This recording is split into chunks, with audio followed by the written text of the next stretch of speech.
Go ahead. Go ahead. Sorry, go ahead. Start over? Please. Okay. There we go. All right. Good morning and welcome to the regular meeting of the Calaveras County Board of Supervisors for Tuesday, September 12th, 2023.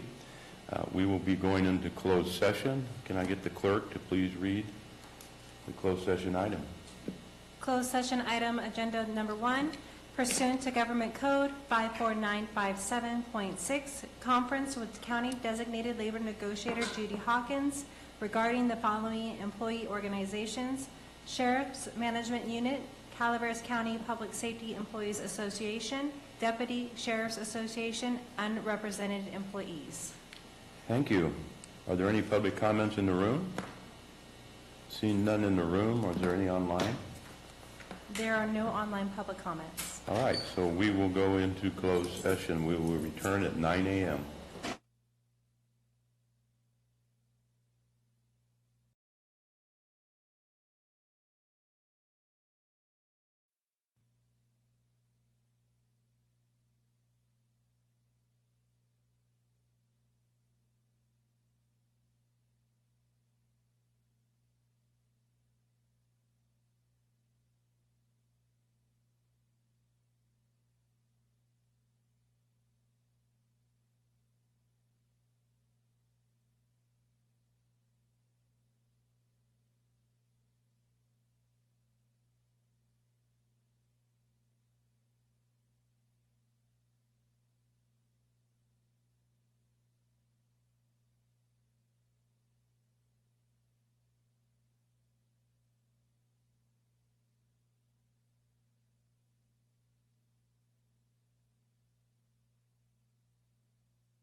Good morning.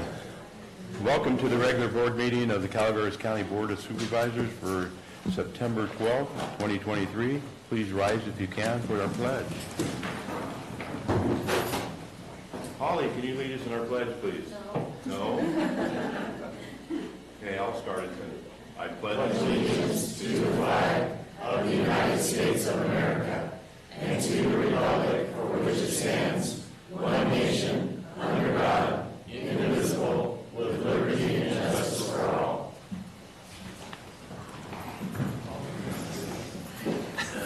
I knew you were the song. Her hands are good. All right, and at this point, we will read out from our closed session. Madam Clerk. Item 1, pursuant to Government Code 54957.6, conference with County Designated Labor Negotiator Judy Hawkins regarding the following employee organizations: Sheriff's Management Unit, Calaveras County Public Safety Employees Association, Deputy Sheriff's Association, unrepresented employees. Board action, no reportable action taken. Thank you, Stacy. So we'll move on to the next item, which is staff announcements. This is time for the county staff to provide updates of upcoming county events that may be of interest to the public. And Lisa Medina, you're up.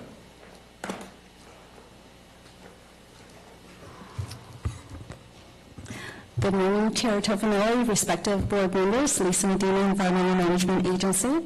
Today I have a few staff announcements. The first being is that in August, our dog volunteers gave over 668 hours of their precious time. The shelter had 16 adoptions, including Phoebe, who was with us for over 50 weeks, Sandy after 3 months, Sweet Pea after 2.5 months, and Sugar after 2 months. We have more dogs, and recently a litter of puppies was dumped at our shelter that are looking for their forever homes, so please come by and visit. We have cats and kittens at the shelter that are also looking for forever homes. You will be able to see them, some of them, on the PowerPoint slides displayed during recess. Our cat volunteers gave over 140 hours of their precious time in August as well. Focus had their last rabies vaccine clinic this past Saturday, and we vaccinated 96 animals. Focus will have the very last free rabies vaccine and microchip clinic on Saturday, October 14th, here at the Government Center with Dr. Kathy Gatlin. We hope to see our community there. Thank you. Thank you, Lisa. Gina, Good morning. Good morning. How's everyone? I've got some great news. That's good. Yes.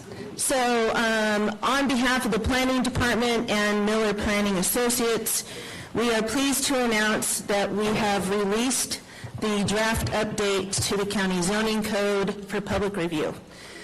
You can go to the county website on the planning page to find this great document. I've provided you all with a copy of it. Just so you understand how this is going to work, we've broken down the entire code into 3 sections. The first section is up for review now, and that is the zone districts and use regulations. The following section for review will be county-wide regulations, followed up by the administrative processing. We will begin study sessions with the Planning Commission on October 11th. We are encouraging the public to be involved. In addition to the zoning code update, we will also be running concurrently a zoning map amending approximately 5,000 parcels in the county. We will be sending out individual notices to all those landowners so they can call in, get involved, find out what their zoning is going to be. The majority of the parcels are actually not really going to be affected. It's a combining zone district that's going to be changing, but there will be some base zones that will be affected. Very few, but there will be some.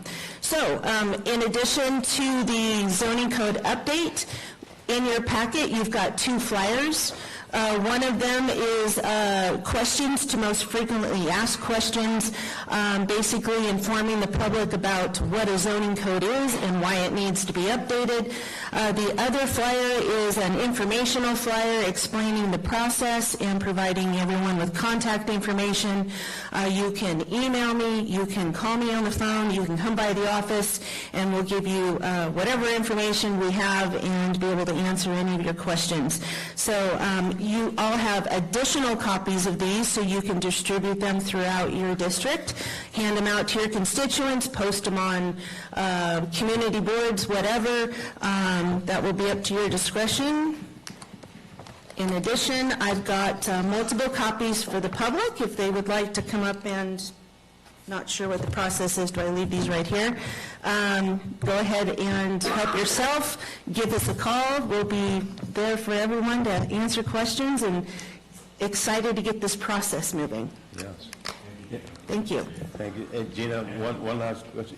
Again, there's a 30-day comment period. 30-day comment period, yes. You've got the first section, zoning regulations, zone districts and use regulations up on the web now, and along with the flyers and previous information concerning, the prior meetings that we had to get this whole process started. So 30 days begins today, or it actually began yesterday. Began yesterday. Yeah. Okay. All right. Thank you. When did I'm sorry, can I ask? Yeah, absolutely. When did the Turn your mic notices on. go out?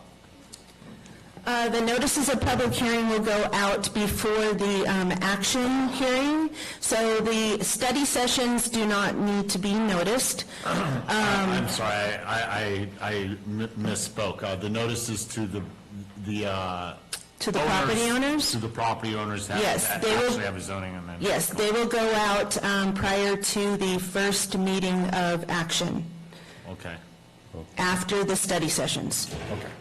Thank you. Gina, I'm sorry, just one. We're going to, just to clarify Ben's point, we're going to mail something to each of these property owners that are... Yes, so there's approximately 5,000 landowners, parcels that will be affected, and we have the list together now. We're a little bit behind because we just made the decision to include the zoning map along with the update just last week, so we haven't yet gotten the map completed, but we do have a list of those parcels, so if anyone is concerned about whether their parcel will be changing, everyone can give me a call and I'll check the list to see if their zone's going to change and what it's going to change to. But those property owners will be getting individual notice in the mail. The reason I ask this is because, look, we have a 30-day comment period that already started. You're talking about mailing notices later. Shouldn't they have the opportunity to comment during the public comment period? Or Absolutely. But they won't know until they receive those notices. The notice of public hearing will go out prior to the action. But the letters to the people that, So We everyone can give comment now for the Yes. next 30 days, and then prior to any action being taken, those property owners Right. whose parcels will actually be affected will get their individualized notice. okay, so they'll have another opportunity to discuss They'll it. have lots of opportunity. Excellent. That's, Yes. just making sure. Yes. Thank you. Any other board comments? Okay. Any other staff comments? Any online? There are no online staff announcements. All right, we'll move on to the next item. Next item is recognition and acknowledgements. First one is proclamation from Behavioral Health to adopt a proclamation declaring September as Suicide Prevention Awareness Month in Calaveras County, and I will turn it over to Supervisor Stopper. Thank you. Chair Toffenelli. This is to proclaim the month of September 2023 Suicide Prevention Awareness Month in the County of Calaveras. Whereas September is National Suicide Prevention Awareness Month, which helps promote awareness and resources around suicide prevention. And whereas this is a time to raise awareness of this stigmatized and often taboo topic, we use this month to shift public perception, spread hope, and share vital information to people affected by suicide. And whereas The county's goal is to ensure that individuals, friends, and families have access to the resources they need to discuss suicide prevention and to seek help. And whereas every death by suicide directly impacts numerous family members, friends, loved ones, and by extension, the entire community. And whereas Calaveras County Health and Human Services Agency Behavioral Health Division is committed to raising awareness, providing education, and training on suicide prevention, and helping to reduce the stigma associated with suicide and attempted suicide. And whereas BHD intends to conduct suicide prevention trainings in September that teach how to help others and how to talk about suicide without increasing the risk of harm. So with that, is there any comments from Behavioral Health? Good morning, Board. Wendy Alt, Behavioral Health. Usually we have an individual come and speak to you that has attempted suicide. This year we have a few family members that it has affected. So with that, I'm going to give you Melissa Patrick. Okay. I apologize for hiding my phone. I need it for notes, just so if I start crying, I could get myself on track. So I'm Melissa, and I'm here to share my story about how my father's suicide affected me.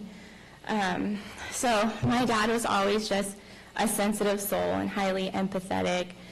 He did let certain things get the best of him. So we had a pretty good relationship, though. We were always open with each other. We spoke to each other like friends. So it was a shock to find out that he did commit suicide. So the night I was out, I remember my cousin calling me, which is strange because my cousin never calls me. And I got the call, and he mentioned, like, my dad had shot himself. That didn't really sink into me. What first hit me was denial, like what that statement actually meant. I kept thinking, like, oh, maybe he just shot himself and he's in, like, critical care. He's in surgery right now. Like, I just could not comprehend what that meant. So I stayed up all night thinking of all these scenarios of, you know, he's not dead. He's still here. It's just a bad situation. But as I talked to family and friends, like, it sunk in that he was gone. So immediately it was denial and confusion. But as time went on, I thought I could handle the feelings of grief by myself. Like, oh, I'm just sad, I can get through this, like any other day. Turns out you can't. I signed up for therapy because I kept spacing out. I kept forgetting things. I kept crying randomly, like while doing chores. I got in a pretty severe car accident too, because I was just spacing out, thinking of all the reasons of, like, why someone could do that. So therapy helped me also when, you know, it's my dad who truly needed the resources and the therapy for all of his mental health addictions. But as things progressed, you know, I started to feel what helped me most was being able to talk to my friends and family who his suicide also affected. So he was like a rock in his circle. He took care of my nanny and papa. He was a father figure to my cousin and a grandparent to my cousin's children, as well as a best friend to my aunt. He just didn't realize how important he was to our family and to his small little community that he created. So I wish he would have known how important he was and how valuable he was, no matter how little that he did, even though, like, it did create a huge impact for other people.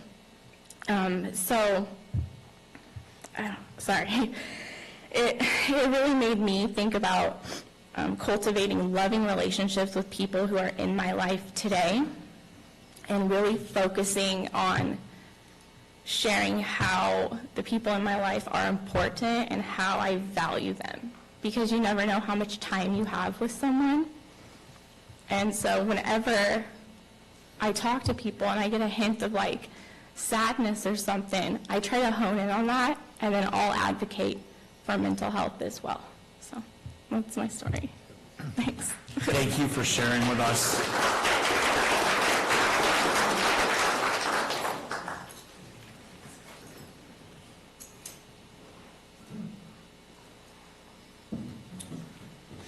Hello, Board.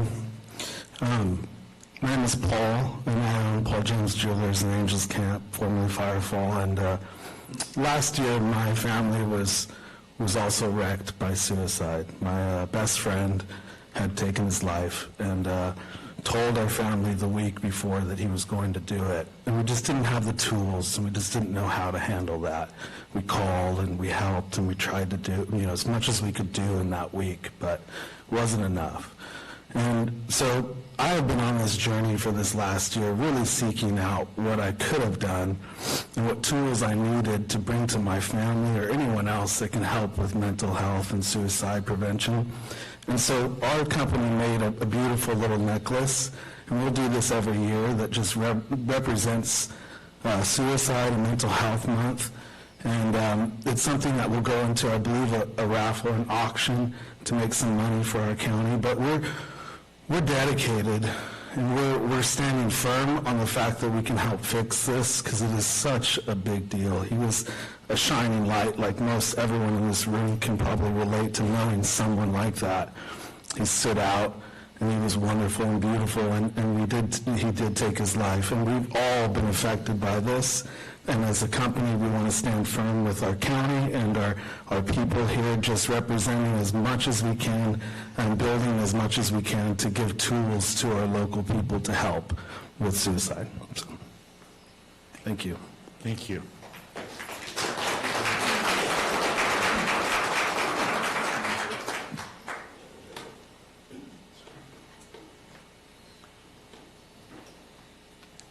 Thank you all for having the courage to share your story with us today.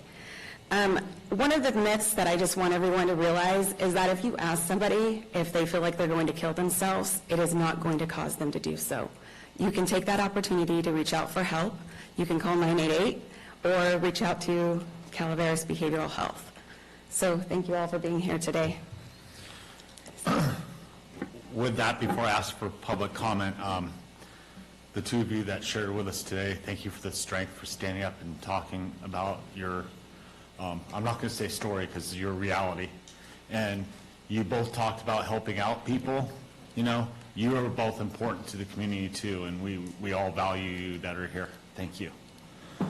With that, public comment.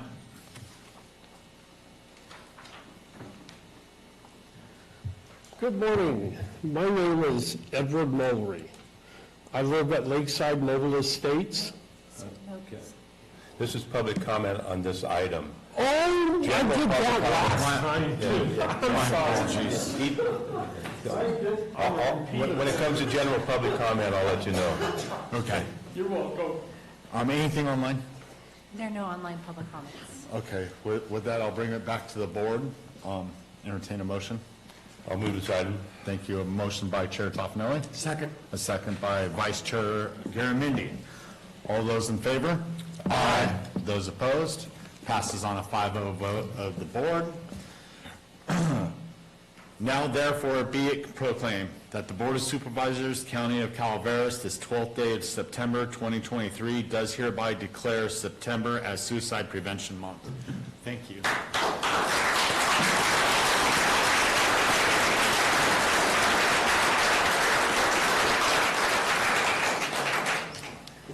I probably owe a special thank you to Melissa. It's my sister. She could be mad at me after this, but thank you.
All right, we will move on to the second recognition and acknowledgement. This is a proclamation from OES to proclaim September as Emergency Preparedness Month in Calaveras County, and I will turn this over to Supervisor Fallendorf.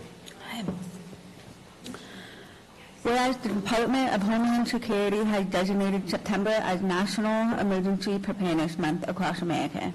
And whereas National Emergency Preparedness Month is an opportunity to raise awareness about the importance of emergency preparedness and encourage all Americans to better prepare their homes and communities for emergencies.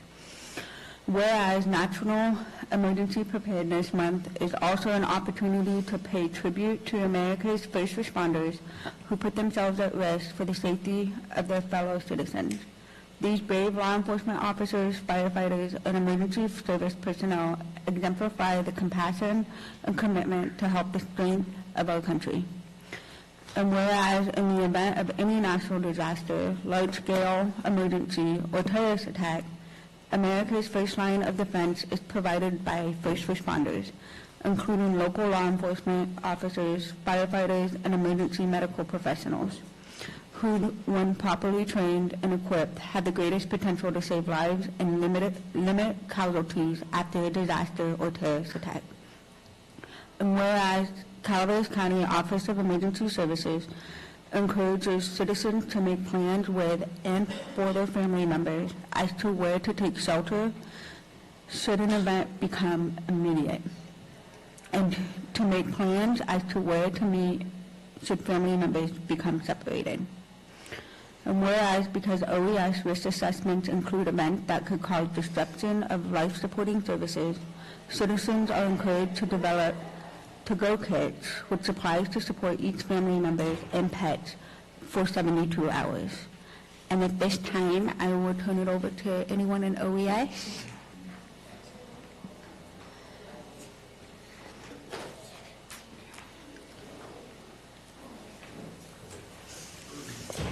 Good morning, Mr. Chair, Board. Mike Masoni, Director of Office of Emergency Services. I'm joined with Baljit Singh today, one of our emergency services workers. He's doing a great job of planning and preparedness as well, so I just wanted to bring him up and acknowledge him. National Preparedness Month, I wanted to also say thank you to the members that spoke on the suicide awareness. It's a big issue, and speaking about it and normalizing speaking about it, I think is going to go a long way. So I want to say thank you to them as well. Coming after Patriots Day yesterday, September 11th, the attacks on the U.S. Gave rise to preparing for additional events. We are not immune to those events here in this county or in this area, so I want to make sure that we're providing all the resources necessary to the citizens of Calaveras in order to prepare for not only wildfires, earthquakes, tsunamis, flooding, etc., but also to prevent additional events. So I want to say thank you for recognizing us today, and reach out to members of the public if you have any questions, needs on preparedness. We are highlighting preparedness details on our website and pushing that out to the public daily as reminders. So if there are any questions or concerns, please reach out. Thank you very much. Thank you. Are there, you guys something? Good morning, honorable board members. Just wanted to say thank you for recognizing Preparedness Month. That's all I got. Thank you. Thank you. At this time, are there any public comments on this item? Okay. Seeing none, I will bring it back to the board. Is there a motion to approve this item? So moved. Moved by Supervisor Stopper, second by Chairman. All those in favor? Aye. Now, therefore, it be proclaimed that September is Emergency Preparedness Month in Calaveras County, and that the Board of Supervisors encourage all citizens and organizations to take action to become prepared for any disaster or emergency. Thank you.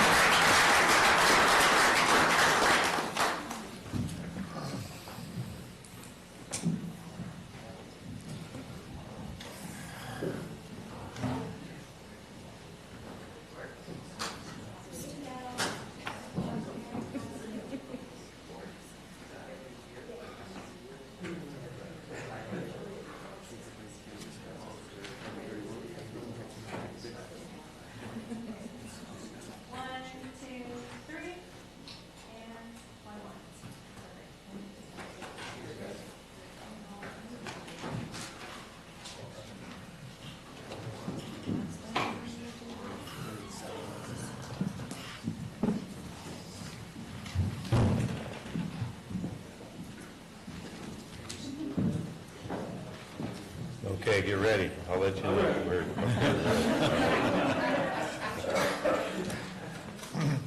We'll move on to the next item. This is general public comment.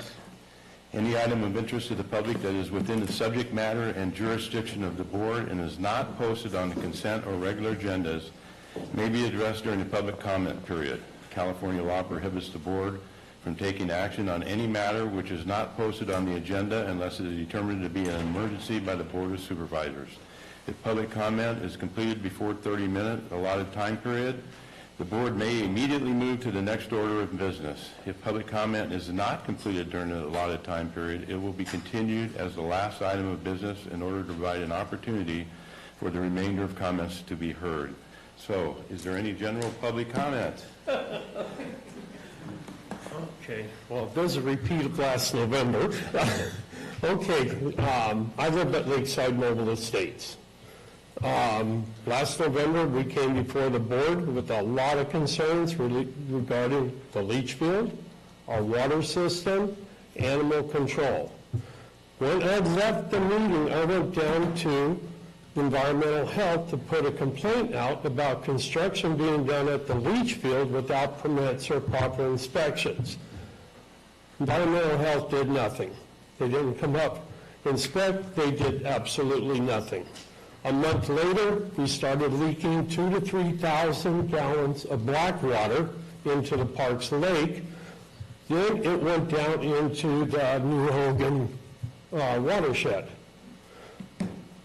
Came back myself and another tenant, put in another complaint to environmental health. They gave the property owner violations, and nothing has been enforced as of this date.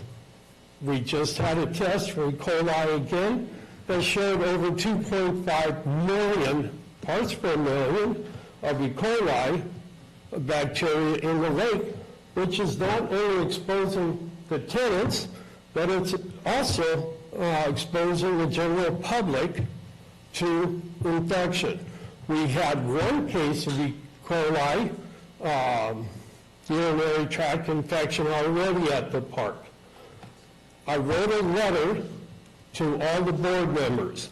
It is extremely important you read that letter because the tenants will take this to a grand jury. We will petition the district attorney to open a grand jury into why environmental health, Calaveras County, is not taking action against this landowner. We do not want to do that. Now, we want to give the Board of Supervisors, we want to give environmental health the opportunity to rectify this problem. But we're tired of living under these conditions. We're low income, we're on Social Security, and we are coming to you to help us. Last November, we felt like it got brushed under the carpet. We're not letting it get brushed under again. Helen Ariza, she's also got something to say on this. So I'll give her I actually made it in 3 minutes. Well, but it's really important you read that letter, okay? You need a public comment? Oh, me? Oh, no, Helen. I said, yeah. You have 3 minutes. Keep an eye on your timer. Thank you. All members of the board, respectively, I am here as a resident under your supervision. Your duties as the board is both legislative and executive authorization of the county.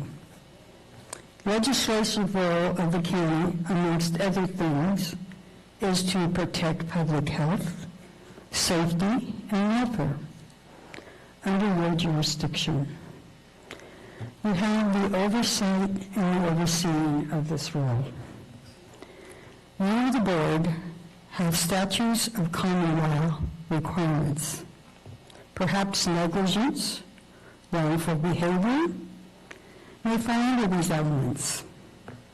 A packet of approximately 63 pages was sent to Environmental Health and Barbara York, District Attorney, on February 9th, 22, making them aware that Lakeside Mobile Estates had been suspended by the state on January 28th, 22, for violations. No response from either agency or the district attorney. Tenants were present at the Board of Supervisors meeting on November 8th, 22, with their concerns. Environmental Health requested the release of lab work done by me from analytical labs on August 30th, 22, over a year ago, and again on September 7th of 23.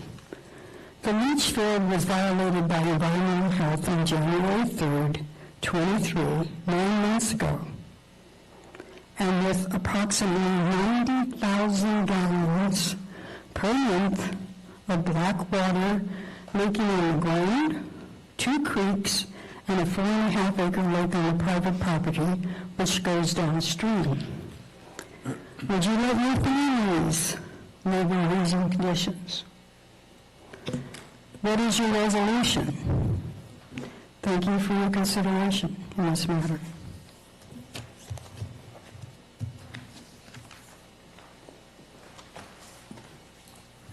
What I have to say is pretty much in reiteration of what they're saying, is that the representative form of government that we have in the U.S. is basically created in the foundation of the Bible. And there's a couple of principles that do unto others as you would have them do unto you. And if these people are having an issue with their water, and you know what happened to you, what does it say for you? They have given their trust by voting you guys in, as everybody else in the county has done, to do the right thing by them. The other responsibility from the Bible is that you have become watchers on the wall. And when you see danger or you see an enemy approaching, if you don't say something and do something, their blood is on your hands. And the other thing that's bothering me right now is the vulnerability of our county for the collapse of the currency. And not a lot of people know what's going on with the U.S. dollar and what it will do to the families in this county. I think if it would be beneficial for the county in each district to have town hall meetings for educating the people of what the central bank digital currency would do, and that we have options to make our county resilient, that we all get through this, not unscathed, because it's going to happen no matter what. But we have options to be able to weather the storm. And I want to trust our leadership that we would do the right thing and help families out. Thank you. Any other public comments?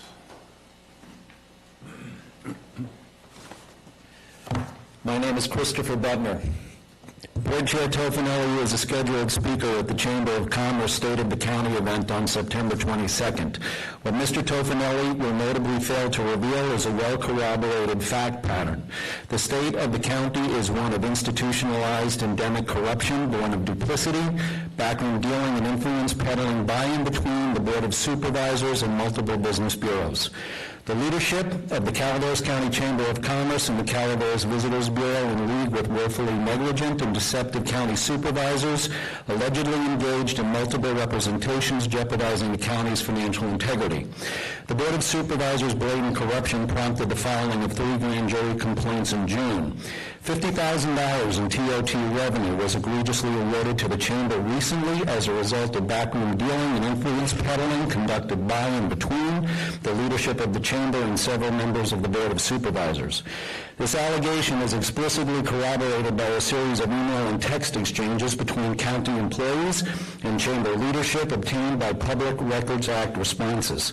In another recent instance of alleged corruption, the Visitors Bureau misrepresented its nonprofit corporate type as public benefit in the 4-year, multi-million-dollar plus tourism promotion agreement with the county finalized 3 weeks ago. This despite the CVB having surrendered its public benefit status with the DOJ and Secretary of State in 2021 upon conversion to a mutual benefit nonprofit corporation. Credible allegations have emerged of negligent or fraudulent misrepresentation by the leadership of the CVB, of which District 3 Supervisor Huberty is the executive director. Furthermore, the CVB has allegedly been operating illegally without valid bylaws for more than 2 years and allegedly induced, partially or fully, the Board of Supervisors and Administration into signing the 4-year funding agreement for tourism promotion under false pretense. Public Records Act responses from County Council suggest the administration was not notified by the CVB of this change from a public benefit nonprofit corporation to a mutual benefit nonprofit corporation. The mission of a mutual benefit nonprofit corporation is to serve its members, not the public, yet public tax funds are being diverted to the CVB despite the administration and taxpayers not having been informed of the CVB's conversion in 2021. The matter is under review by the Charitable Trust Section of the Attorney General's Office, the Legal Review Unit of the Secretary of State, and is being referred to the District Attorney's Office for investigation. The state of Calaveras County is corrupt. Learn more at calaveras2024election.com. Any other public comments?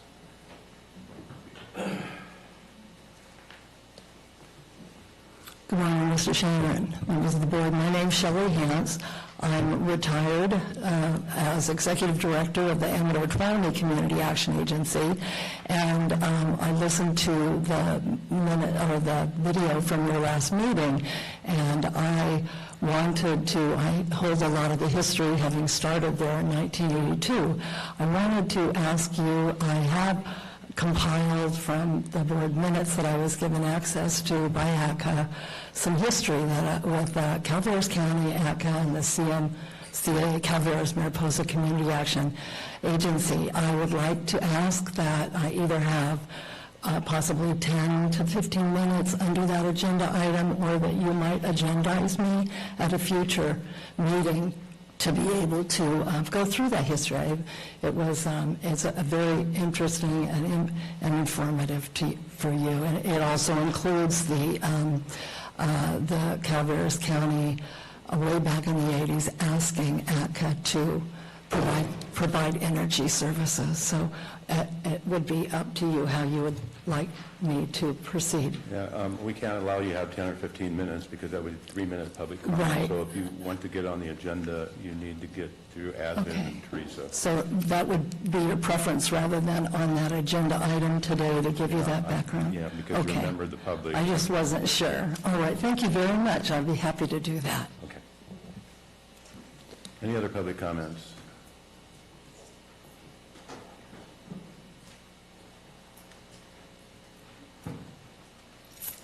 Morning, Board. My name is Michael Beha. I'm just following up from last month's topics about the homelessness situation in the RVs and whether you guys did something about it or was self-proclaimed. We have an item coming up on that. So okay. Once the item comes, then you can speak about it.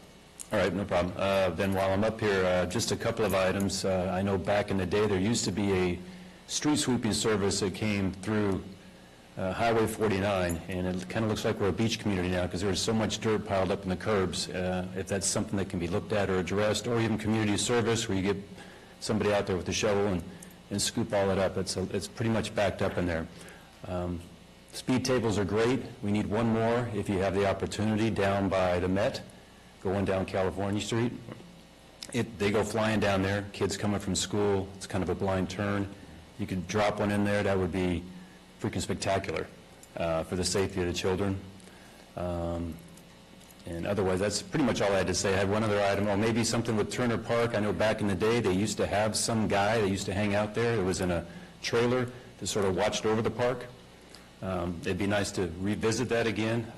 Over at the bridge, it's used as a dumping ground. I don't know if you guys are familiar. They just throw stuff over that little bridge underneath there. There's now mattresses there. A couple homeless there this morning that I saw. So if there's something that can be addressed with that to kind of get that park possibly back in shape, maybe have the bathrooms open again like they used to, that would be great too. Otherwise, again, with the homeless thing with the RVs, that was a part. Let's don't stop just because they left town. I think Time Bomb had his truck broke down, so they towed him out.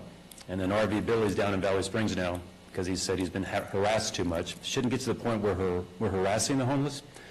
But we do have a part with, if we can get the signs up on the street, that was an item that was potentially talked about, 2-hour parking with residential permits. I don't know if that's on your agenda with the homeless or not. We have an item coming up that you can speak of when we get to that item. This is for items not on our agenda. Okay. Okay, so Well, I appreciate that it. item's going to be coming up here pretty quickly. Pretty quickly? All right, well, then I'll hang out there. Okay. Thanks, guys. All right. Any other public comments? I have some comments. You need to come up to the microphone, please. Well, I'm not sure if this is the right time. If I wanted to address staffing shortages for the budget at the animal shelter. You'll have to wait till the budget comes up. This is for items not on the agenda. There's an item on the agenda, you have to wait for that item to come. So is there any other public comments? Seeing none in the room, is there any online? There are no online public comments. Okay, so at this time, we'll close public comments and we move on to the next item, which is the consent agenda. Consent agenda items are expected to be routine and non-controversial. These will be acted upon by the board at one time without discussion. Any board member, staff member, or interested party may request removal of an item from the consent agenda for later discussion. And I have an announcement for item number 10. It will be removed and brought back to us at another date.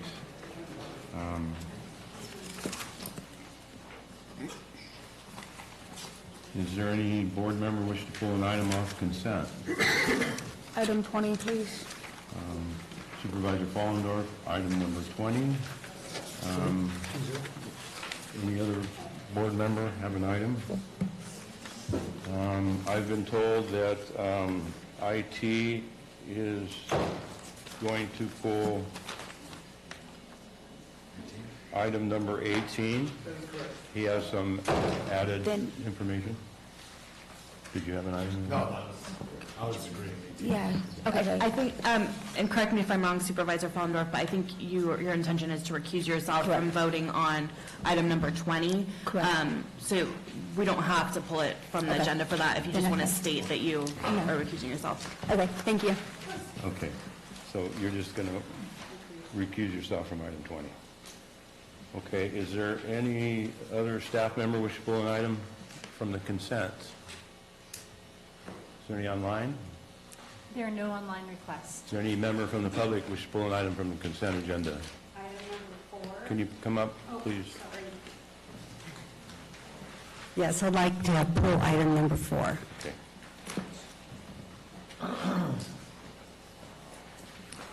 Allison County Taxpayer Association, item number 7, 8, 15, 17. 7, 8, and what? 15 minutes. 15? 15, 18's already been pulled. 17, 17? 15 and 17? correct?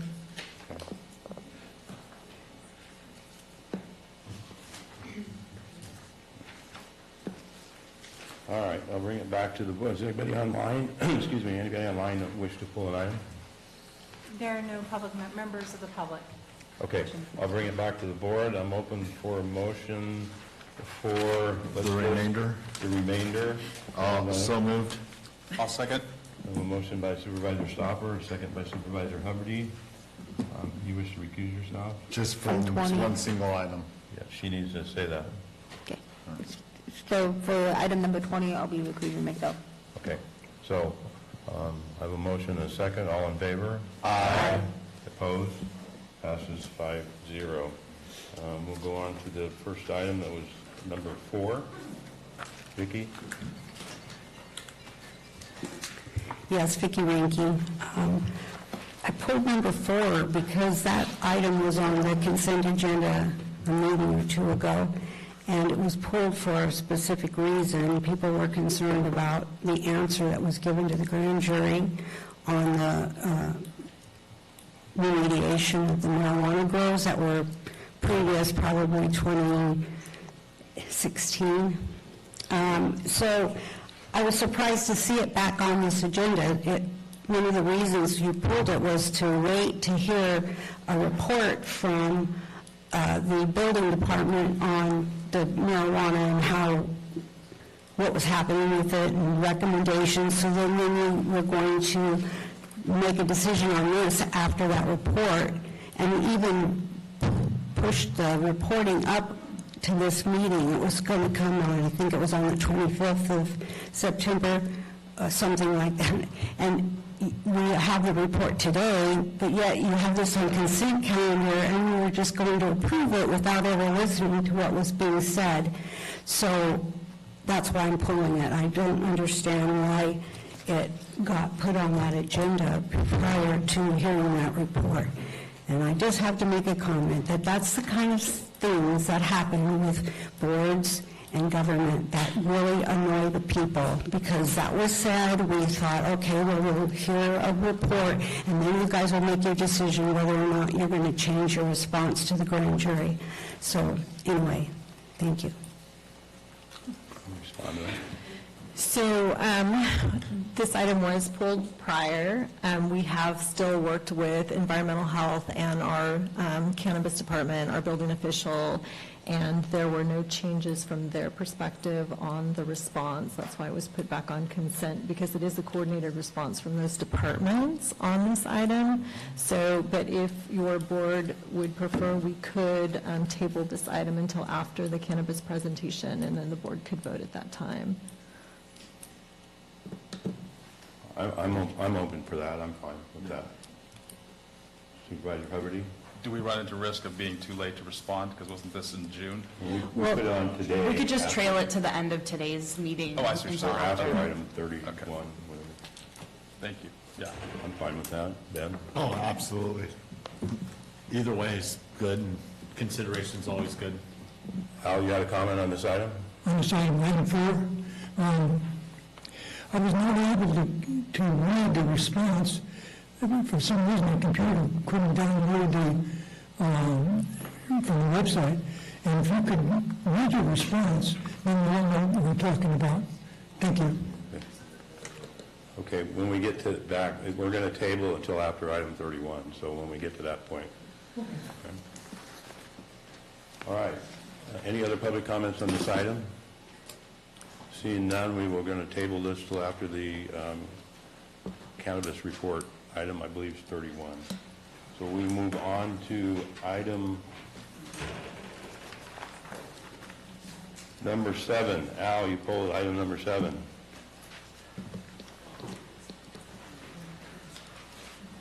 Yes, thank you. Sagana Taxpayer Association.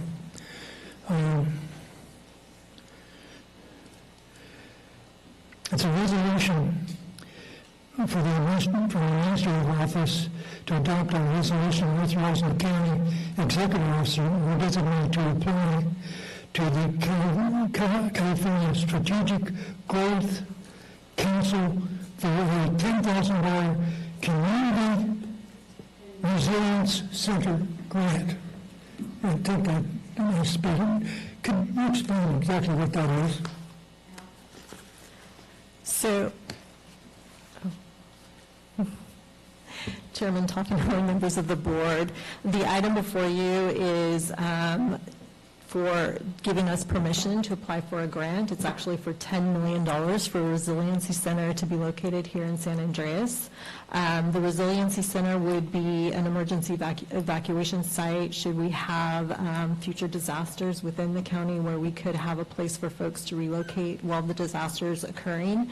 It would also provide a community resource for other activities. The community could use it as a community center for plays, for education, for a number of other activities, and so we're very hopeful that we are able to be successful in applying for this center. We believe it would be a huge asset for our Calaveras County community. Okay. Is there any public comments? Seeing none, I'll bring it back to the board. I'm open for a motion on item number 7. I'll make a motion. Supervisor Huberty. Second. A second by Supervisor Stopper. All in favor? Aye. Opposed? Passes 5-0. We'll move on to item number 8. Al, you put item number 8. It's the Air Pollution Control District item.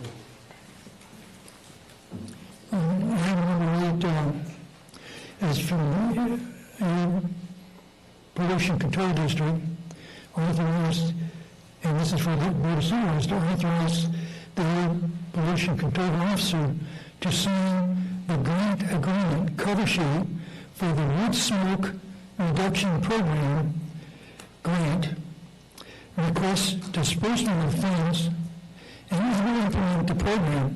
I don't think we have a problem with wood smoke. Actually, it smells good. In the wintertime to smell smoke wood once in a while. And now the dye is a different story. But it's not appropriate in Calaveras County, in my opinion. I totally agree with Al on this one. There's a lot of us that don't have anything else but wood heat, and if you tell me I can't heat my house, I'm going to be upset with that. And I think there's a whole lot of other people who live in the same conditions I do. And to put a restriction on the kind of smoke that I can put out my chimney, even though I have all the perfect little new kosher things to make sure I have reduction in the CO2 stuff, don't put any limitations on people to keep their homes warm. It's crazy. Yeah. You want me in? You can talk if you want. I burn wood to stay warm during the winter. This grant program is to help people with their wood stoves to put in cleaner burning wood stoves you had your moment. We won't do it back and forth. But this program's to help people, give them money to upgrade their current wood stoves so that they can burn cleaner. It's not to stop burning of wood. You want to speak?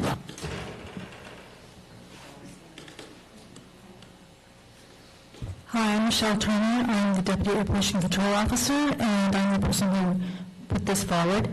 I just wanted to clarify for Supervisor Topin and members of the board, the public, that the intention of this is to reduce wood smoke pollution.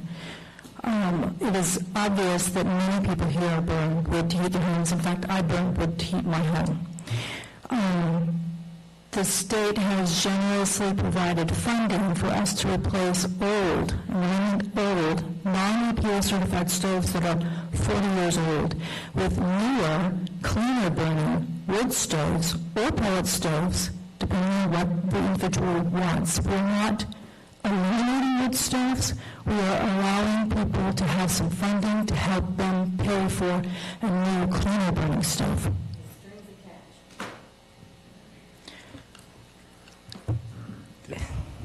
The requirements of the program are that a person be a resident or full-time occupant of the home, that they go with a retailer that we have vetted in terms of making sure that they have insurance, appropriate insurance, and that they have the contractor's license.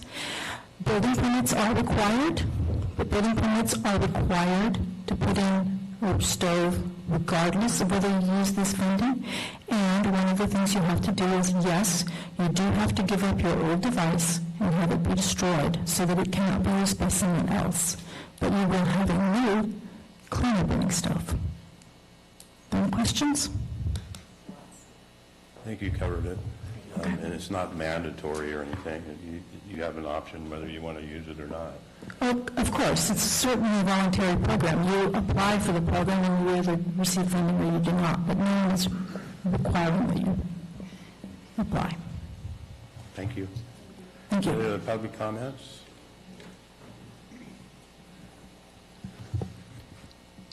You know, when you get money from the government, be careful what you ask for and what is the next step. So we all know California is heading to no gasoline, no air, electricity. All those things are coming about. This is just one chip at it, so be careful. Thank you. I will say this is not a new program. This program has been in effect for a long time. It's been around for quite a while, so this is nothing new. Okay, any other public comments?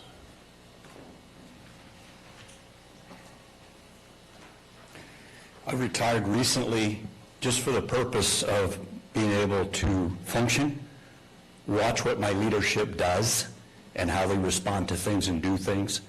20 years ago, I moved up here, and I moved up here for a lot of reasons of what we've just heard in this room. One was wood stoves. I've always been a country boy at heart. I always had a wood stove. I lived in the valley. Next thing you know, there was this restriction here, this restriction there. Now there's also nights you can't use a wood stove in the valley. Once you let the camel in your tent, you may have a problem getting him out. So think wisely.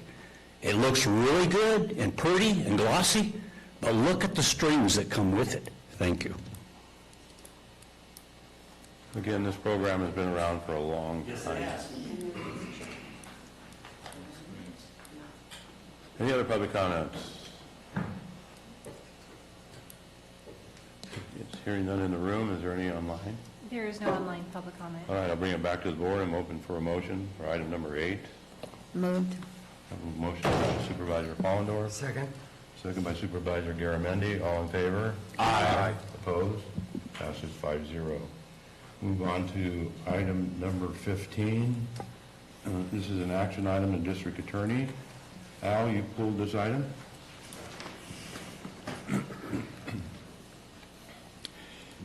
I'm from Seattle Taxpayer Association. This item has some interesting wording in it, and if you had a home rule committee, you'd probably refer it to your home rule committee. This is an agreement. This is an action item with the district attorney to approve the DA annual certification report for the U.S. Department of Justice annual equitable sharing program for county fiscal year 2022-23, and authorize the district attorney's office to electronically submit the report on behalf of the district attorney and the chair of the Board of Supervisors.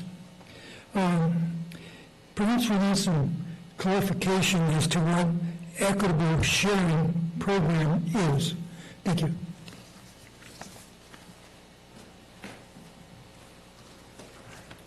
Good morning, Michael Hatfield, DA's office. To answer your question, Al, the equitable sharing is actually when assets are seized from people like drug dealers, people like that.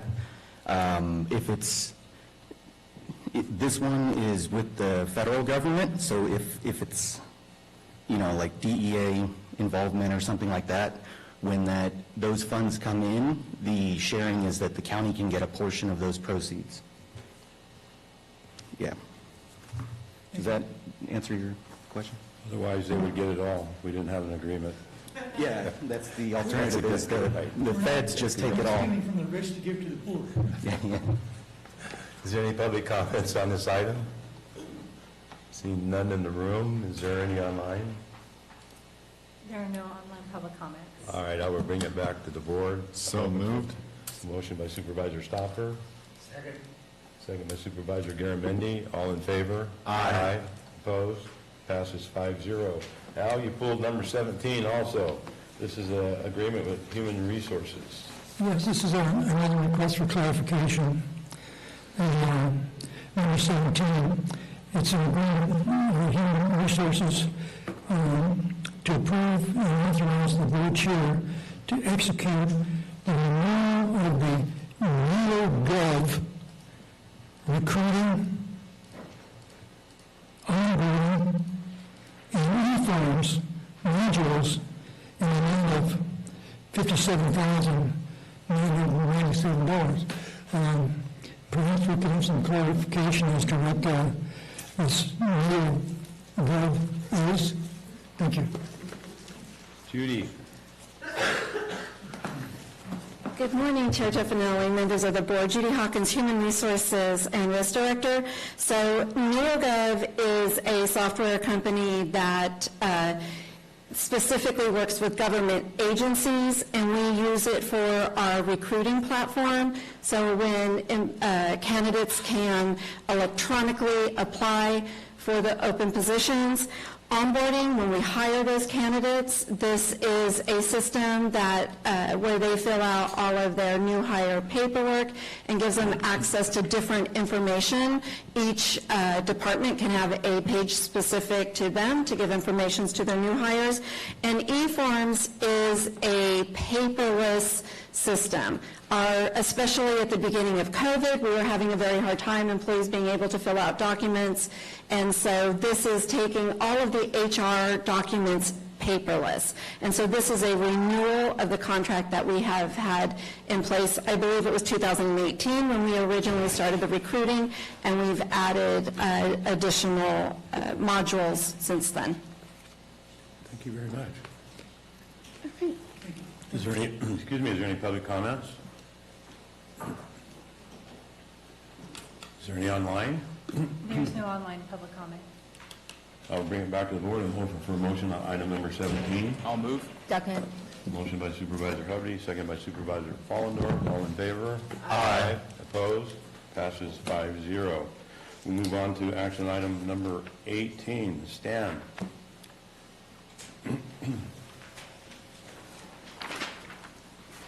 Good morning, Chair, Board. Stan Moore, IT, and here with Kathy Galino as well. Okay, thank you. We have some handouts for the board and from.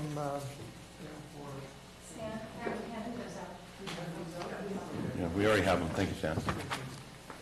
If anyone from the public would like to have a copy as well. So, item 18 is talking about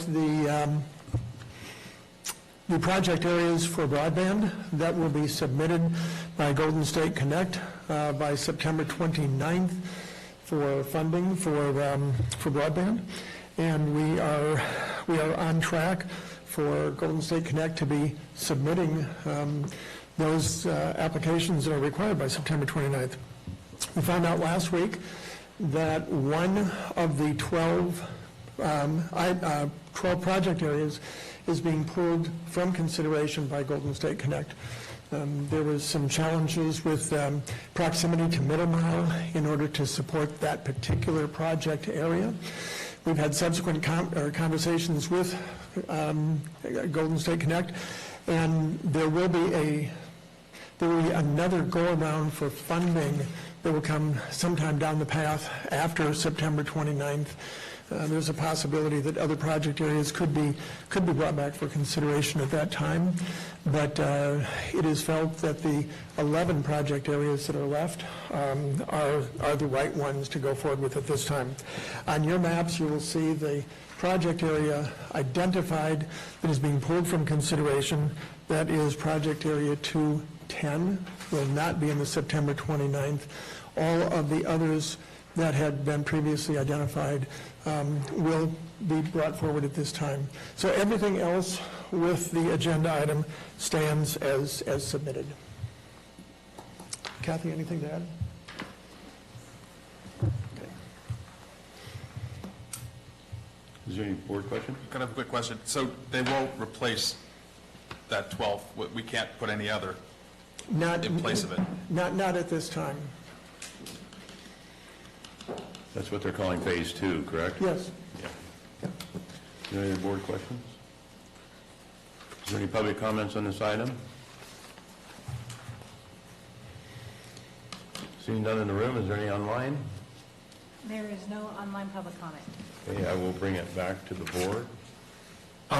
Thank you for all the good work, Stan. We appreciate it, working with Golden State and Kathy Galino and everyone else from GIS and everything. It's a great first step, and we have many more steps to go, and there's a lot more money coming down the pike for broadband in the future. So with that, I'll make a motion. A motion by Supervisor Stockton, second? Second. Second by Supervisor Fallendorf. All in favor? Aye. Opposed? Passes 5-0. Thank you, Stan. Thank you. Kathy. All right, we're going to take about a 5-minute break before we go into our regular agenda.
back in session.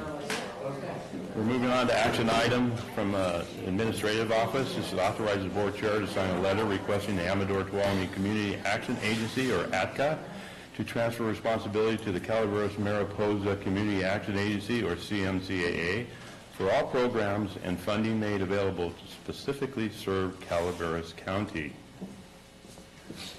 Teresa. Good morning, Chairman Toffenelli, members of the board. The item before you is a request to the ADCA, the Amador-Tuolumne Community Action Agency, to transfer responsibility specifically for the energy assistance programs. Many of those programs were put into place before we had a Calaveras Mariposa Community Action Agency, and ADCA graciously agreed to provide those services to Calaveras County. But at this time, because we do have a CMCAA, we believe that those services would be more efficiently and better provided through our own community action agency, since they do have resources within the county, and it would make it easier for our citizens to access those programs.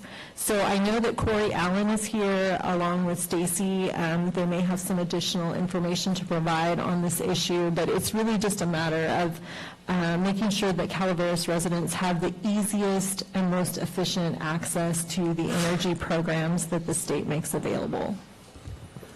Thank you, CAO Hitchcock, Corey Allen, Health and Human Services Agency, and as she's mentioned, we're joined by one board member from CMCAA and our Executive Director, Stacy Johnston. I want to thank you for considering this item at our last board meeting, and I just want to acknowledge that really the end goal is to serve the mission of community action. And that vision in Calaveras is that all residents have an opportunity to thrive in their community through the mission of improving lives by developing and supporting resources for our mountain community residents. We believe very strongly in that. CMCAA is embedded within the Health and Human Services Agency with intention. And our HHSA mission is to integrate and improve the lives of individuals through efficient services. And we believe that by having access to services for our residents by our community action is going to have the best outcome. I do also want to acknowledge that it feels like such a gift to have Ms. Shelley Hance here. She and I worked together years ago when she was the executive director over ATCA, and I served as a social services deputy director. And I know that she comes here not as a representative of ATCA, but I just have so much gratitude around the fact that she's here to give history that, and she may not be able to do that today, but I wanted to acknowledge how much I appreciate the gift of her presence here today. Board questions? Supervisor Fallendorf? You're on CMCAA. Yes. Thank you to staff for writing the letter and getting this in front of the Board of Supervisors. I think it's kind of opened a lot of eyes and comments the last couple of weeks from other boards, county boards, as well as cities. And I think one of the most important things that, and I hope those other board members that are watching and listening to this meeting realize that this board is doing this because our community is not getting the services that they need. And we've been asking for multiple years for that partnership and the relationship so we can build on that to better provide, and we're not getting that. And now with the action agency that has been created, they are the foundation that this county needs to make sure we're catering to our community in the way that it needs to be done. Just recently, another organization locally here in Calaveras County spoke, I know at least with two board members, about how do we get this broadcast out? How do we get these services out there? Because no one knows about them. And when you have another organization that is well known in this community asking the board to join up because we are not getting that service from ACTA, that just says a lot to me, and it just reinforces this letter to the ACTA board. And I think it would be wise for the other board members to maybe put on another set of lines and sit in our seat and listen to our constituents, and not if they're representing us and making the vote and the decision to control the money for this county. And the comments that are being made by other elected officials in other counties and cities is ignorant, and it is clear that they are not looking at a broader picture and what we at this board are trying to fight for. So thank you. Supervisor Stopper, you're also on this. I was. Mr. Hubbard is now. To that point, a couple of years ago, we started asking questions because we weren't sure what exactly was being done, and I was part of the spearhead reaching out to Corey Allen, working with Stacy Johnson in moving forward. And I want to thank Ms. Amanda Fullendorf for, after I was gone, taking the reins and actually getting movement forward on this even stronger and more decisively than we started out with. But we've gained more information since then. And just, you know, I agree with everything she just says 100%, and it's just as simple as this to me. We need to be able to facilitate the best needs of the Calaveras residents and constituents in Calaveras, and that's what our first and foremost thought is here. And any comments made by anybody else, anywhere else, that go political, that's not our point. Our point are our residents and constituents of Calaveras County.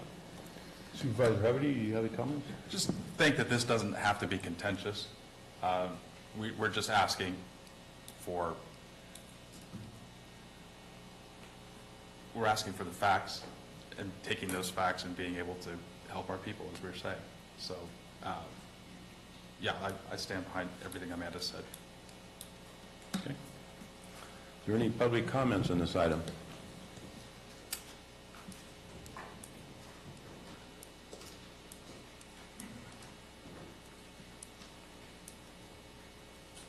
Good morning, all.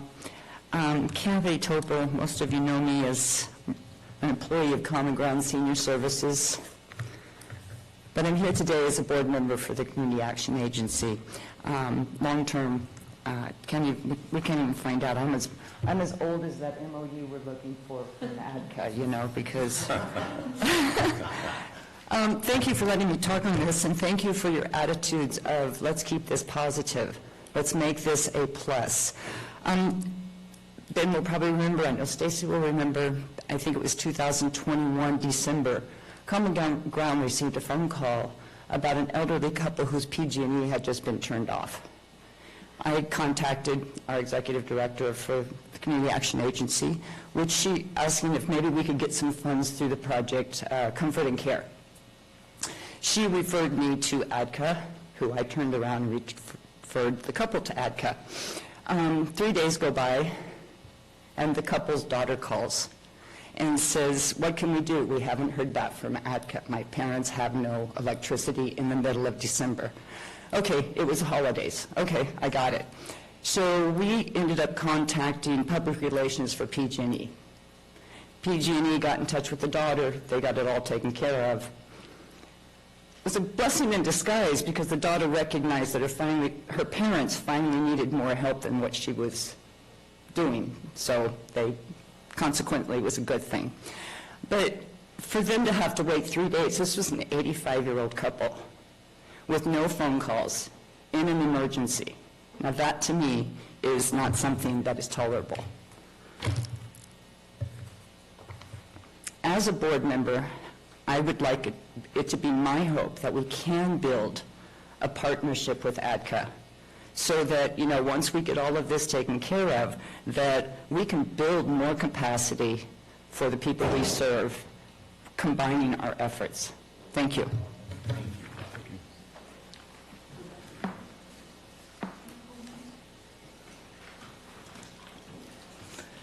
Good morning, Madam CEO, Honorable Chair, respected board members, and County Council. Stacy Johnston, Calaveras, Mariposa Community Action Agency. I would love to echo the comments that have already been made here today by Ms. Corey Allen, by my board member Kathy Topo, Ms. Amanda, Ben, all of you. The ultimate goal of community action is to help people. It's about changing lives. And it's about collaboration and partnership. We are a tiny little agency. We could not do what we do without the partnerships that we have created throughout Calaveras County and beyond. So taking that approach is extremely important to myself, I know to the board, and I know to our Community Action Board, and it's what benefits our community while we're serving them. I also want to work on building collaborative partnerships, relationships with the Amador-Tuolumne Community Action Agency. I will not at all ever discount the work that they have done in the past and what they currently do now. We're just at a different state in our being in Calaveras County, where before we may not have had the capacity to administer certain programs. And I feel with the leadership that we have here represented, as well as the leadership of the Community Action Agency Board, as well as Health and Human Services, I can look around the room and see Calaveras County leadership in which CMCAA is intricately positioned with. If I could say that, if that's right, we respond in emergencies and disasters in real time. My phone is available. I mean, somebody has a need, we're there and we can respond. And so that is my hope as your executive director, is that that's how we can move forward and set the table for conversations, not only with ATCA, but with the state. That's what I believe is going to have to happen, that we want to be a part of those conversations. So I thank you for your consideration today, and I also want to echo, I feel like it's a gift to have Ms. Shelley here. I have not had the honor of meeting you, but you carry this historical knowledge that we've been so eagerly wanting, and so would welcome the conversation with Shelley to gain that insight. Thank you. Thank you, Stacy. Shelley, you want to? No? 3 minutes. I'm not representing ACCA. I started in 1982. I retired in 2017. I care deeply about our region and our communities. And I just echo everything that people have said about collaborating and communication and working together. And I think that the boards of supervisors in these 4 counties, have done that so well. And the community resources, community action agencies, we do that together. And so I love that spirit, and thank you for that. Any other public comments? Hearing none in the room, is there any online? Yes, I believe we have one individual, Ed. He's been trying to raise his hand. Let me see if he's available. Ed, are you still there? Hi, can you hear me? Yes, please go ahead. I hope I'm not interrupting at an inappropriate time. I'm trying to ask a question that's not on this topic. It's about something about the Water District Board. Ed, I'm sorry. The public period, our public comment period is past. We're on a particular item right now. That's what I thought. I'm sorry. Okay. Thank you. Okay. Bye-bye. That was the only online?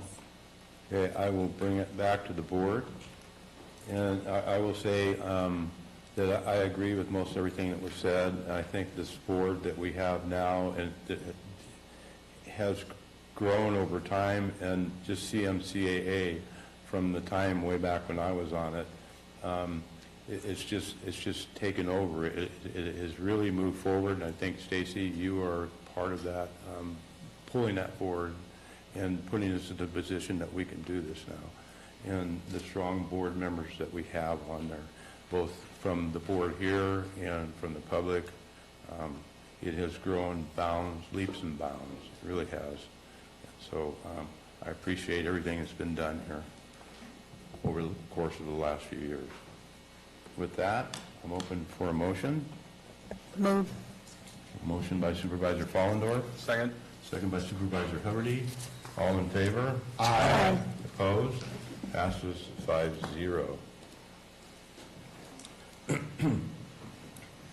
We move on to item number 29. It's an informational item from the administrative office. This is receiving an update from staff on the status of Highway 49 parking in San Andreas. Robert Packinger, you're the man. Yes, good morning. Thank you. A few weeks ago, there was a lively discussion regarding, well, actually, there were various issues involved. This is a multi-layered problem, and nested within that multi-layer issue was the request for us to look at the parking situation in State Route 49. So, subsequent to the request, we looked at the team gathered up, the team consisting, of course, of the county with Public Works, the Council of Governments, and Caltrans. And as a result of that little discussion, we've had Caltrans to start their investigation to look at the situation. Of course, everyone, I'm making an assumption, but State Route 49 is under the jurisdiction of Caltrans. So Caltrans is proceeding with looking at the parking situation on the road according to our own code and the ordinances.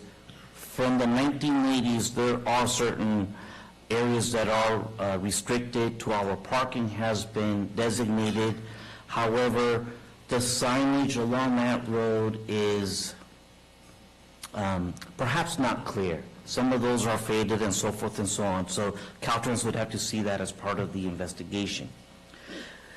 Another thing that is occurring on that roadway is that Caltrans is working on a shop project, so they will be working the parking on that road as part of their overall project. Unfortunately, that project doesn't start until next year. During that project time, of course, parking along the roadway will be affected because there's going to be construction going on. And once the project is done, parking patterns within that whole section of San Andreas and on St. Charles will be different. They have plans to make that very different. So, but of course, that happens in some time in the future with the project only starting next year. So at this point, we are requesting for some direction for the board. We have some options. We could wait for Caltrans to complete their investigation. They're looking at our requests and looking at the 2-hour parking designated areas and so forth. We can wait for the shop project to be completed, which is a few years out at least. Or we can, I can receive direction from you and to go ahead and proceed with trying to get no parking areas designated as quickly as we can. Of course, we're going to have to go through a process. All of this, because it's Caltrans, we'd have to work with traffic orders and submit the request through encroachment permits and probably the traffic office in Caltrans. So that's the, I would say, almost the little nested item within the much larger item. Thank you. Council, you have? Yeah, just to piggyback on what Mr. Packinger is saying, you know, if this were a county road that we were talking about, the board would have greater flexibility and speed with which it could act. Because this is a state highway, we can't, even if the board wanted to, just decide we're making this all no parking or we're making this all 2-hour parking. That said, there is a procedure, there's a process that's laid out in the vehicle code.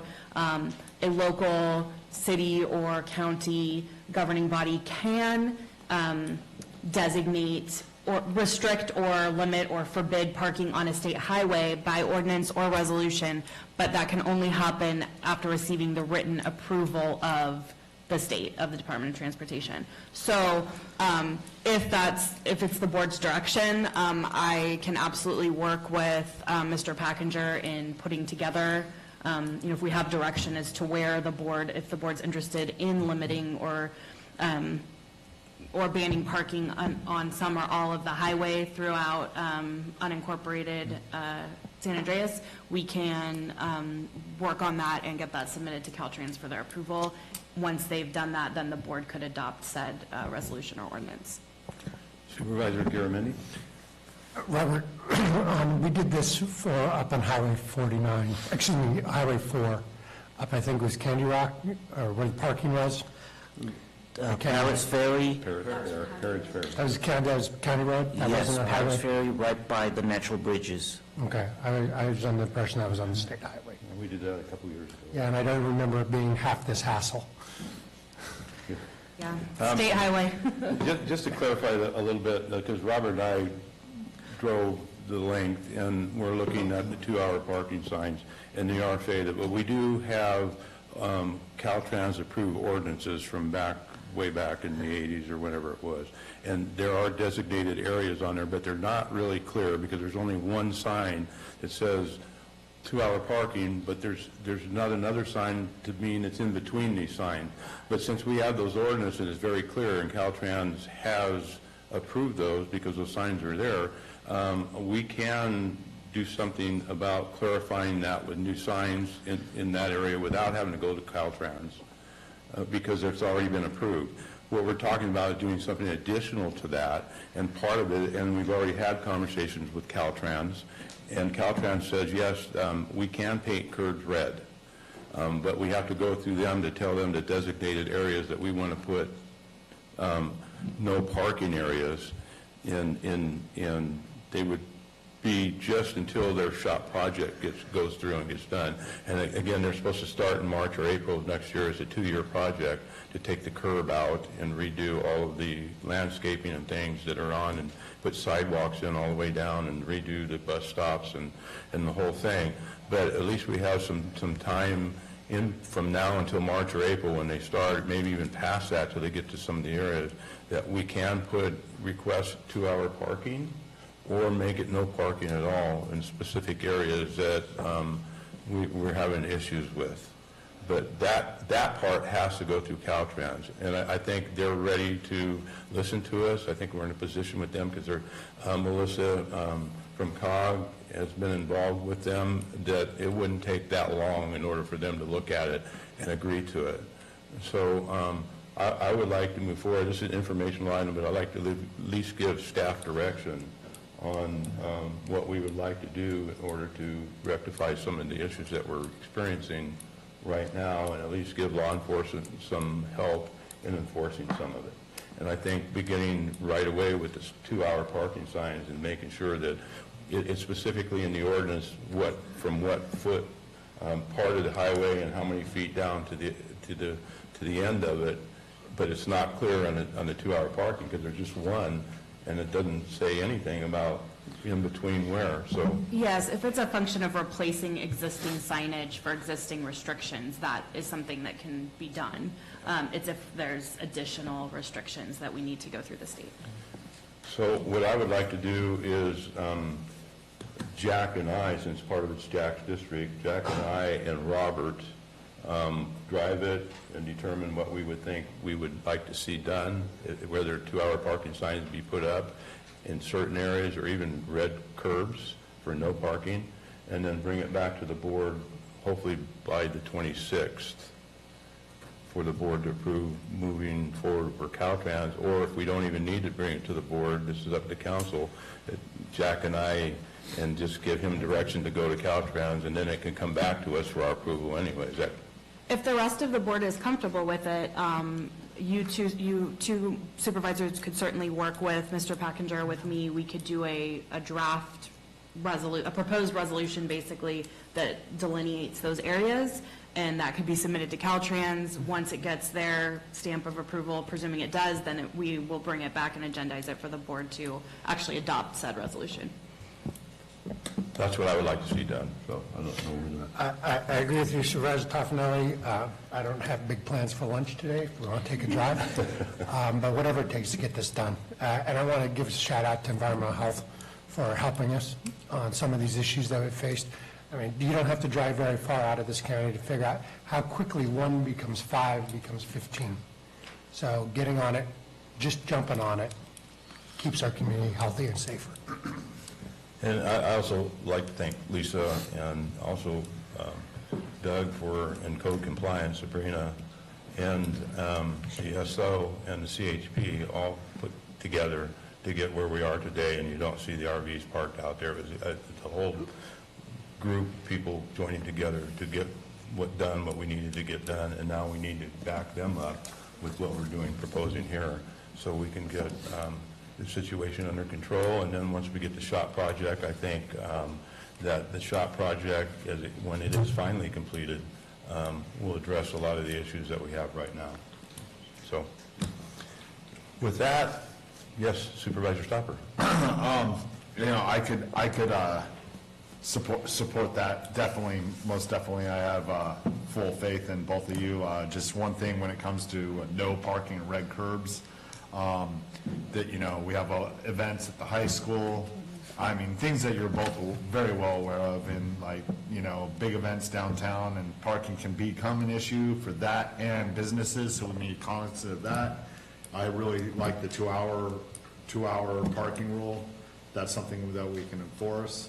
And right now, as you described, Gary, the not having both signs on both sides is something that's hard for us to enforce because they can't physically see what that area is for the 2-hour parking. One thing I just want to be cognizant of moving forward is, we're solving the situation in a single area, and we have the possibility of musical RVs right now.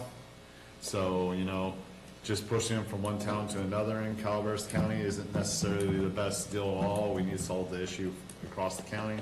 So as we move forward, any thoughts on how to do that? I will pay someone. Is it possible to do a sort of a no loitering ordinance? Yeah, I think the state courts have It is, in theory. It's the devil's in the details, of course, as Right. to how that's drafted and what constitutes loitering and how it's enforced. And to the Supervisor Stopper's comments, I am working on that, and I think staff knows that I've brought up some proposals on resolving that issue, and designating a spot for them to go. What you need, according to the state, is you can't just tell them to move without telling them that you have a spot designated for them to go to. And then you can either remove them or tell them to move along or whatever. But before you can actually do that, you have to tell them this is where you're designated area by the county. Right. So, and I'm working on that actively with staff. That's a great idea, and I'll be careful not to say any areas like district names for that spot. But well, the area I have, I'm not going to talk about it, but it's somewhere in a bubble. It's a designated area I think would work very well. So, with that, is there any public comments on this item?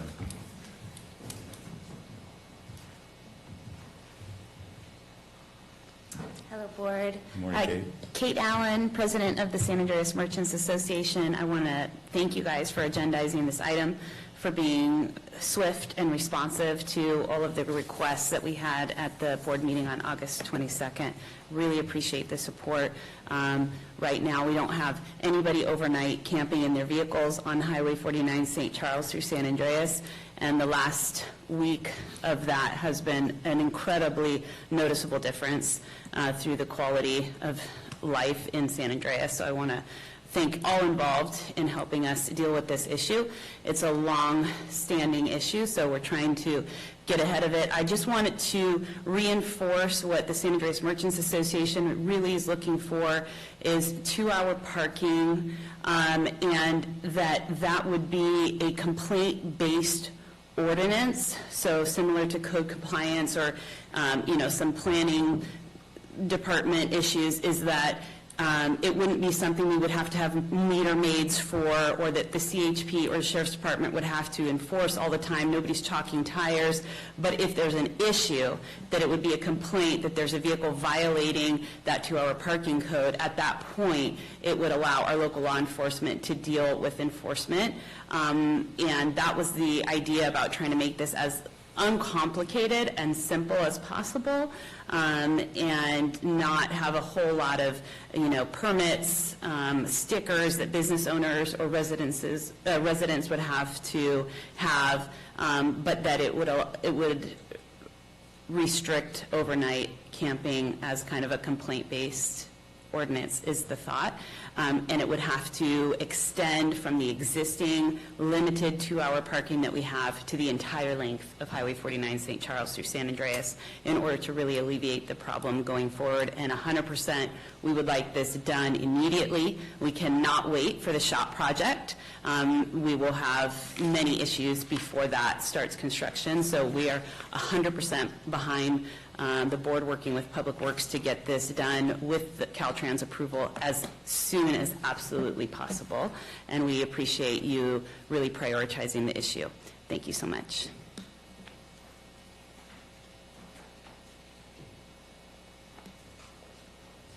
Good morning, Board. Chair Toffanelli.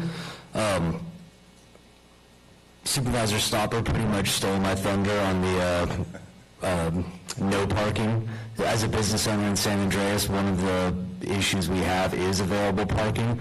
To echo San Andreas merchants and Ms. Allen, it definitely would be advantageous to have 2-hour and more of a complaint-driven. I fully understand, in front of my business, we've got a red zone. Chief Young and his crew need to be able to get their fire trucks in there. Totally understand that. Definitely not advocating for no red curbs, but I think it'd be more advantageous to have a time limit on things.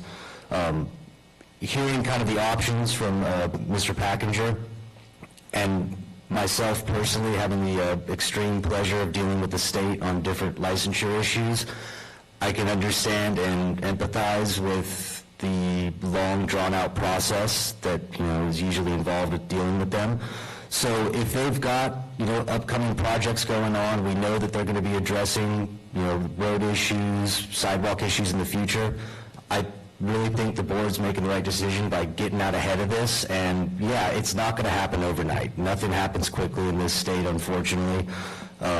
If we can work alongside them, work with them on their timeline, it would hopefully resolve itself in the somewhat near future.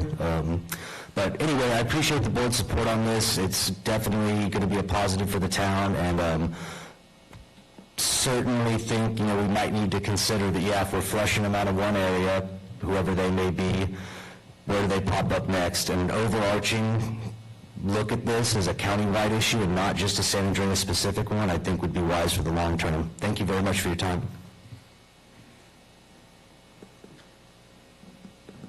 Mr. Brock. Good morning, Board. Matt Brock, San Andreas. Just want to say thank you so much for acting on this, and just being able to see our students from elementary school through high school walk through town without walking by an RV that was potentially and was leaking some raw sewage on the road, and then allegedly maybe some folks around there that may or may not have been involved in drug trafficking. Being able to watch our students walk by, that meant so much to me. And watching our cross-country athletes being able to run through town as they're supposed to be, running through town, training and getting ready to compete, to me meant so much. And I just thank you so much for that, for the energy and the effort on it. The one other thing I will talk about is the red zones. I think if we could limit those to the line of sight issues where the RVs were parking and people were trying to pull out onto the highway and being in accidents and almost being in accidents, the red zones would be important in that area, and then where fire apparatus need to park for emergencies. But other than that, the 2-hour parking, I think, would be the best approach from my amateur opinion. That's all I have to say. Once again, thank you. It's truly appreciated from not just us, but all the folks who visit, live, and do business in San Andreas. It means a lot. Thank you. Any other public comment? Seeing none in the room, is there any online? There's no online public comment. Okay, I'll bring it back to the board. We had a discussion on direction with Supervisor Garamendi and myself, getting with Robert and driving St. Charles, coming up with something to submit to Caltrans, and then it would come back to the board formally. We all agree to that? Okay, that's staff direction? Thank you. Thank you. All right, we will move on to the next item, which is a resolution from planning to conduct a public hearing and adopt a resolution 2023-004, approving a general plan amendment for the resource production RP to working lands, WL, for William Spence, or Bill. Gabriel Madeline, you need a couple minutes to set up. Can we take it? Madeline, you got it? She's got everything here for me. Yes. You care to watch, okay. If she needs help, she can call on you, right? I think she does too. Good morning, Chair and Board. Madeline Flandreau, Planner 3. I just wanted to let you know before I begin, I did slightly amend the PowerPoint presentation. There's no new information. I just sort of rearranged the slides for a better flow. So it's a little bit different than what you have in your pack. So this is project number 2023-004, General Plan Amendment for William Spence. There we go.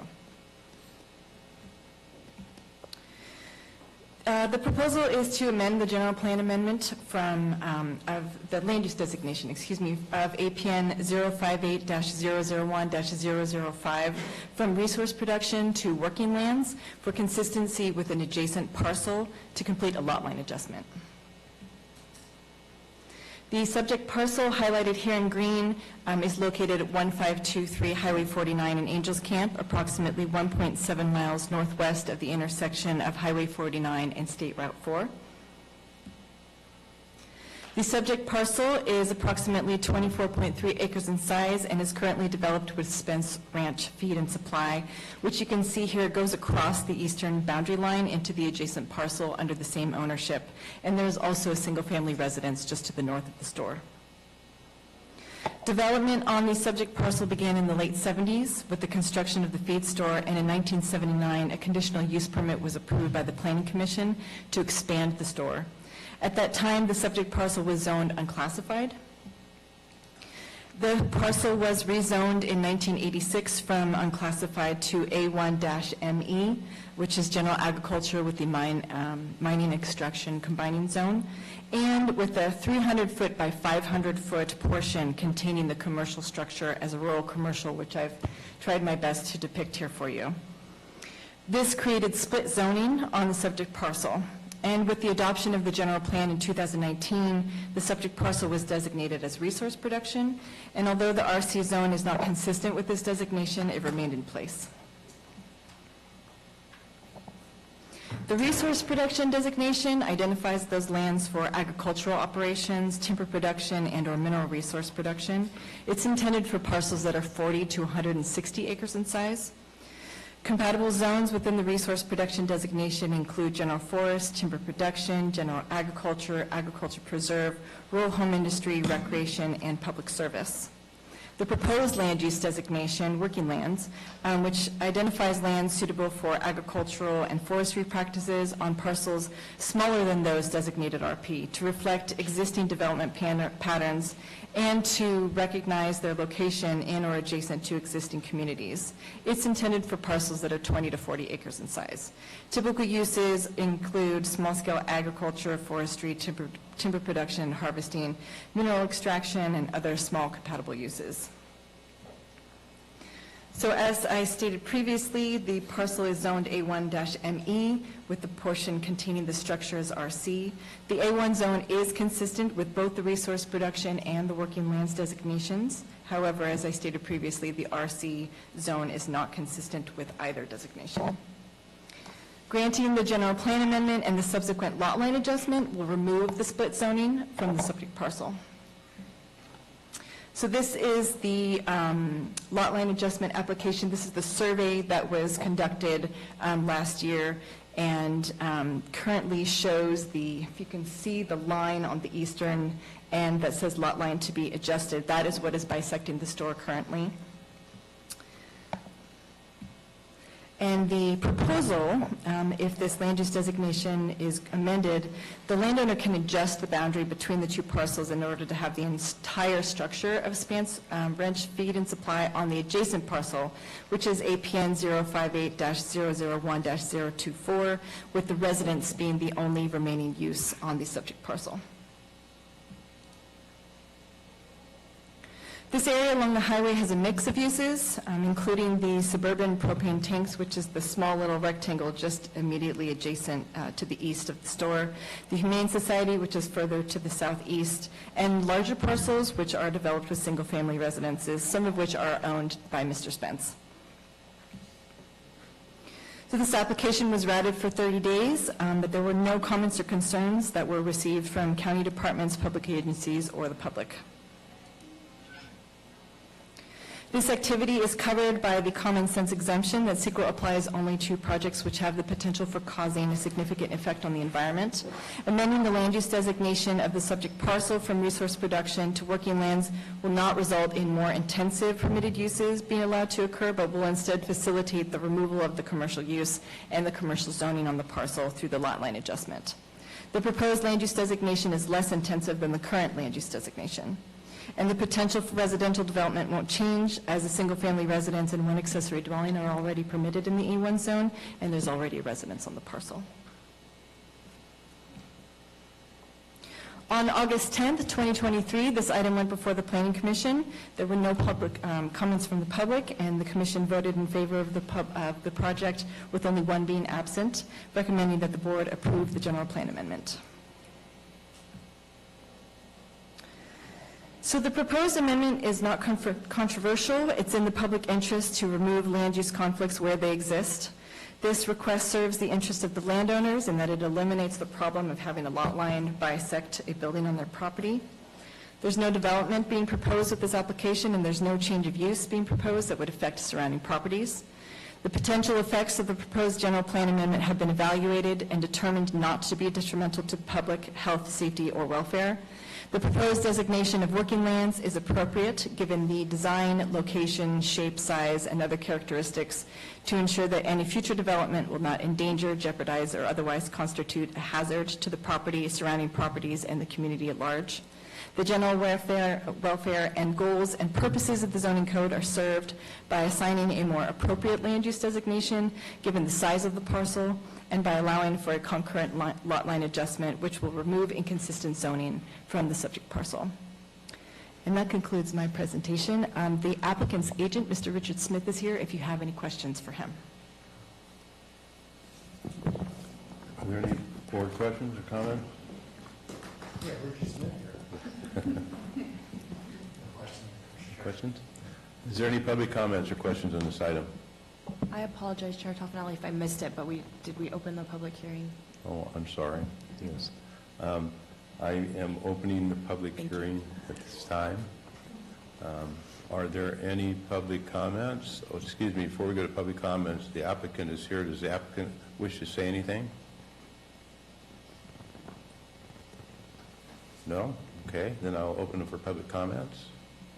Any public comments? Seeing none, is there any online? There are no online public comments. Okay, then I will close public comments, and I will close the public hearing and bring it back to the board.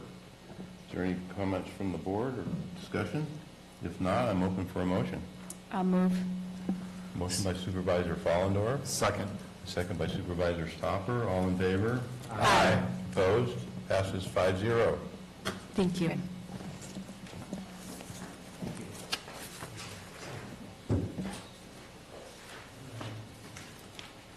All right, we'll move on to item 31. This is an informational item.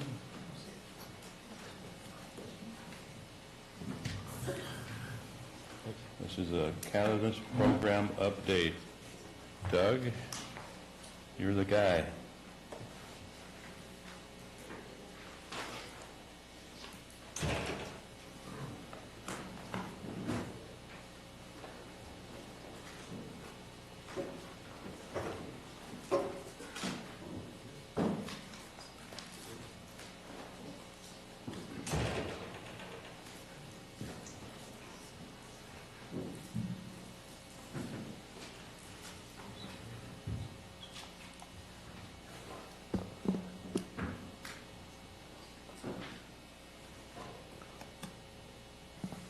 Sorry for the delay. I got to be ready.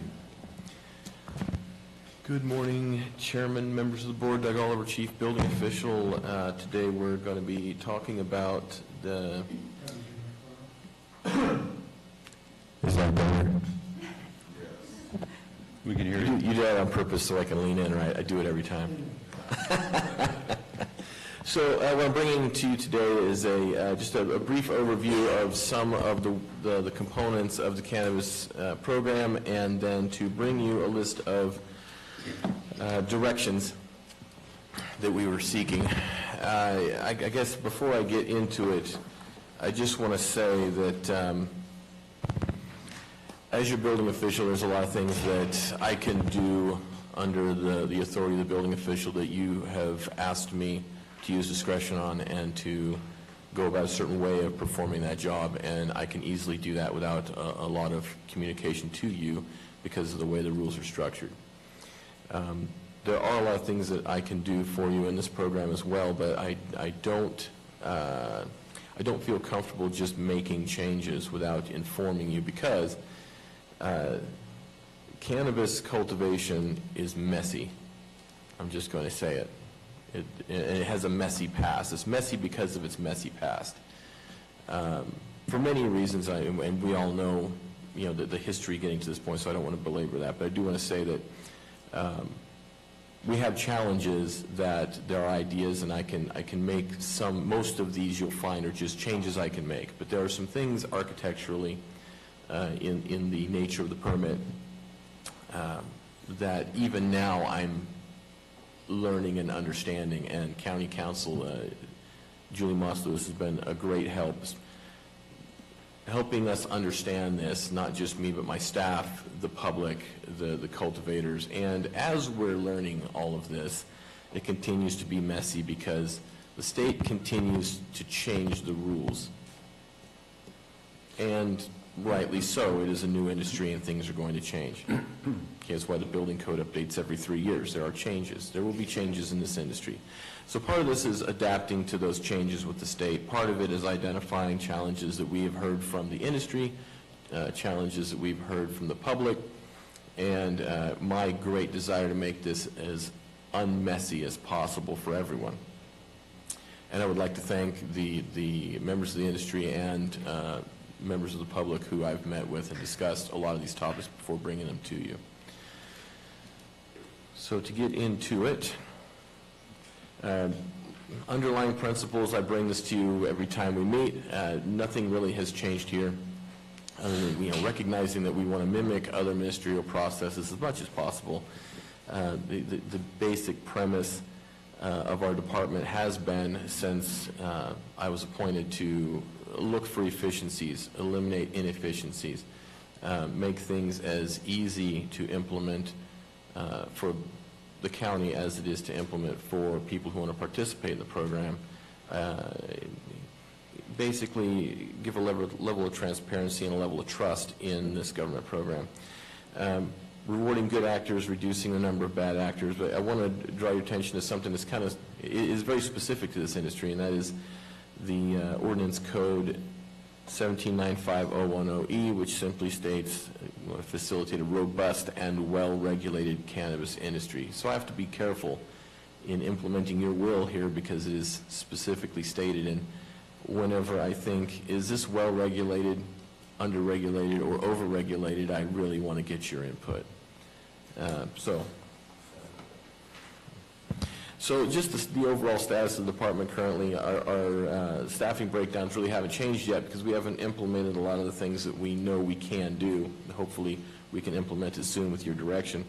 So workload will be redistributed with changes to make it such that our permit technicians can process these over the, a lot of the paperwork over the counter instead of having to put it through a process that walks to the back and has a administrator process it. So that should speed things up with a couple changes to our documents we'll get into later. At the time we posted this presentation, there were 84 active permits. There's currently 92. Pending applications are still floating around 84. Actually more like high 70s. And then the CBCBs we had about, we're pushing just over 600 right now. So we've had more people come in as we've done our annual inspections and encourage people to come in.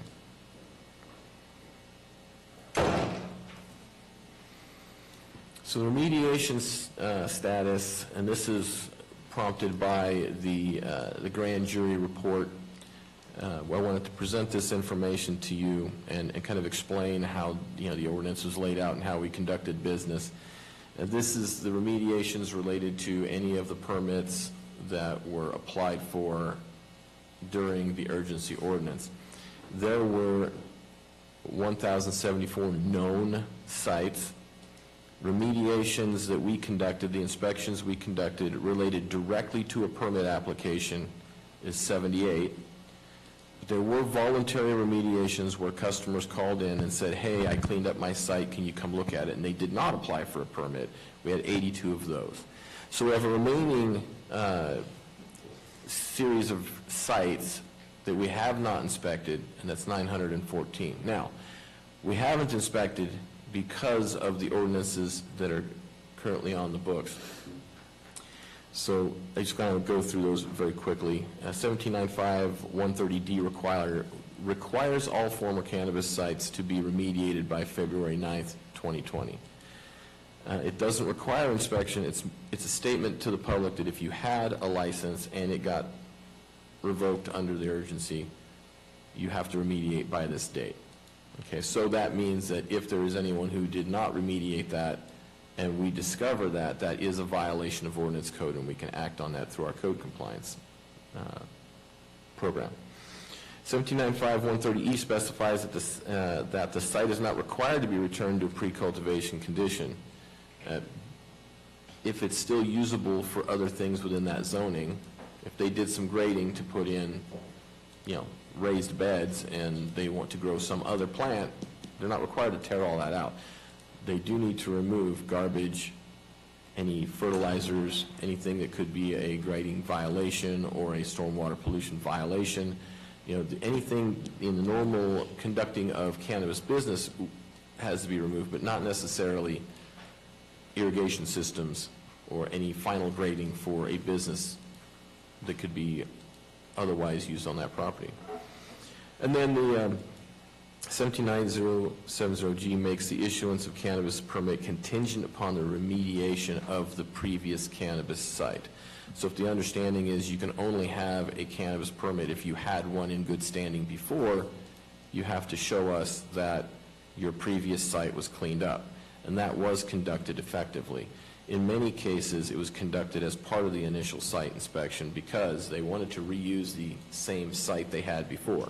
So in the initial inspection, we do the remediation first, then we apply the new codes, and that's how we got those permits approved.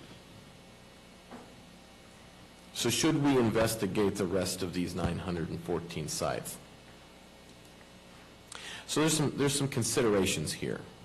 And once again, this is messy because prior to this ordinance, prior to effective legalization at the state level, prior to the changes in the criminal aspects of this, there was bad actors that did really bad things with the environment. Okay, now these sites that we're talking about potentially remediating, going out and inspecting them, they were considered a permitted site. Okay, so they were legal to operate. There were rules in place. They knew that their product was going to be tested. They knew they were going to have inspections. And they knew that as long as there weren't enhancements, if they were illegal, it would be a misdemeanor, not a felony. So it was an incentive for them not to breach the enhancements and go to a felony. The sheriff's office made a good point a few board meetings back where he identified that there's far less outdoor cultivation illegal, and when they do find it, they take the plants, they write them a ticket, and they leave. They write them a ticket because they didn't find anything to make it an enhancement and make it a felony. It's a misdemeanor. So the hazards that could have been on those sites were negligible. In addition to that, in all of the remediation inspections we performed, code compliance or building inspectors never encountered anything that would trigger them to stop the inspection, call for a hazmat team, stop the inspection, call for environmental health. We did not find any evidence to suggest there were environmental damages that needed to be investigated further. So no probable cause to take things beyond just seeing the site and making sure there wasn't any obvious disturbances. Because of this, my professional opinion is we do not remediate, do our own inspections on these. We keep it the way we have. If we get a complaint, one is discovered, then we go out and investigate. But otherwise, I don't feel it's a good use of our resources currently to send a code compliance officer and hunt down every one of these sites. And now, your board may ask me to, which is well within the scope. I can direct staff appropriately. It would take probably, I want to say, 3 to 4 months of a code compliance officer just doing this work. We could redirect them, we could get it done. But I just don't recommend using staff in that manner when we have other violations that we could be pursuing. Okay. So we have some program management challenges. Before I get into this any further, I think what I should do is, the presentation has a list of asks at the end to get direction. If your board wishes, we could go through each of these items, and at the end of each item, ask for your direction. What works better for you? I think just going forward with what you got here. Okay, we'll just drive through and we'll hit it at the end. Okay, I want to make sure, because I don't want to wear you out before the budget meeting. Although, if I do, Marcos owes me $5. That's it? $5? It's a friendly wager. It's not even lunch.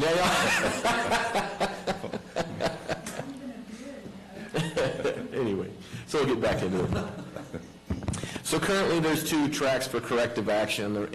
So we have a limited amount of information, or not information, but direction in 1795 as to how to manage the activity on a cannabis permit. It's active, or we revoke it for noncompliance, and there's a list of noncompliant items. Okay, so if we were to only administer this permit through that window, what that looks like is DCC does their annual inspections. We write you a list of things you have to fix should we find anything. And then normally we say, okay, come back to us when you got it fixed. Well, there's nothing fixed on how long we give them, if any. And typically with building inspectors, we write a list, and you really want to get those signed off so we don't have to worry about it. You'll call us within a couple of days. Should you not call us or not fix it, then we would go through a series of friendly reminders until the point where we say, okay, if you don't fix these items and get it inspected, we will revoke your permit. If we revoke your permit, it prompts an appeal, wherein during the appeal we have found that people will clean up everything at the last minute before we walk up to the appeal, the hearing officer, and then if the board wishes a robust cannabis industry, we typically will either suspend the appeal and say, okay, you're in compliance, or enter into some agreement and not get into the before the hearing board. This isn't an effective way to do business. The code compliance process, using 806, If there's a violation at any time, a code compliance officer will interact with the individual, inform them as to what the conditions are. When you write down something, it's usually a timeline, 15 days, 30 days, give us a call, we'll come back out, send us pictures, whatever the case may be. It rarely goes to a citation, which means that no one has to pay a fee for that. But there's an expectation they want to clear the violation, and we go back out and we look at it. Now, currently, code compliance and DCC, they don't talk to each other. And that was understood, that we did not want any negativity, and I know that there was some history regarding the activities of code compliance as they interfaced with the cannabis industry. There was some misunderstandings. There, arguably there's a little bad blood there. Well, we've retooled that shop. And the way our current ordinance is written, there has to be a way to document this effectively. Okay? If there's no communication between those two tracks, what ends up doing is we're duplicating work to the same end result. And really, until there's a code compliance case, there's no clear expectations. We've had some situations where we've written a notice, hey, you've got some stuff here without permits. It waits 4 months, the annual permit is due, hey, you haven't even gotten permits for this item yet. It takes 3 months, or let's say it takes 5 weeks to get a factory building put on your property. Well, you had 4 months to do that. Now we're 2 months past your continuation, and you need 5 more weeks. You're already out of compliance with your permit. You're going to stay out of compliance. What do we do? The ordinance would say revoke your permit. So we have these issues coming up that revoking a permit simply because they delayed in turning in paperwork, that's one thing. Not having clear expectations for the individual on when they are to correct unpermitted items or safety items, that's another. And I'd prefer to be on the side of being more informative and more direct when it comes to correcting violations. Once again, this is for bad actors, though. We have a lot of permit holders out there that we never encounter this issue. But it does create confusion when it does happen. Some of the concerns that we have is that the staff expertise is spread across several divisions rather than one expert. And that's because there's so much that we have to look at. Fire inspectors are really, really good at fire inspections. Building inspectors really, really good at building inspections, and so on and so forth. The problem is sometimes you have conflicting code items between fire code, between building code, before, cannabis ordinance questions. A good question is, 4290, driveway requirements. Okay? This can cause confusion. Okay? So we have different specialties that come into conflict on occasion. What I want to look at here is the option of simplifying the enforcement and the permit revocation procedures. Permit revocation really shouldn't be something that we entertain very often unless it's an egregious case. We shouldn't be policing this type of permit the way we're currently doing it. And I want to detour from that for a second and say the biggest problem that I have right now in reconciling this permit type is it is a unicorn. It's not a planning permit, and it's not a building permit. It's a ministerial permit, yes.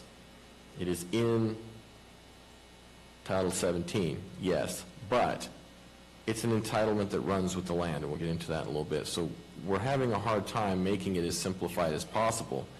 And once we get a couple slides in, you'll see where there might be a stroke of genius here that we could tee off of. Or I just had a stroke. We'll find out in just a minute. But the hardest part about this is regulating these violations effectively, and it would appear that if we separated things out effectively, any new permit, any alteration to a permit, any building permits, anything that's new on a site, the building inspector or another code like the fire inspector, the actual code designees, those guys are the ones that would do those inspections. It makes more sense because they are the experts for what is happening right there. Annual inspections, I'm just throwing this out as an option.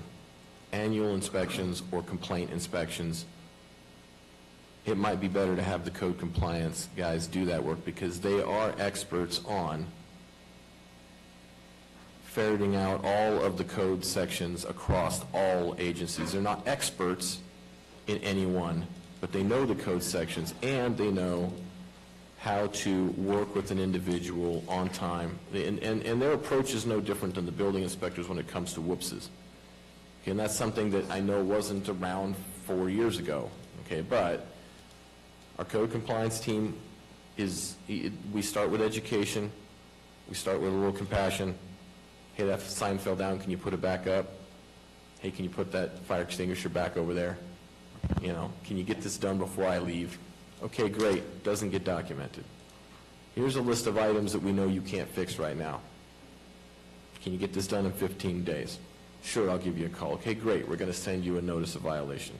Okay, now notice of violations aren't new either because Public Works and Environmental Health both write notice of violations. Okay, they already do this. This is not a criminal action. It's simply a correction letter with a deadline that is founded in ordinance that we can use. That also means that if they don't come in on the time frame, they don't ask, they don't negotiate for time, they don't fix the problem, that does become a citation. Okay, and then they have the option to appeal that citation. So there's appeal one. Okay, if they say, no, I made the mistake, if the citation is confirmed, then they're not eligible for a permit anymore.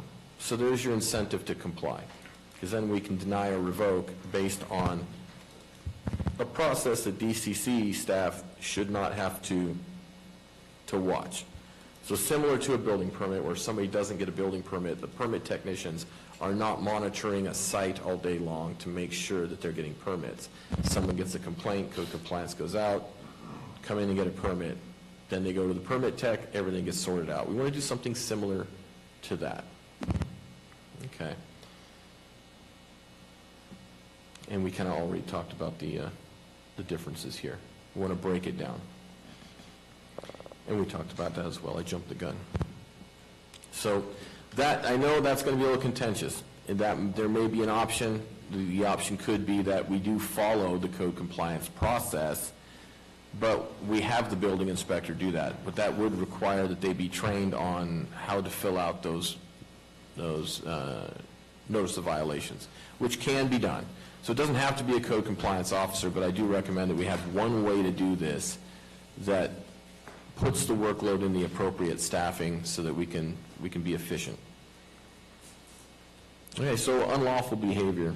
This is related directly to those folks that are causing trouble on active grows, not necessarily the cultivators themselves. So by and large, the good actors are policing their own problems.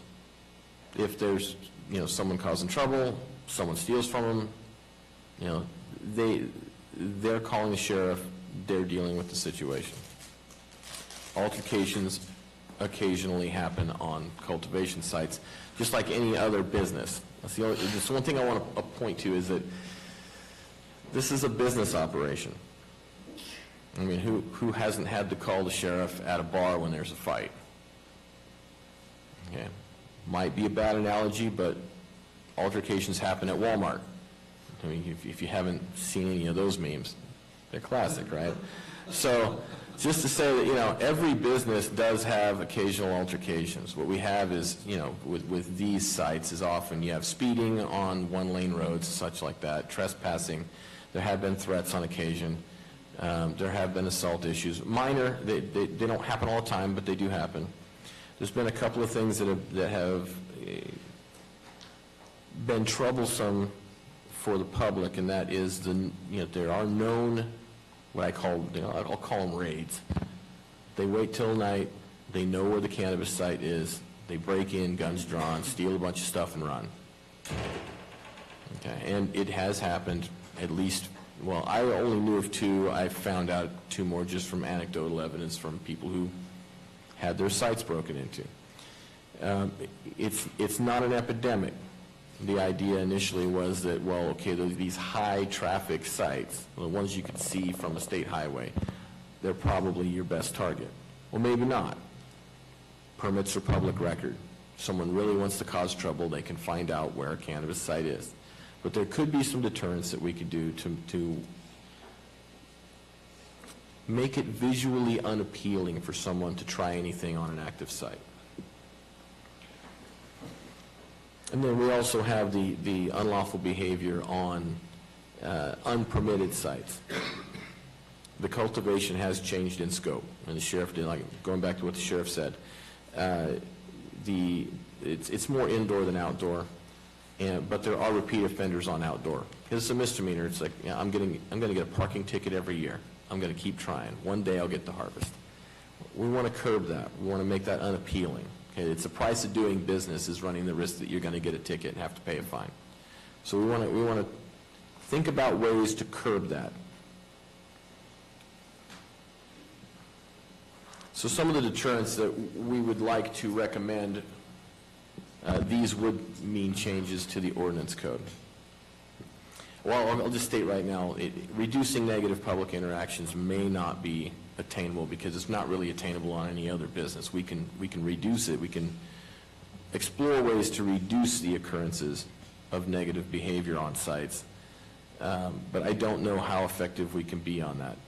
We wanted to explore the possibility of expanding the definition of nuisance or enforcement or revocation where negligent management results in repeated need for law enforcement. Now, I'm not certain we can quantify that effectively, and council working with Ms. Moss-Lewis, there may be some hardships, let's say, in negotiating your basic rights under the Bill of Rights, because you can't just set up something and say, if you have 15 citations or you have 15 stops by the sheriff's office, we're going to pull your license, because if someone didn't like your license, they would call 15 times. You know, so we have to be careful how we approach this, but we want to look at ways to say, okay, this is a nuisance site. How do we classify this as a nuisance and say this has to change, or we'll revoke your permit? We also want to explore additional requirements for outdoor cultivation. Namely, if the plants cannot be viewed from the roadway, if you're growing 6 non-commercially for yourself, and you can't have it within view of a historic state highway or a scenic highway, which those are in the code, why haven't we made it in some way obscured from view on any other major thoroughfare? And how would we want to restrict that? A state highway is probably not a good idea to broadcast that you're growing a lot of cannabis, 30 seconds away from a highway.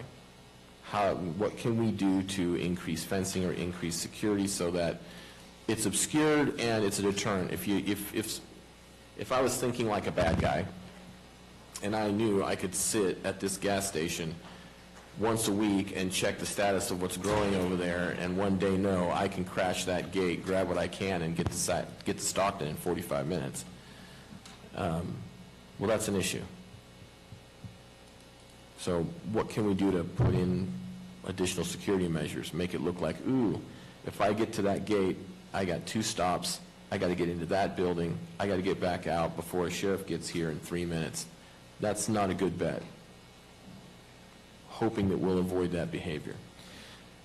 Increased security, screening the plants, and making it not viewable from the state highway would be something we really want to look at. But once again, your board may decide that that's not reasonable. And I would say that we already have sites that are permitted. Those sites more than likely would not be subject to this. It would be the new applicants, because we already have active permits. If they haven't gotten to the permit issuance phase yet, they would be subject to anything new.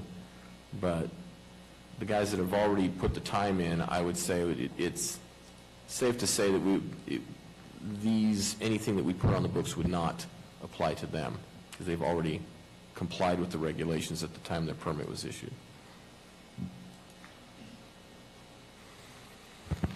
We also want to change the fine structure.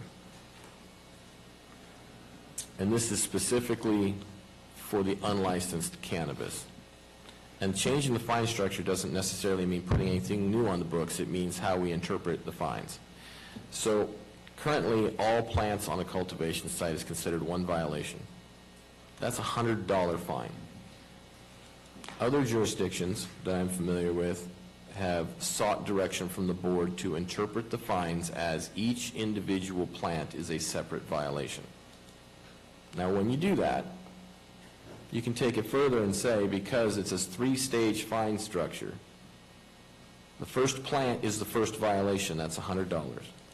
And by statute, the second plant would be the second fine, $250.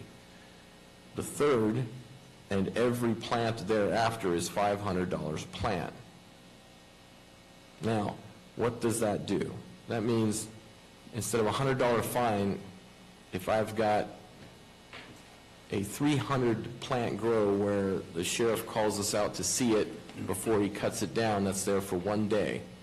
Right now, we would charge $100 and maybe $800 in processing for the case. Under this, if we only counted each plant as $100 a violation, it's $30,000. But if you count staging up each plant as the next violation, you're looking at $295,000 as a fine for cultivating illegally. So great, we have a fine, but what do we do with it? If we do it, we have a program here, the statewide CAP program. It's a new program where the Attorney General's office enters into an MOU with the county. When we cite someone on a code compliance case, we hand the citation to this state attorney. They process the hearing, they process the court case, they process everything to the end, and they don't charge the county, they charge the violator for their attorney's fees. So what that does is we have a fine structure high enough so that the cost of doing business is gone. If you get caught cultivating illegally, chances are you're going to lose the property. That gets rid of the repeat violators. They don't want to lose that parcel. They'll stop. There's potential here to take them to court, get a judgment, and we can explore further to see how long it takes to actually lien the property and turn the property over for non-payment of taxes or non-payment of those fines. So aggressive, yes, not necessarily a maverick approach because other jurisdictions are doing it. An effective message to illegal cultivation that won't be tolerated here. Only legal permitted grows are going to be tolerated in this county. But it does take some steps. It would take modifying the ordinance code to specifically state that attorney's fees can be collected as part of a code compliance case. It does take making a couple of changes. Well, defining the fine structure is just a decision by the board. It doesn't require changing the ordinance. If we're going to change the actual fines in the system from 100, 250, 500, that would require a change in the ordinance. Okay. So here's something that has been hinted at that we want to take a look at as well. These the cannabis background clearance badges. At the time, we had 408 issued for employees, 145 issued for owners countywide. This was a couple months ago. Cost to renew an existing badge is actually higher than the renewal fee. Renewal fee is $15. Once you count staff processing, issuing a new card, all that fun stuff, it's easily double, if not more than that. And we have a limited amount of funding in the cannabis allotment where it will dwindle down over time. Once we get people badged in, it's kind of, there's a what's the term I'm looking for? Diminishing returns, let's say. Cultivators have employee shortages due to the stigma surrounding badge requirements. There's misunderstandings about what the badge means. Some people in the community feel that if they get a badge, they're being watched by the government and they can't have a firearm and they can't apply for certain jobs, and so they don't want to have that badge. Seasonal employee spikes make badge requirements inefficient. Season comes around where you're harvesting, you're calling temporary help, they run out of help, they don't have enough people that have badges, they have to send people down to get badges, there's a waiting period, you just lost your harvest window. Okay. Predominantly good actors, we've only ever denied 3 licenses due to a background check.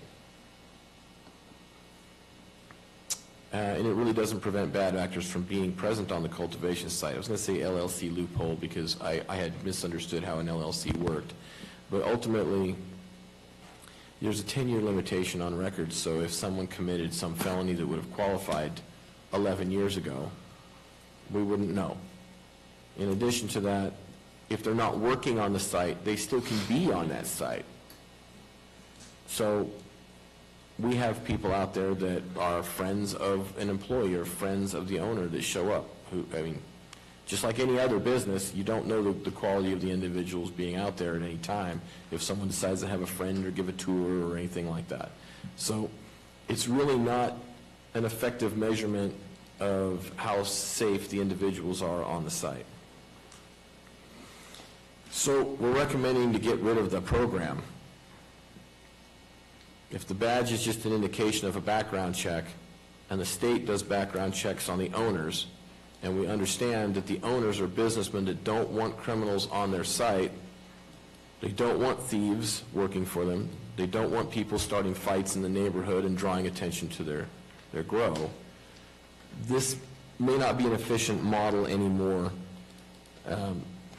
There may be other things we can do to just sort of oversee active players on these sites. What we can do is have a list of employees, list of owners that we maintain, and when they bring on somebody new, they update them.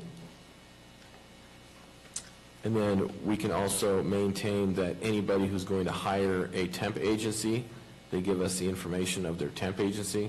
This is all useful if there's an investigation with the sheriff's office where they're trying to identify who could have been out there at a given time. You know, just enhancing the ability to go catch the bad guy, not assume that they're the bad guy. And there is an option to explore that if there are incidents on the site because of bad actors, potentially have a fine structure set up. And let's incentivize the good behavior. If you are that type of site where you don't care about the quality of the individuals and they are causing nuisances, is there a fine structure we can set up for that, or is there a penalty structure? But going back to what I said before, that might be hard to set up. Okay, so moving on from the CBCBs. The permit model is incredibly tough because it's a ministerial permit, but it's not a building permit. It's an entitlement. The only way to remove it is to revoke it. They almost always appeal. And I would too. If someone was going to revoke a permit, I would appeal it. I would find a way to negotiate and try and make it work. Rightly so, because any other planning permit, if there's a problem, you can revoke it for noncompliance, right? They don't expire. A building permit will expire. There's no way to just, if you don't bring your paperwork and you walk away from the site, if you don't turn in your stuff, it doesn't automatically expire. It just sits there, which means you have to go through a whole continuation process to encourage people to bring paperwork in. There's no mechanism to reinstate revoked permits that have gone into compliance. You'd have to start over with a new a new permit application. You still have the entitlement, but you don't have a permit anymore. There's got to be an easier way to get back into this. And there's really no synergy with the state DCC licensing scheme. They've changed their cultivation sizes, their permit sizes, their definitions. A lot of things are moving around here, and it's conflicting with the permit model that we have. Also, there's some lack of clarity on the setbacks. We got clarity. We found the code section that I've been struggling to find for 2 months. So thank you, Julie, if you're out there, for pointing that out to me. And we can dial that one back. Now there's two, and we also have 2 levels of background checks currently. We have the county and the state. The state is a higher background check level. They look at more than what we're looking at now. So we have duplication that we'd like to eliminate. So what we want to do is we want to allow suspension of permits. That, or expiration is a better term. Sunsetting them if they're abandoned. That may be difficult because they run with the land. It may be something that current applicants who've received a permit are not subject to this, but new applicants could. This would require a change to the ordinance. We want to develop a streamlined process for reinstatement of suspended, expired, or revoked permits, recognizing they already turned in a bunch of the paperwork. They got kicked because of a violation. If they fixed the violation after they got revoked, how do we get them back into the system? We want to work on making something a little easier. Something here that's going to require an ordinance change that could be a little spicy, let's say. Allowing one permit to carry more than 1 acre if the parcel size allows it, rather than multiple 1-acre permits under one state permit. The state can have a large permit for larger than 1 acre. So they got 1 state permit and 3 to 5 local permits where they had to find a right to apply for every one of those acres. Now, I'm not saying in any way that we should allow more to be grown that's allowed in the zoning, and I'm not saying that we should allow cultivation in areas where it's not zoned to be done. Okay, I'm not saying any of that. What I'm saying is, if the ordinance says it's 1 acre of cultivation per 20 acres, if they have 60 acres, shouldn't they be able to have 1 county permit commensurate with 1 state permit for cultivating everything within that zoning? So I'm just throwing that out as an option, because what that's doing is that is keeping them from having to, one, file 3 to 5 separate permits, pay $12,000 per permit, submit all identical paperwork for all of those permits, and then every year pay for continuations on all of those permits. In addition to that, because sometimes these have been picked up over time, they're not submitting all their paperwork for continuations at the same time. They're submitting continuations every 2 to 3 months whenever they got the other permit approved, and it's causing issues with trying to get all the paperwork in and accurate. So we're having some issues with that we'd like to consolidate and just say, look, 1 instrument is all we need within the zoning, within the size limits of the zoning. Okay. Okay, so now we also have the 2-step application. Now, this was not in ordinance code. We don't have to do it this way. What it was is a decision made when the program first started that said, essentially, we don't have the time to process all this. We don't have the staffing. If you all hit us with everything, it's going to take forever to get these permits out. So let's start with, give us the proof that you can grow, we will conditionally approve you, and then you can move on to the second portion of the application. So there's a list of vetting that had to be done, which initially seemed like it could be done quickly. Didn't turn out quite like that. Took longer than we thought, but we also didn't charge the fee. So we have currently 84 applications, or I think 78 at this point, applications that we did a bunch of work up front. They're still sitting there. We haven't collected any fees on it.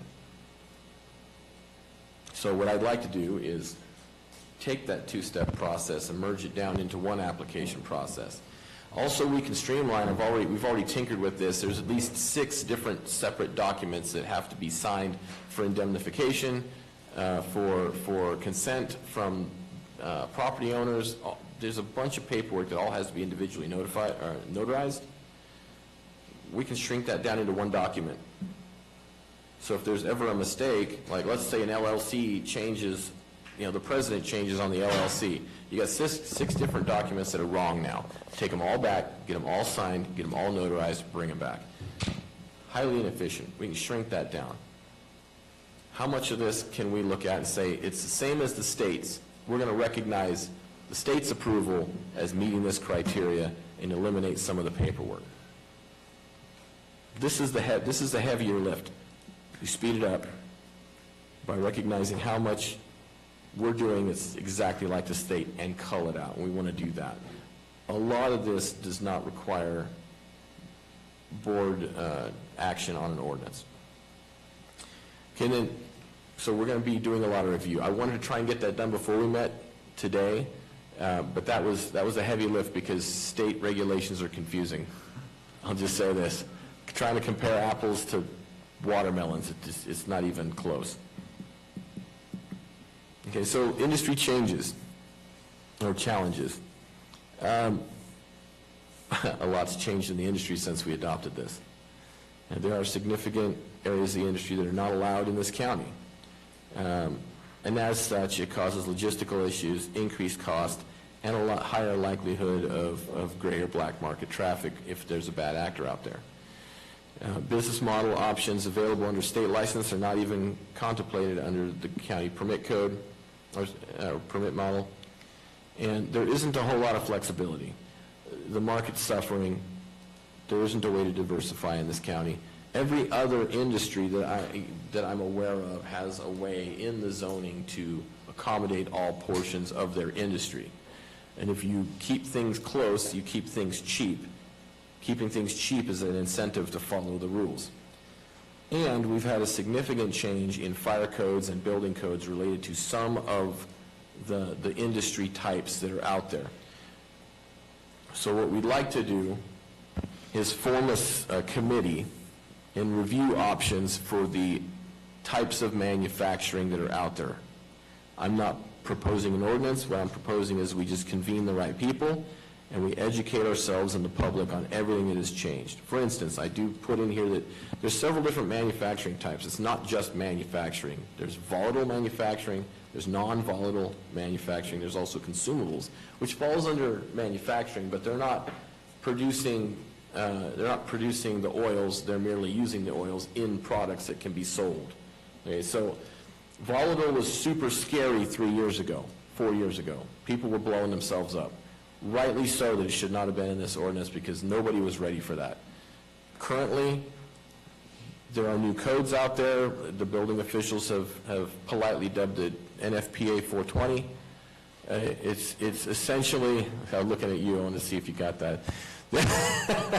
It's essentially fire regulations related directly to volatile extraction and how to safely conduct it. There's non-volatile extraction now as opposed to bulk. Exactly. So there's different levels. I'm not saying we should do it. I'm saying that we should be educated and bring your board a report on what we've discovered, talking with the industry, talking to other counties that have implemented it, talking to other fire agencies in California, talking to the public at large and educating them on what can be done. I think it's incredibly important now that the industry has started maturing in fire and safety codes that we have this discussion. However, your board could decide this county's not ready for that yet, and we can set this whole thing aside. What the goal would be primarily to acquire knowledge and present it to your board. Okay, so I have sufficiently bored you to death on all of this stuff, so I want to go through the list and see what you think. So, as it relates, well, do you have any questions about anything I've presented before I get into the hard questions? I got a few, but I'm running a couple. I have a few, but I'm running a few past county council right now. I could see the look on her face. This is going well. I just complicated it. That's okay. That's okay. This is complicated. Like I said, this is messy. And that, no, it is. And from the very beginning, we understood this with the state. And we, putting something together, like you brought up robust, trying to provide an avenue for a strong and healthy, vigorous industry, at the same time, well-regulated, kind of conflicts in the statement in a way. But, yeah, no, I'm going to drop it there. Go ahead and move forward.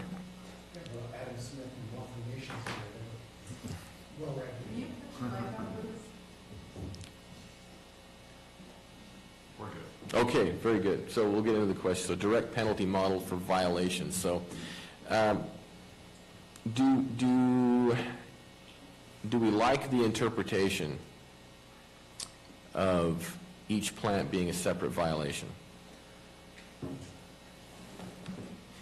Maybe not the 100, 250, 500, but maybe the 100 each. What are your thoughts on that?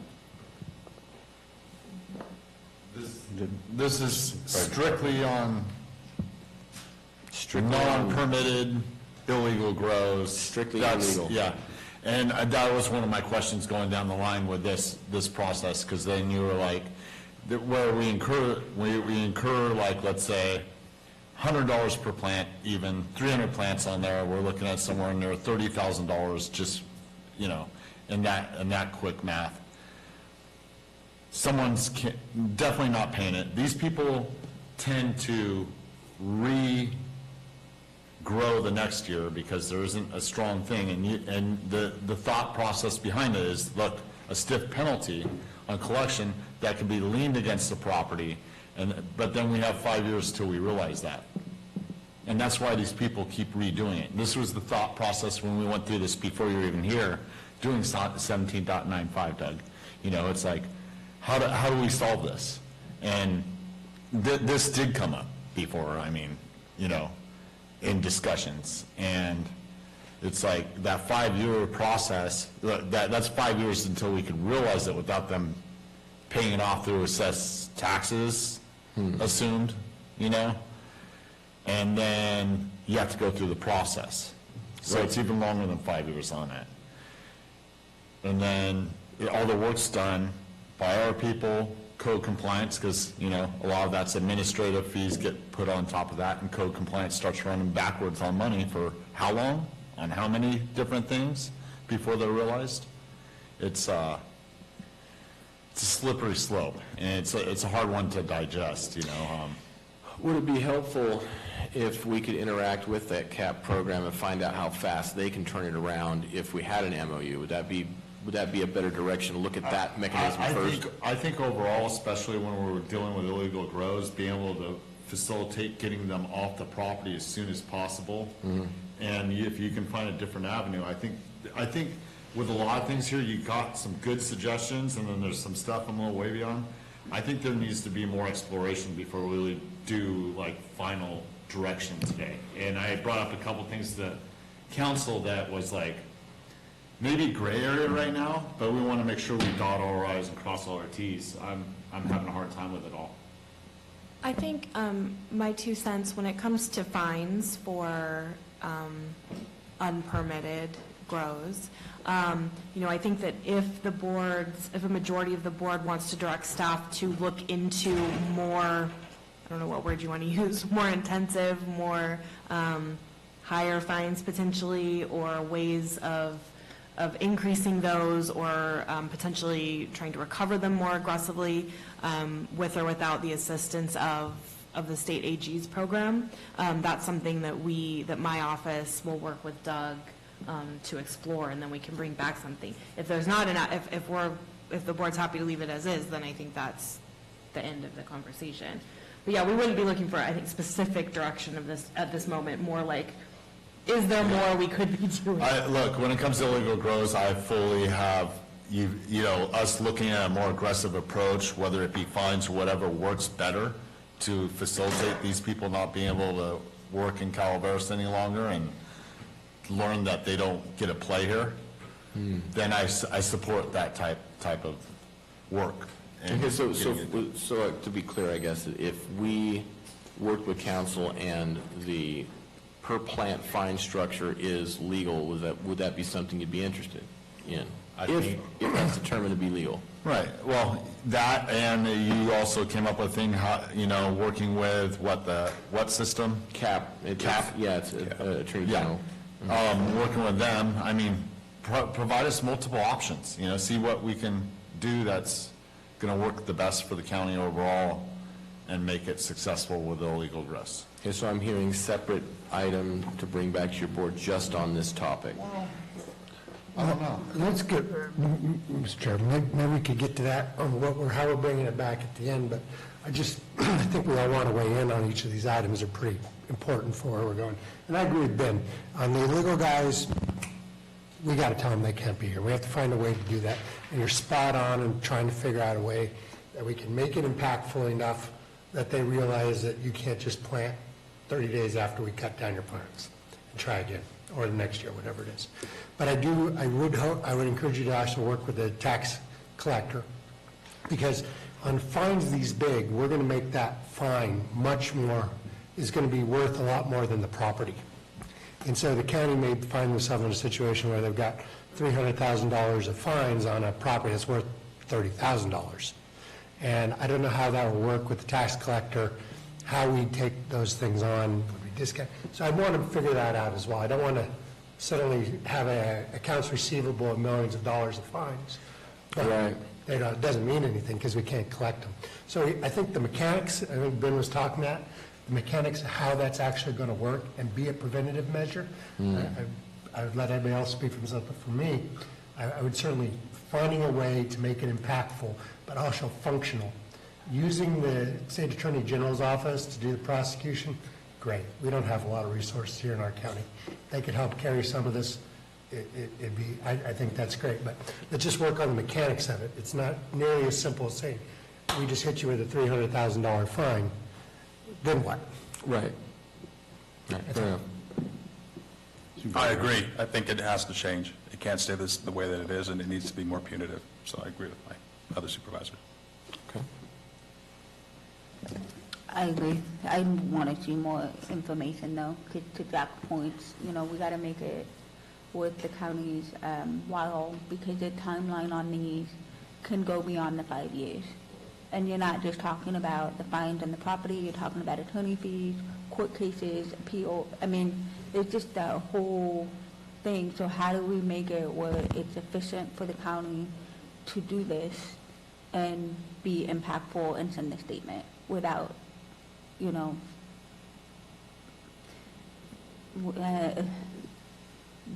just throwing everything under the sun and not getting anywhere, I guess. I want to make sure that we're able to realize that investment we're going to be putting into making the point, rather than just spending the money and not getting anywhere. Pretty good. I agree with what they're saying. It's going to be very difficult, though, because the state is working against us with a misdemeanor, and you can't confiscate all the equipment and take it. And, that's something that we're working around, putting a fine on. Yeah, we can do that. We have that in other properties. We have fines. But again, if you lien a property like Jack brought up, that's only worth $30,000, $40,000, and we got a $300,000 fine because they were growing 600 plants, 300 plants, or whatever. And they start adding up, because then next year they start again, or if it's on a residency, once it's cleared out, they're indoors again, they can start growing again. It's another fine, and then it gets to the point where, what do we do? It's a very difficult situation here, but perhaps you can get with, you had a committee set up there that you were on one of the other items. Maybe that committee can explore this too, and bring something back to the board that we can legally do that may help getting to the place we want to get to. Once we raid them, get rid of them, they don't come back. Right. Definitely with that committee, it benefits the legal growers to get rid of the illegal growers. That way, any competition narrows down the market in one way or the other. So the other deterrents, are we interested in moving forward with recommendations on additional security measures or screening from view from the public? Well, screening from view from state highways, screening from view from major thoroughfares, or a definition thereof. Do we have an interest in that? I do. I would like to see it. I think there's groves that I have in my district right now that are right in view of public right-of-ways that, or the fence isn't even up, it's fallen down, it was just a screen fence, it's no longer there, and I hear complaints from individuals. I mean, I think it was part of our ordinance that they were supposed to be completely fenced and not observant for the public. Yeah, unfortunately, that only manifested in the non-commercial grow side of the ordinance. I mean, that's The where I'm at. fencing? No, the screening from view. Okay. Yeah. Right. I don't know. How high can we build a fence depending on situations? I mean. Well, I think a 6-foot fence you can build without a permit. Right, no, I'm completely in agreement that 6-foot fence needs to be around every grow at this point and needs to be enforced. With that, expanding it beyond that, I don't see the point. It's not, there's situations where it just doesn't, there's no solve, so. Well, as it relates specifically to state highway view, not necessarily any other road. Well, I mean, so look, so we're asking for you to bring back maybe a solution for what would be for a statewide highway view? What is that? Bring back some suggestions, Doug. We'll talk about it later. Okay. Does everybody agree with that? Lights on. Well, wait a second. I think we have to be careful on business owners should be responsible for their own security of their site. You don't, and I get a business license from you, you don't come and check my locks to make sure, or have make sure I have a burglar alarm on my building. So I think we have to treat, business owners should be responsible for their own security, and that's why we have a sheriff's office to respond to violations. I don't know how we do the screening from the state highway. I will agree with Ben. Let's see what you kind of can come up with. But, I mean, are we screening it because it's a safety issue and we're trying to protect the business owner from being robbed? Okay, well, maybe that's a business owner's responsibility to screen protect their products and their work site. Are we screening it because looking at marijuana is offensive? That's a different set of issues to be dealing with. That is very subjective, what I find offensive and what perhaps Martin finds offensive for viewing. So I'd be very careful about getting into the subjective piece, and I'd also be careful about, if somebody wants to build something that is stupidly obvious and easy to rob, we should warn them. But, I mean, I don't think we're in charge of keeping everybody from being stupid. That would be an impossible task. And you can't fix stupid. Understood. Supervisor Follendorf? I think some of the highway has come up because you've got some individuals not wanting to adhere to county aesthetics. And I think really it's more of a gateway issue. Penalizing, the existing growers that are already in compliance and are already on some of these state highways, this isn't going to solve it. We're looking at more of a gateway entrance into our county to make sure that we're welcoming our tourists, and it aligns with all of the other businesses that have to come in with what building and aesthetics look like in certain areas of the community. And how do we address that? The fencing and all the other stuff, there are requirements, but there's some other issues in certain areas where how do you welcome those tourists to come in and you're not just seeing certain 6-foot fences, and maybe that's more of the approach, is looking at more of a gateway or more of where the aesthetics of the community around it. It's no different than a building going up and you're in a historic district and you've got to put a facade on the front of it and match the aesthetics of what you're building your new business in. And I would like you to bring some of those options back to see what that would look like. Versus, so, for example, well, I mean, we just approved the wayfinding sign. That's supposed to be the gateway to at least the Highway 4. Now, and it's supposed to match certain aesthetics, but the public had input, and that's the welcoming, and everything around it is matching it. And now you've got a new business that's coming in, and it's going to be the opposite of what we've had input from the public on a wayfinding sign, on what other businesses are building, and having just a flat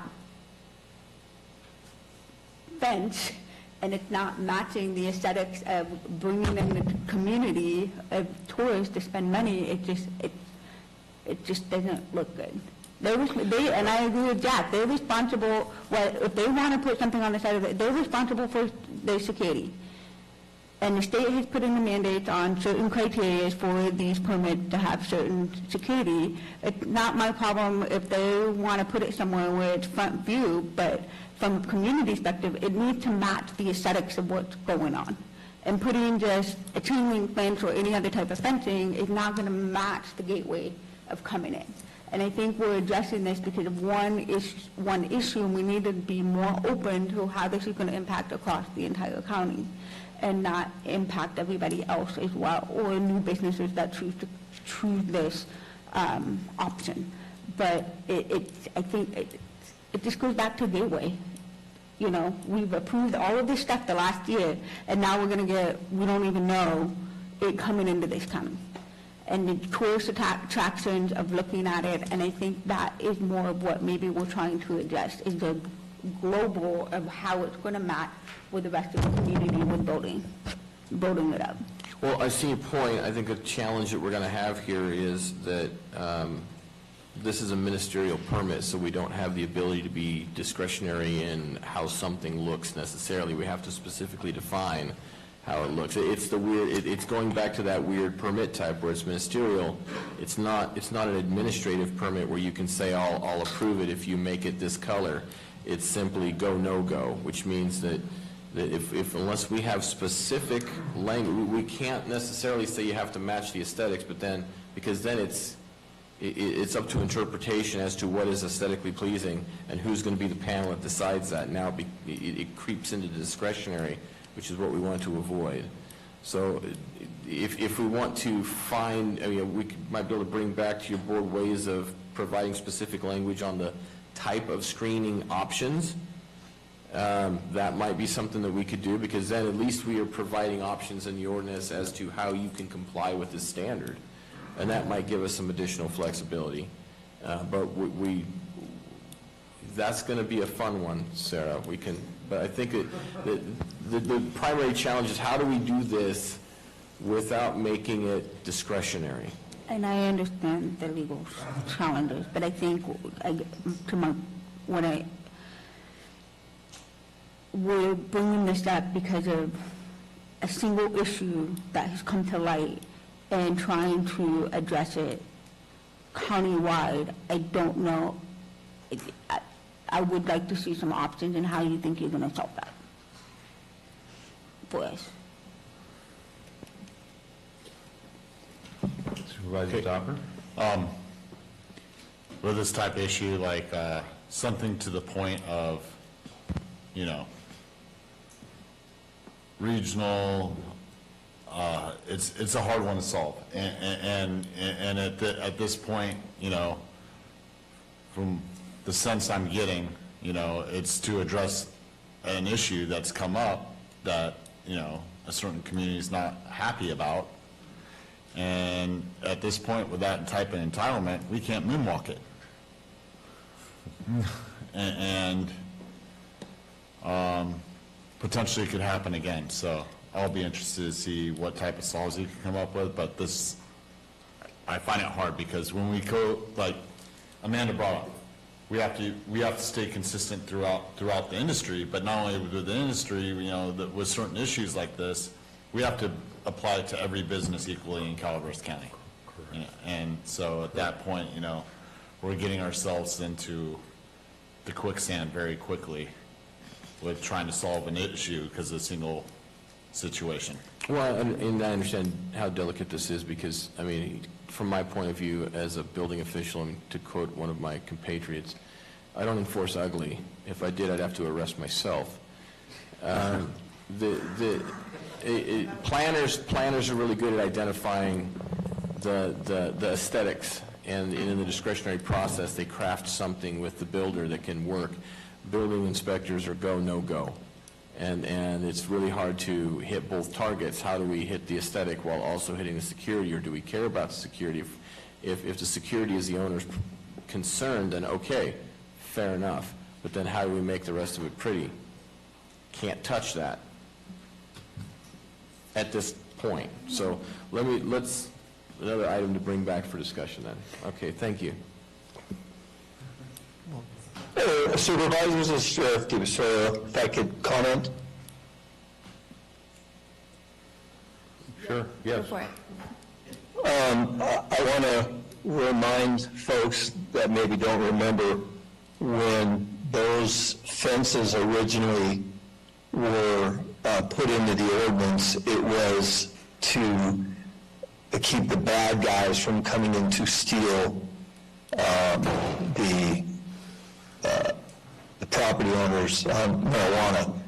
It was kind of a twofold. It was designed for security.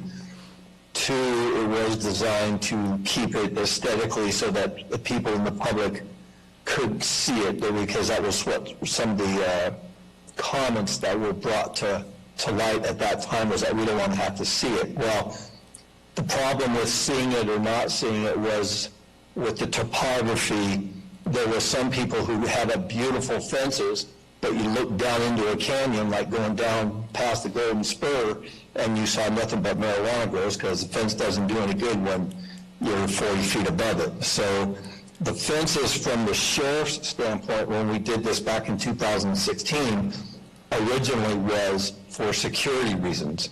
I heard a couple of supervisors say that, if they don't want to, or maybe it was Doug who said if they don't want to have their facility secured, that's on them, but it's not. That falls back to a safety thing for the sheriff's office, that if they can just walk in off the street and start stealing marijuana, and now we have gunfights, we're back to the OK Corral that we had up at Mountain Ranch. So if the fencing has not been taken out of the ordinance, and I have to be honest with y'all, I haven't read that ordinance in quite a while.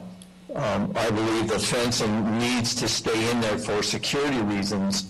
And again, we're not talking about tomatoes here. We're talking about marijuana, where we're having people who come up from Fresno, which we just saw, to rip off marijuana. That is the first comment I want to make. The second comment that I would like to make is about what Doug had talked about on the fines.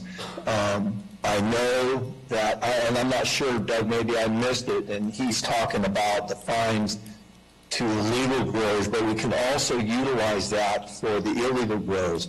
And I agree with Amanda and you folks that that's something that needs to be researched. I know that Barbara and I have talked to this board and past boards since 2000 and probably 18 anyhow, on putting together a forensic team to try and chase that money, because it's going to cost money to make money. Folks have been hearing me say that for years.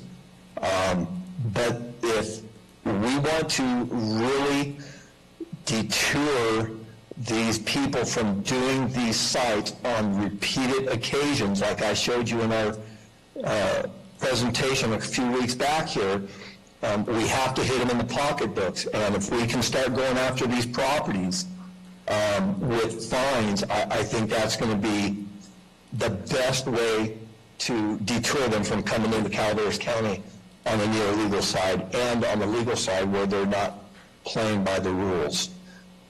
Just my 2 cents worth. I guess that's all I have. Thank you, unless you have any questions for me. Anybody have any questions for the sheriff? Thank you, Rick. Okay, so just to clarify for the sheriff, we're not taking the fencing out of the ordinance. We're merely recommending that we make that fencing screening similar to non-commercial cannabis on state highways. That was the recommendation. Okay, I know what we're talking about, Doug. We're talking about that one place that you and I went and took a look at, and the problem with the screening is a pocket knife opens that screening up in a heartbeat. And I believe that's why we went with some type of a wooden fencing or chain link fencing with panels in it to, one was the solid to take away the visual, but the second and more important to the sheriff's office is the not being able to take a pocket knife and slice your way in there and go in there and start stealing plants.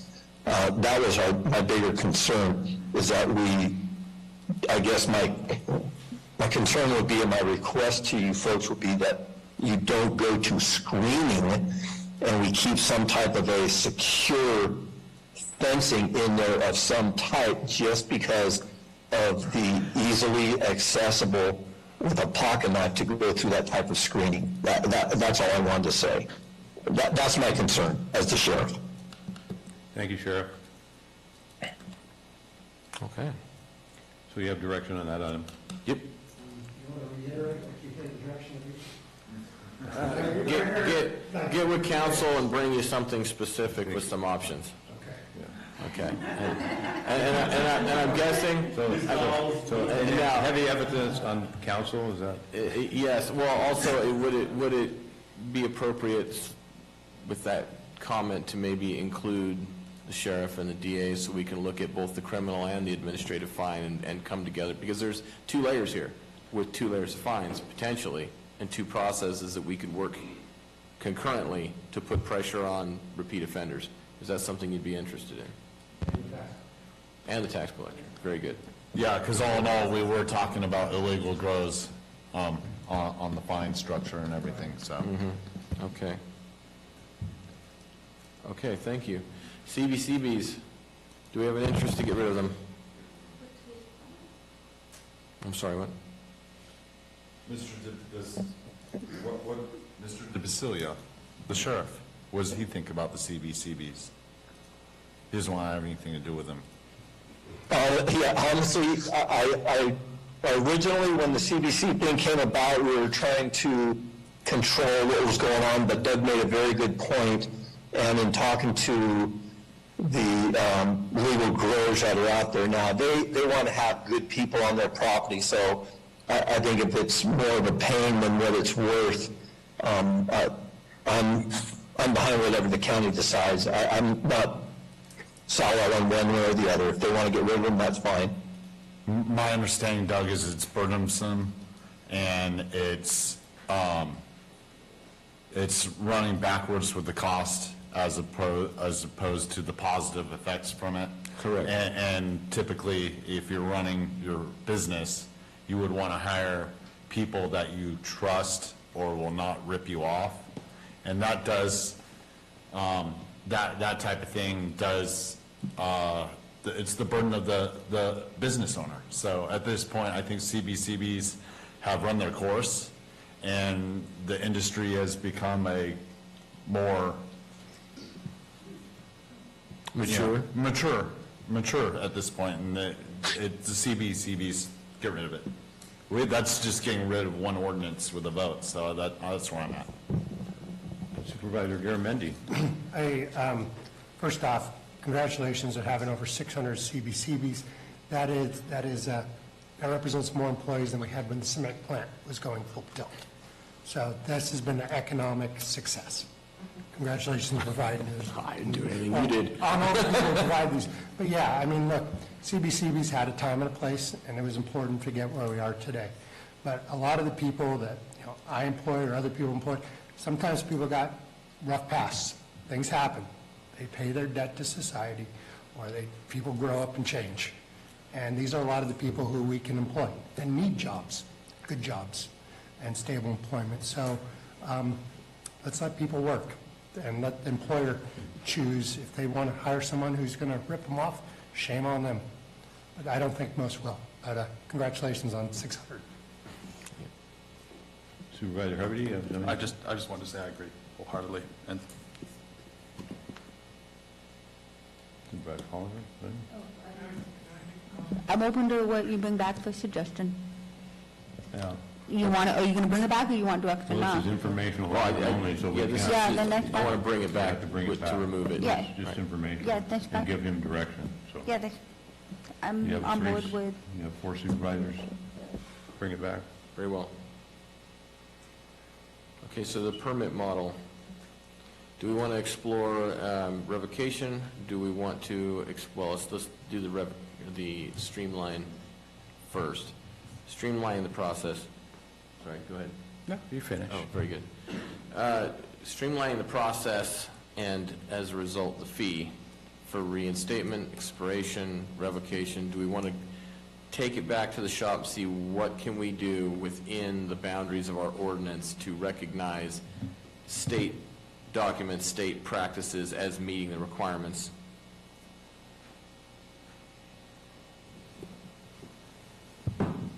Supervisor Germany. I'll start, yes. Trying to read his recommendations. If we could do things streamlined better, I'm not in support of more than one. I don't think, I would like a lot more information, because I'm currently not in favor of exploring to allow one permit to carry more than 1 acre if the parcel size allows it. 1 acre permits, I understand that's a burden, and if we could, that's a really structural change to what we've set up.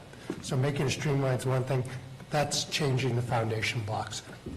So I'd be It cautious. would require a addendum to the EIR to do that, but it Yeah. wouldn't require anything more, So well, I wouldn't be supporting that, but that's just one vote. could I ask how many do you think there are in the county that would be over 20, over an acre? no, it's, yeah, there's a, well, out of the 92, I can say that quite a few of them, there's multiple permit holders on lots that are sized large enough to have multiple acres, just under separate permits and separate fencing and separate, everything's separate. So they even create separate LLCs in some cases where you have the same owner with multiple LLCs or multiple combinations of owners in order to make sure we have the entitlements. If, are you done, Mr. Hubbard? I'm sorry. I have an issue with introducing a new permit at this time. We have agreements, and we are not going to issue any new permits other than the ones that were originally dedicated with the original, that were open to the ordinance. The original, 190 some odd, the entitlements, through October 26th of 2024, when those sunset. We have an agreement, and I think that doing a new type of permit may put us in a position where we're not living up to our standards on the agreement, and I'm not going to go there right now. Okay, so I understand what you're saying, and I No, I understand see a lot of people nodding here, so I guess I would just say that, do we want to wait until after the sunset date and then revisit how many permits we have? We can talk about it then. And then talk about maybe merging permits or differences then? Absolutely. Okay. I mean, Well, it's a I see good it, but- idea, Doug. Okay, I'm counting heads, okay. I'm not going to, agreement's an agreement, and I'm going to stick to the deals I made. Okay, so after October of next year, I'll bring that back. Mr. Elliott, Planning Department. Mr. Chairman, I know it's kind of way past your lunchtime, but I think I need to interject an idea. In the current cannabis legislation, you have a setback requirement only for scenic highways. Had there been a setback requirement for all state highways, I think we would accomplish some of the things that we're trying to accomplish here. So the property in question that I think everybody's been talking about doesn't fall within that scenic highway boundary. However, we don't have too many properties in this county that are qualified cannabis grows that actually fall within that corridor. So if we took away that requirement that it has to be on a scenic highway rather than just a state highway, then maybe we can accomplish something for future growth whereby it's actually set back 1,000 feet from the state highway or properly screened.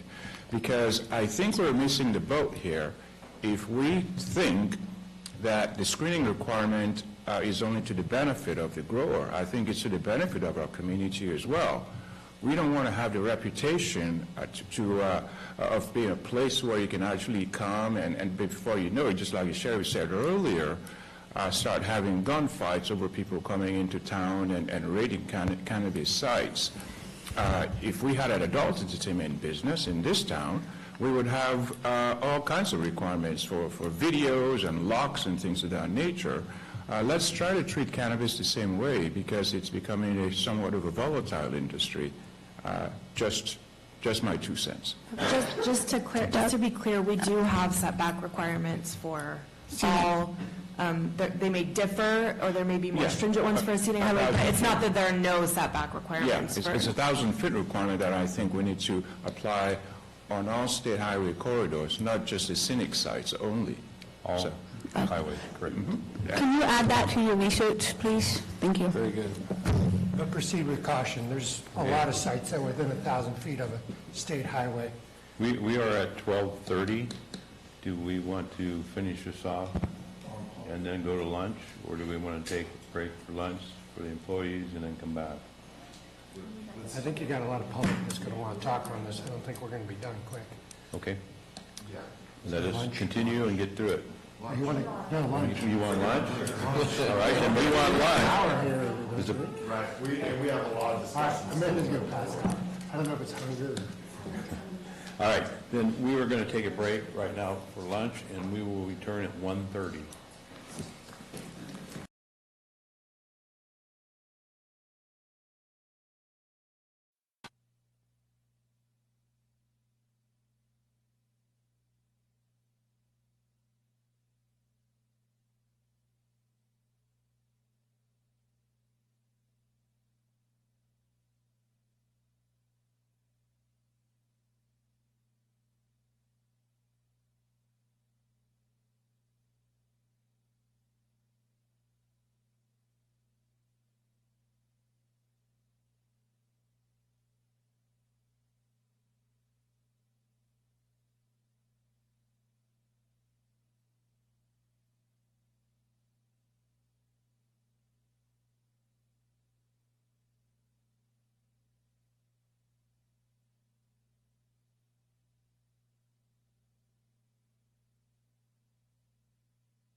good? Okay, we are back from lunch, and we're going to continue on this item. Doug, you're up. Thank you. All right, we're back. So we only have a couple items left, and this one's going to be a little contentious, so I've worked up a couple of options for you, and that is how are we going to enforce corrections on sites. So the option I put forward was let's utilize the code compliance investigators for annual inspections, but the rest of it, as far as development goes, is all the building or the fire inspector or the planner, depending on what, what code we're, what permit type we're regulating. I know that there's some sensitivity over that, but they are experts in this process. The alternate to that is we continue to utilize building inspectors to do the annual inspections and the violations or like complaints on these sites, but they do issue a notice of violation if there are corrections that can't be handled immediately with the same effect of, you just don't open a case, they provide a notice of violation and give them a time frame to comply. Either way, we do have to have some mechanism with some incentive for them to call us back and say it got done. Again, those are the two best solutions I can come up with here. Otherwise, it's repetition and room for errors between the two processes that we currently have, which has come back to bite us a handful of times. So what's your preference? I do have a question. Since we just instilled this thing with the fire inspections for the county, are they subject to the annual, because they have workers on site and there are buildings on site, are they the annual fire inspection as a business? They are a business, and they're usually fabrication. A cultivation site which is only plants and water for the plants is pretty rare. They usually, but those would be, they're not ag, but they're similar, where they wouldn't have an annual inspection because it's just like a crop of corn. The buildings, if there's buildings, then they would be doing annual inspections. I see where you're going with this. Do an annual inspection and collect all of it. Yeah. That's a possibility. Okay. Go ahead. No, go ahead. I'm having a hard time with the code compliance.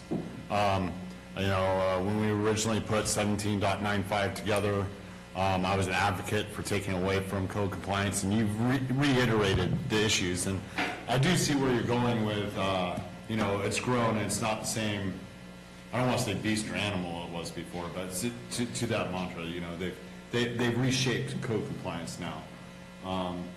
And I hear you, Doug, but typically code compliance is a machine that works towards a punitive measures and looking for things that are wrong as opposed to developing strategies to how to get things done. Where an inspector, at the same time you have your level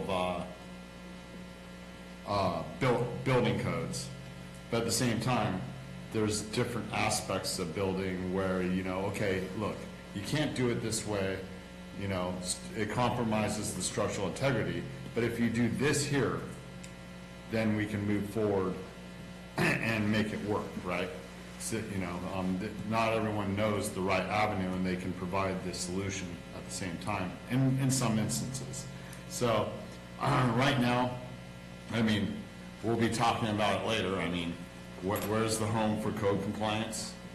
They're running a little bit backwards on money, and I could see the reach for finding something that is a consistent revenue stream for them. But I'm still of the opinion it's not the right vessel for what we're trying to do when it comes to 17.95 and regulation. Okay. That could change in the future, but right now I'm a no. Fair enough. I just wanted to voice the same concern as Supervisor Stopper. Also, I think we're doing so incredibly well with the strategic plan and code compliance. I'd hate to see, I don't know how much more of a burden it would be, but code compliance is doing a great job with the strategic plan, and I'd love to see that continue. Any other comments? I've been for a while. I agree. Okay. Very well. Is it more appropriate then to maybe pair that to the annual fire inspection that we would do on the business? I would say do two at once, yeah, the annual and do the fire, yeah. So what do you mean by that? I mean, are you putting everything underneath the fire marshal? No, I wouldn't be putting it under the fire marshal. But at the same time, then, okay, I am up. We need, so what you're saying is pairing it with the inspector. Yeah, why go out twice? Just, particular time of year is when we... One trip. One trip, get it all done. Yeah, I agree with that completely, and I think Okay. there's multiple other ways you can refine it. And some of this is, we get past a certain point and, we make a decision to rewrite 17.95 at a certain point. We can refine all this even better for you. But that's going to be a big hurdle when we get to it, and it's going to take some time to get it right.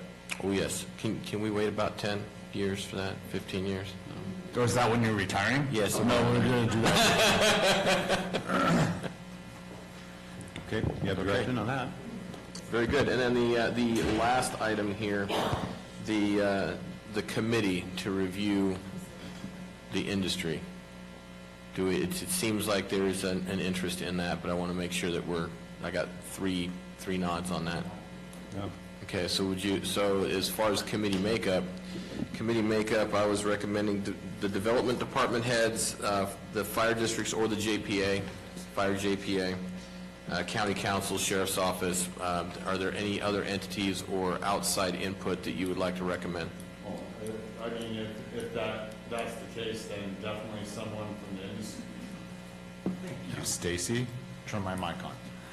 Definitely someone from the industry, or a couple individuals from the industry, and then at the same time, and being all equal. Agreed. Someone opposed. Okay. So equal membership on both sides. Yeah. Very well. Wait a minute. That's What does that mean? Opponents and proponents. You went through sheriff, building officials, county council. Agreed. And then, right? And so they're not on the side. No, they're not on a side. Right, Well, exactly. if we're going to include members from the outside. The committee. To be in the committee. Yeah, I ju- any I just wanted to make sure that at-large you- members. I think when you look at the industry, you should take big growers, medium-sized growers, indoor growers. You should try to get a diversity of opinions probably throughout our county also. Okay. If certain people are not in this room, we can nominate them, and then they could be stuck with this. But I think that try to get a diverse crowd of opinions, I think would be important. Just one small, clarification. I do think, to the extent, Doug, this committee sounds like a good idea and absolutely something you should do. I don't know that it makes sense to have my office on a committee, with members of the public. We're obviously, you're going to need to vet whether things are legal, through work with my office, but we can decide whether it makes sense to actually be on that committee or not. Okay. I hear what she's trying to say. I am in agreement with Ms. Edwards. At that point, they shouldn't be necessarily making suggestions so much as vetting them. Yeah, I like that. That's a good way of putting it. Okay, very well. All right. Hold on. Is this a Brown Act committee? Negative. Okay, so they're going to be like a sunset date that this wraps up? Or how is this makeup? Because I like the idea of trying to be equitable, but if it is Brown Act, then the public's really going to be having to come. But if it's not a Brown Act, then... So unless I misunderstood something, it's not going to be comprised of any board members or other members of the legislative body, so Okay. it shouldn't be an issue with the Brown Act. Okay. Okay. So it's basically an advisory committee to come back to the board. All right. That we'll dismantle it after we get our findings. It's advisory to you, who advises us. Correct. Correct. It's not directed to the board. Right. Okay. Okay, and then so items that we're going to be bringing to them are the potential for other industry, other technology. We didn't talk about that yet, did we? What's that? We didn't get to that piece.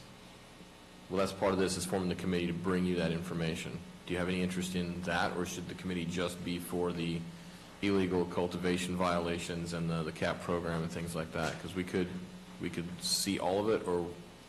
Because we haven't talked about other industry and expanding that in this conversation today. Well, we did bring it up as the recommendation to form the committee to provide information on the viability of including types of manufacturing. That was the recommendation. Is that what everybody agrees? Yeah, that's what we talked about. That was could his be wrong. recommendations as we went through this. If there's no interest in manufacturing information at this time, then I can focus the committee on the program. I think we have to look. I think we should look at all of it. I agree. I think we ought to look at all the different types of manufacturing and find out. I assumed a lot of this was already permitted. So if there's obstacles, identify them, and we'll discuss where to get rid of them. Zero manufacturing. Zero. Oh, There's zero manufacturing. well, then I think we ought to find out, remove those obstacles. Okay. Okay. Well, that's all I have. Thank you very much for your input. Is there any other questions, any other direction, anything that you think we missed? Not at this time from the board. That's it. We need to open it up for public comment. Public comment on the items that were presented to the board.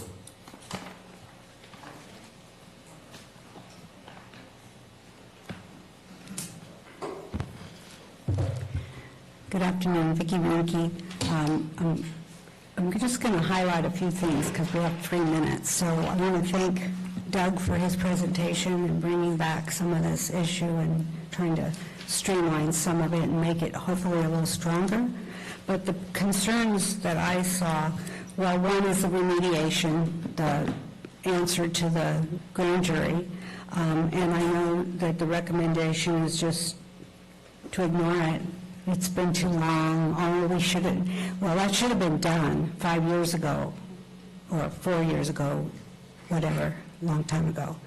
And the purpose is because the people are concerned about our county and possible contaminations to the land and the water. And nobody cares. And we had a presentation this morning which was eye-opening and shocking that there's black water being put into the water system and nobody seems to care. So it's very concerning. I hope you reconsider what you talked about. Now, do we go back to every single one of those properties? I don't know. But somewhere along the line, we got to start checking for this. It was an issue with the illegal grows that were happening in our county over years, and we, the people, thought, oh, okay, they're going to look at some of that stuff. They're going to get that corrected. And we're talking the water and the soil contaminations. You know, I don't know about the air and all that nonsense. But anyway, and it is your job to protect the health and safety of the community. So think about that with the remediation. And the clearance badges, I know the sheriff now said that that's okay. We don't have to have them. But I just want to make sure that we're seeing the effect of that policy and that people are paying attention. And I'm not so sure the owners are going to report this information to the sheriff because they don't want to look bad. So we have to really be aware of the crime that might be happening in our county because we don't require that. People said, oh, people didn't want to work there because they had to have a badge. I wonder why. So anyway, that's a problem. And the application process, the state is, like Doug said, they're in the middle of changing everything. And so we have to relook at all that and see, does it really work for us in Calaveras County? Because the state cannot come in here and regulate it. They're not going to come here and check. It's our job to do that. So that's important. And the industry expansion, we chose not to have all those industries at the beginning. And that kind of relieved a lot of people's minds that we weren't going to have a full-blown marijuana industry in our county because people didn't want any of it here. So, you know, as you look into this... Your time's up. Oh, sorry, I have one more thing, though. Do we have to have a... Time's up. Do we have to conduct a new EIR?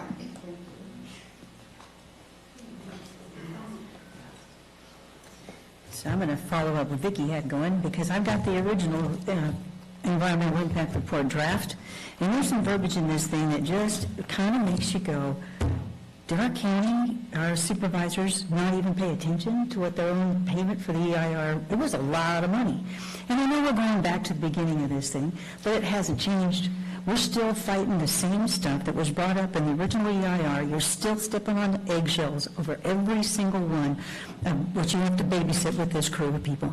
And if the industry cannot regulate itself and make sure that the county is not contaminated with water or soil contamination, or kids are not safe because they're at school districts and they're getting gummies because you want to have them manufacturing to make more money and profit for them, and you don't look at the long-term effects on families, children, our environment, the wildlife everywhere. It's all the same problem. It's all the same argument from our side. It was never a good idea. It's still not a good idea. And adding more is when the thing finally collapses, there'll be that much more collateral damage. And it just goes on. Any other public comments?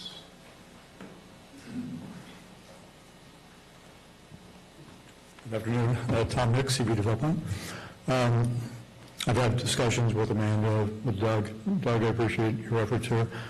Our biggest concern, I'm not opposed to marijuana grows. I mean, if they're done in an appropriate place.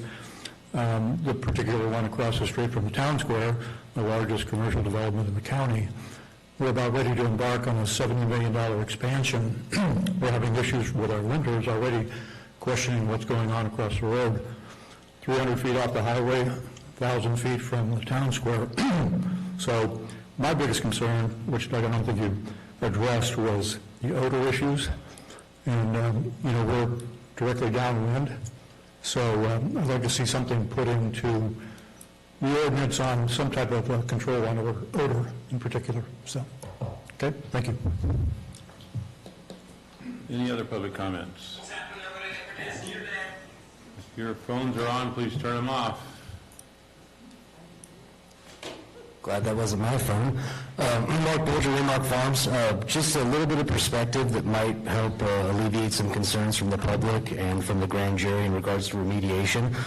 In 2018, when the ban took effect, at that time, every legal cultivator in the county had to have licensure and a permit approved by the Central Valley Regional Water Quality Control Board. That's a mouthful. I had to provide documentation that the site had been stabilized and that we were no longer currently actively cultivating. I can't say this is true for every cultivator, but everyone that I know had to provide that documentation to the state. So I'm not saying that the job of remediation was done by all of these facilities, but there was state oversight, and they had to review that process before they would release us from our, obligation to pay an exorbitant fee under those current or former fee structures. So might be something to look into that, the grand jury maybe wasn't privy to that information. I don't know. On top of that, I think a lot of the suggestions are very much common sense. I agree with the sheriff. I agree with the building department that the CBCBs did serve a purpose, and they had their time and place. As any business owner can attest to, post-pandemic employment issues have been very difficult, and I've got several businesses. Finding people that will actually show up and work is tough these days. Cannabis used to be a pretty high margin crop. We're not that anymore, and this isn't me lobbying on any tax issues, but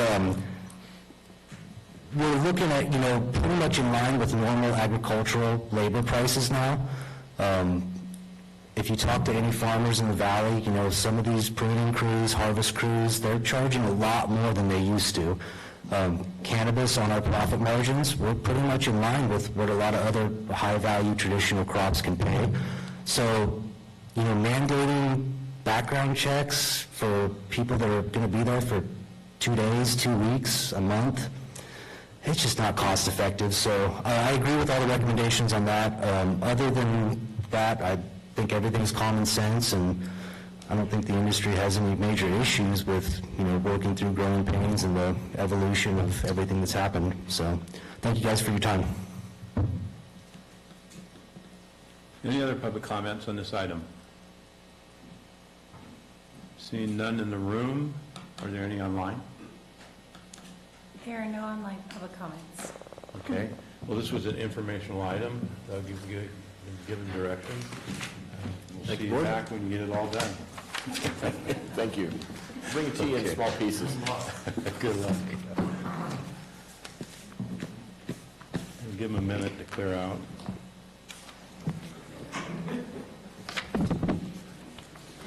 Clear out, Doug.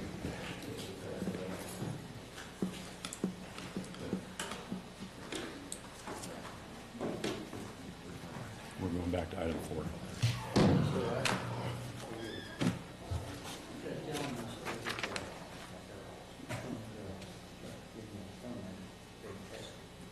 Okay, we're going to go back to consent agenda item number 4. This was pulled by Vicki. You pulled it?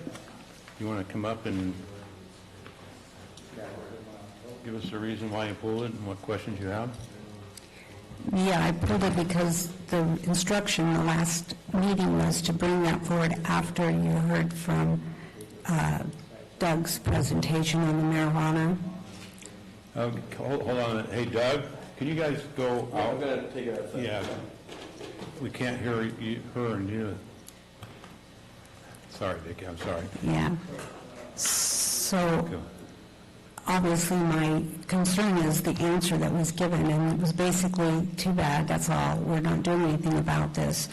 The grand jury was the one who brought it forward, and they must have gotten this information somewhere from the public, because that's usually what the grand jury does. And it wasn't me. I have no idea who did that, but it's an important issue.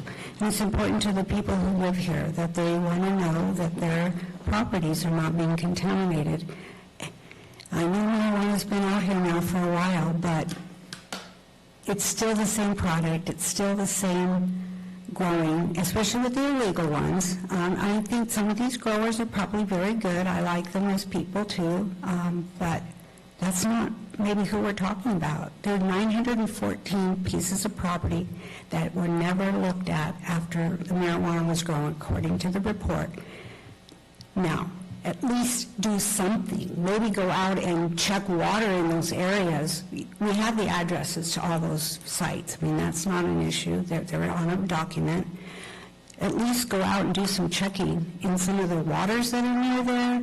Maybe do a few samples of soil, anything. But I know now, with all the rain we've had, probably a lot of that soil has been seeped through if there were problems, so it should be probably in the water by now. So anyway, it would be nice if you would at least do something and not just ignore it and say, it wasn't our job, no problem. So thank you. I hope that you will reconsider at least that much. Thank you. Is there any other public comments? No? Supervisor Stopper? Let's see, I got to go back to number 4 again because I was reading this before. And here's where, look, the response, is pretty much the point of the county, but it's missing some things. Remediation and contamination, the state does do inspections.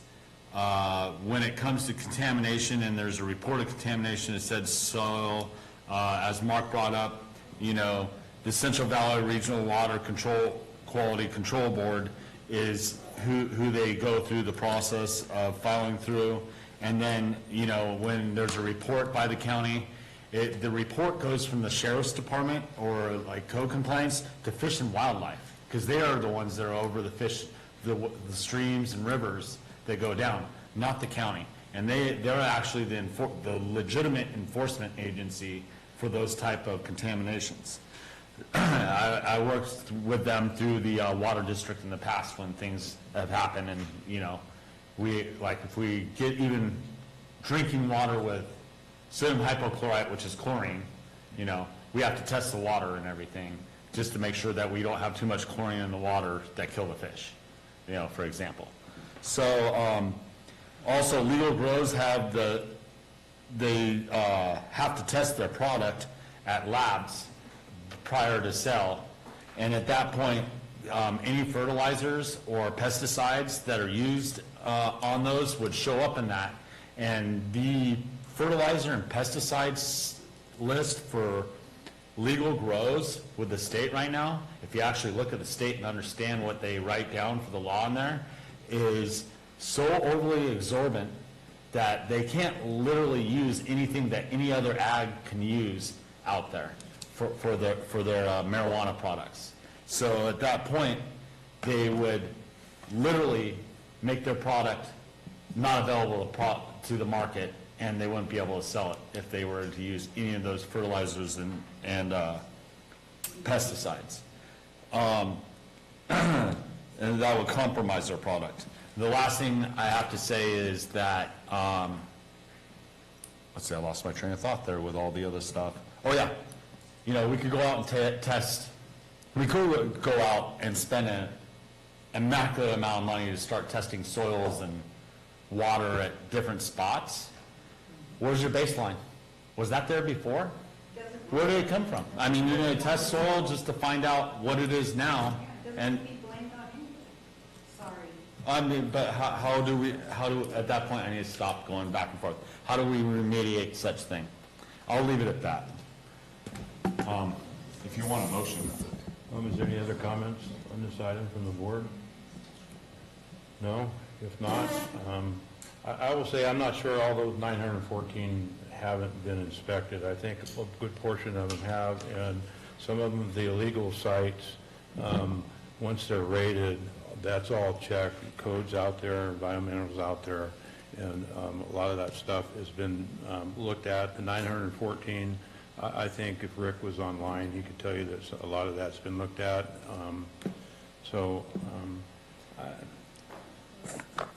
I'm not sure going out at this point 5 years later is going to be beneficial. The water would have come downstream and been tested at some point. So with that, I'm open for a motion. So moved. I have a motion by Supervisor Stopper. Do I have a second? I'll second. A second by Supervisor Huberty. All in favor? Aye. Opposed? Passes 5-0. We'll move on to action item number 32.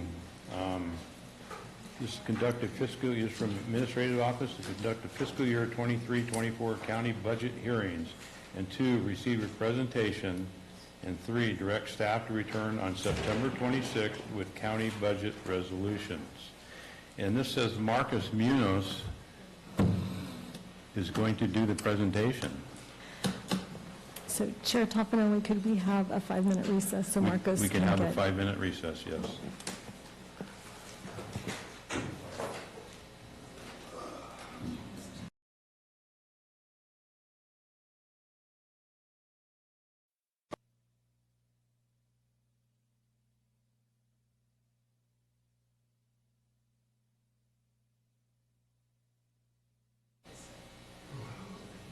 All right, we are back, and before we get started on the final item, our budget, I was just told, or we were just informed that today is Supervisor Fallendorf's birthday. And so we have this for you, Amanda, and we would like to say happy birthday. So on the count of 3, everybody, 1, 2, 3, happy birthday! You're now 21? Yes, I'm 21 all over again. You too? Thank you. You're welcome. All right, we'll move on to the next item. It's an action item for an administrative office to conduct the fiscal year, I already read this, but I'm going to read it again. Conduct the fiscal year 23-24 county budget hearings, and 2, receive a presentation, and 3, direct staff to return on September 26, 2023 with the county budget resolutions. Mr. Munoz, you are up. Perfect. Good afternoon, Chair, members of the board. Marcos Munoz, Assistant CAO. And today I'm going to be presenting the fiscal year 2023-24 final budget.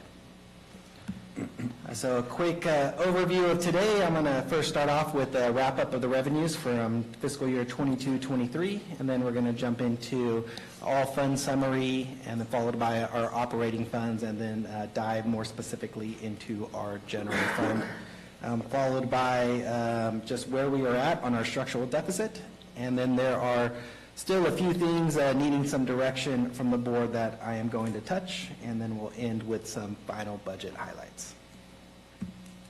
All right, so some terms. General fund. So general fund refers to our general operating funds. This is our like our public protection, our admin, our treasurer, our auditor. Those funds that the board has discretion over is typically our general funds. Special revenue fund, these are for funds that are restricted or they have a designated purpose. So for example, you'll see a lot of health and human services in here because a lot of the money is from the state or from the feds, and they have specific uses for use of their money. Also, capital fund. Capital fund refers to funds with construction projects. So you'll see there's a general fund, capital fund, which focuses on the animal shelter, our DA building, local projects like upgrading our bathrooms to be ADA compliant. We also have a roads capital fund that focuses more on the road side of things. And then you'll hear enterprise fund. In this county, we do have one enterprise fund. That fund is our airport. Our airport is our sole enterprise fund at this county. All right, so jumping into some revenue updates. So at the end of 22-23, we ended up with a fund balance of just over $8.5 million. Our sales tax was flat compared to 21-22. It was up about $7,000. Our TOT was down about 1.6% from 21-22. Our property tax went up $1.4 million. I have to give credit to the assessor's office as she's been digging into our past due property taxes and been able to make some progress on our backlog. And our excise tax came in 2.6% above 21-22. So just looking at it in chart form, I do want to point out the far right column is a budgeted amount. The rest are actuals. So looking here, we're looking at sales tax. Last year's sales tax came in flat from the year before. This year we do have it budgeted at $5.2 million, but we are keeping a close eye on that. The 5.2 is the same amount we budgeted last year. We did come a little bit shy of that last year. Looking at TOT, we did drop to 2.684 at the close of the year, just shy of our 2.7 million that came in the year before. We do have this budgeted down a little bit at 2.45, as we're also keeping a close eye on this one as the economy is currently in an uncertain condition. So. And property tax, here's our property tax. It is estimated a slight increase over what we received at the end of 22-23, but it is just slightly above the 15.3 million. And then the excise tax, the last couple of years we received 3.5 million in 21-22, came in just over 3.6 million last year. We do have this budgeted at 3.2. This one is a volatile funding source, so we're just keeping an eye on it. So we budgeted at that 3.2 level. So general revenue. So overall, when it comes to revenue for the county, I took our general revenues account, which is the 1010-0040. So this is essentially your property taxes, your teeter, your VLF. I also, because we moved teeter last year into our general revenues account, you'll notice on the top of some of the bar graphs, it's a slightly different colored blue. I just wanted to compare apples to apples, so I added that in as I was comparing them. So as you can see, in 2021, we received $39 million. Part of that increase, why we jumped so much, was because of the CARES Act. Then we returned back to normal at $36 million, and this year we were up to $39 million. And in the budget for next year, we have it budgeted just over $38 million. So looking at our all-fund summary, we are at our total budget, so including everything, $355 million. That is about just under 8% above where we were last year. And so this chart here breaks it down. You'll see the general fund down top, and then you go into the non-general fund capital projects down to our special districts. And then a pie graph reflecting those same numbers. This blue area is more of the general fund. The green area you see is the non-general fund. They're operating and their special revenue accounts. And then we have some capital in the red there. All right, looking by function, taking those same numbers and breaking them up by functional area. So county admin and finance, public safety and protection, health and human services. This gives a breakdown of where the increases are coming from. And then the pie graph associated with that, it shows you what percent of each area is related to the budget. And then finally, I'd like to show it in one more, show those numbers in one more area, and that's based on category. For example, salaries and benefits, services and supplies, to see where we are growing. In this area, you see that we grew 6% in salaries and benefits, but the contingencies overall for the entire budget did increase by 9.97%. And then a pie graph associated with it, you see out of our entire budget, 20% is salaries and benefits. Looking at our operating funds, so taking out the contingencies from it, looking at the entire county, here's looking at it by functional area again. County admin and finance grew 8.41%. Health and human safety grew 9.5%. Overall, though, once you remove contingencies, the overall budget grew by 4.85% from $228 million to just under $240 million. And the pie graph associated with that, we have health and human safety making up about 33% of the budget, public safety about 15.5%. when looking at all operating funds. And then looking at it from the salaries and employee benefits and services and supplies perspective, again, salaries and employee benefits are just under that 6%, and contingencies went up 13.8%. And here's that pie graph when looking at it that way. So salaries and employee benefits overall is about 30.39%. Now, drilling further down into general fund, the general fund overall went from $75 million to $80 million, just under $81 million. That's a 7% increase. And here's the breakdown of where we grew.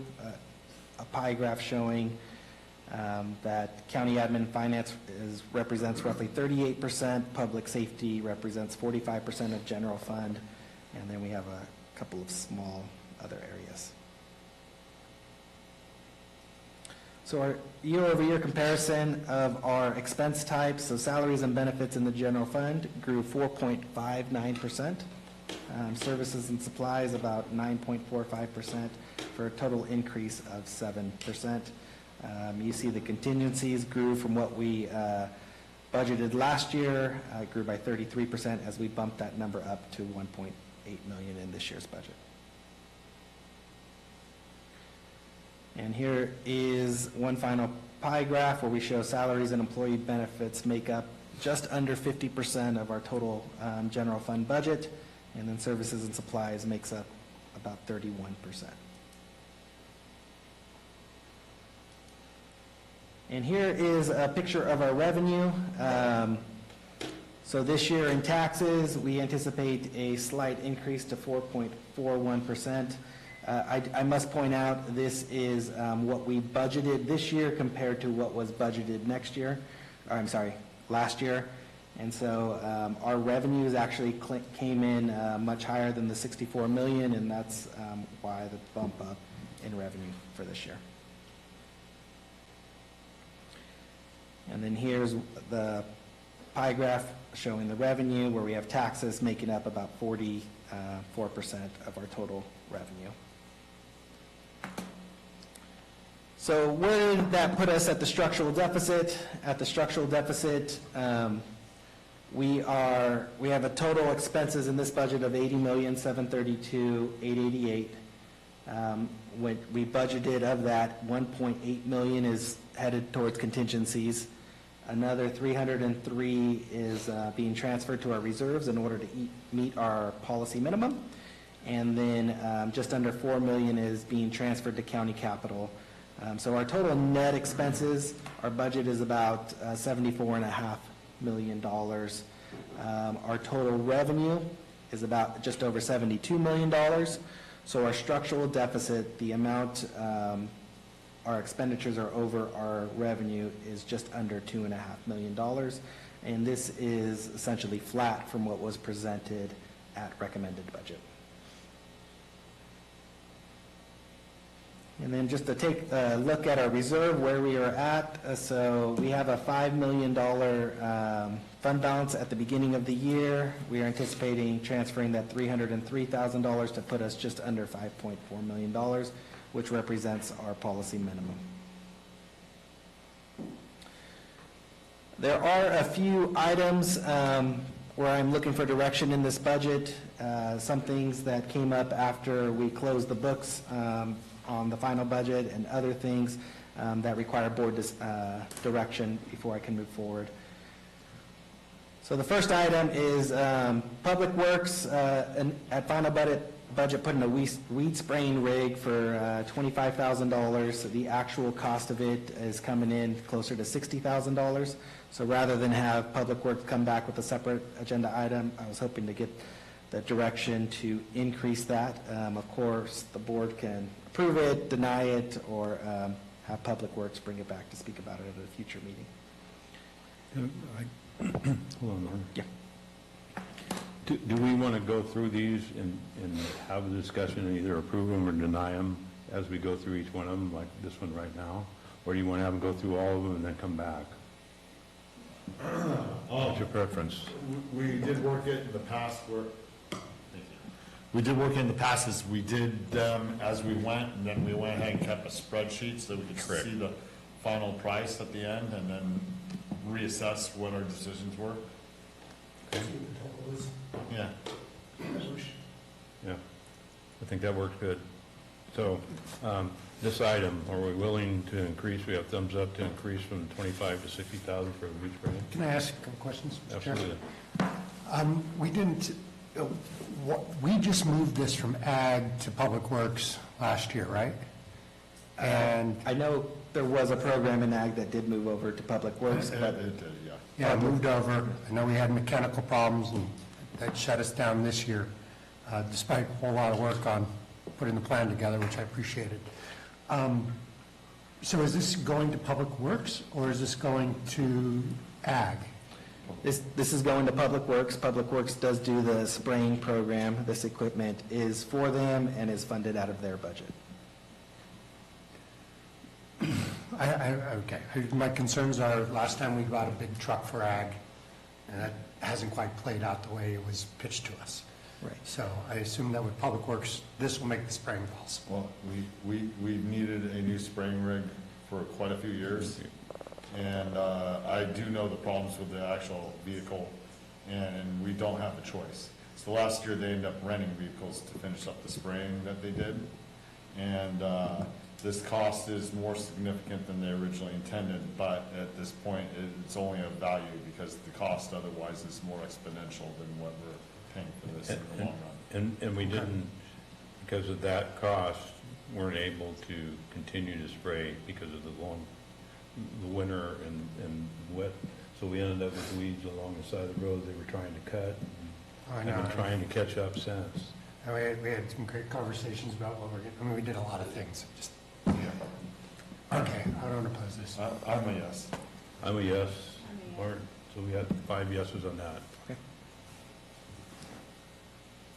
So the next one is, and this is budgeted in the budget, but since the board voted in 21-22 to combine building and code compliance, one thing that has been realized since that is the impact code compliance is having on the building reserve fund and the potential for drawing it down.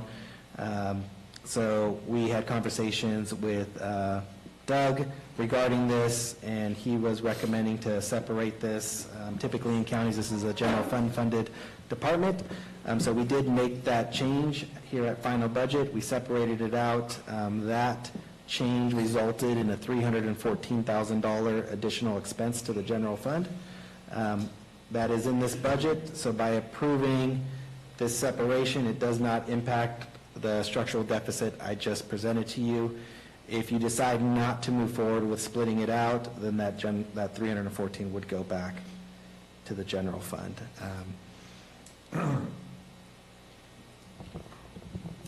Jack, your light's on? Oh, sorry.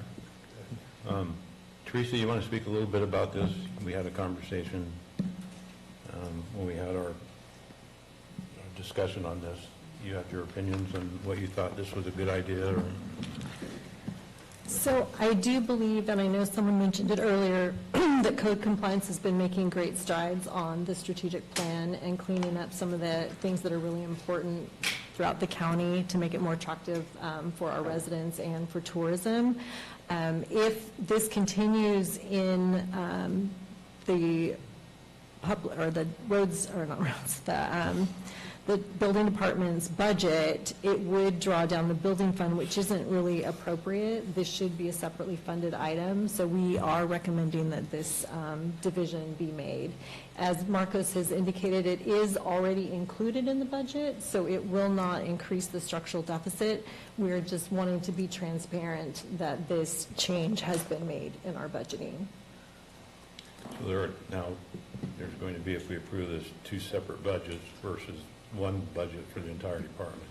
So correct. The expenditures will be trackable through each code and building. Yeah. That is correct. So, Martin, where are you on this? Jack? Amanda? It's a 4-1. And you want to back it? Yeah, you want to bring us over? A couple of, well, I totally get and understand that, building reserves come from permits and other things which should be used specifically to benefit those people and what they're trying to do and move the building department forward in the future. So I do understand that.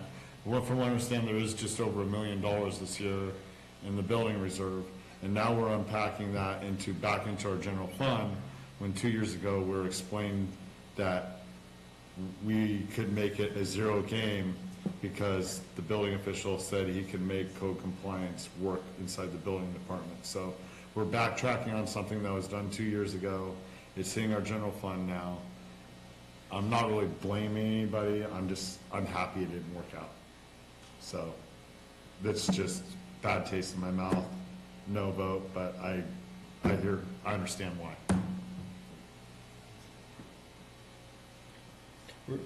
Just to be clear, we're not separating the two. The only thing we're doing, they're still under building, we're just separating the budgets from it. I understand what you're saying, but I wanted to make that clear. We're not separating the departments again. They're still consolidated. Right, we're not putting them in their own building. Correct. You're correct, Gary. Yeah. Okay. I thank you for clarifying that for me, because I hear that. Okay. So, still have 4-1 to move forward. Okay. Then the TOT fire true-up. So in the last 2 years, we have trued up the fire districts to the 25% of what was received, as opposed to moving forward with 25% of budgeted.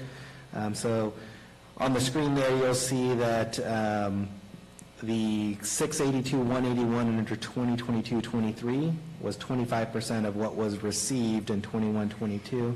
So the request here is to true up the fire departments to 25% of what was received in 22-23, which would be an increase of $58,643. It is currently not budgeted in here, so that amount will affect the structural deficit, and it would come out of general fund. And so that's the request here, to true them up to 25% of actuals from last year. We did budget. They were here and we said we were going to. Deal's the deal. That's Deal's what I the deal. still. So, we have thumbs up on this, 58,000? Okay.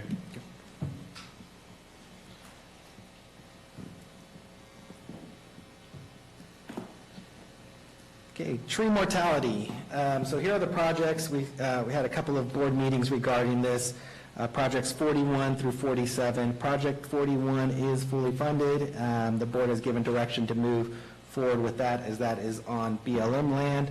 Projects 42 through 47 are currently not at this moment. We have administration put together the numbers and estimated the cost of the county match to be about $107,389 to complete projects 42 through 47. And a small amount for reporting as well. In looking at our current grants, we do have $55,000 available towards fuels reductions, and it could be put towards the $107,000 match. If the board decides to do that, then what is needed is $52,389 in order to be able to complete all the projects that have been identified.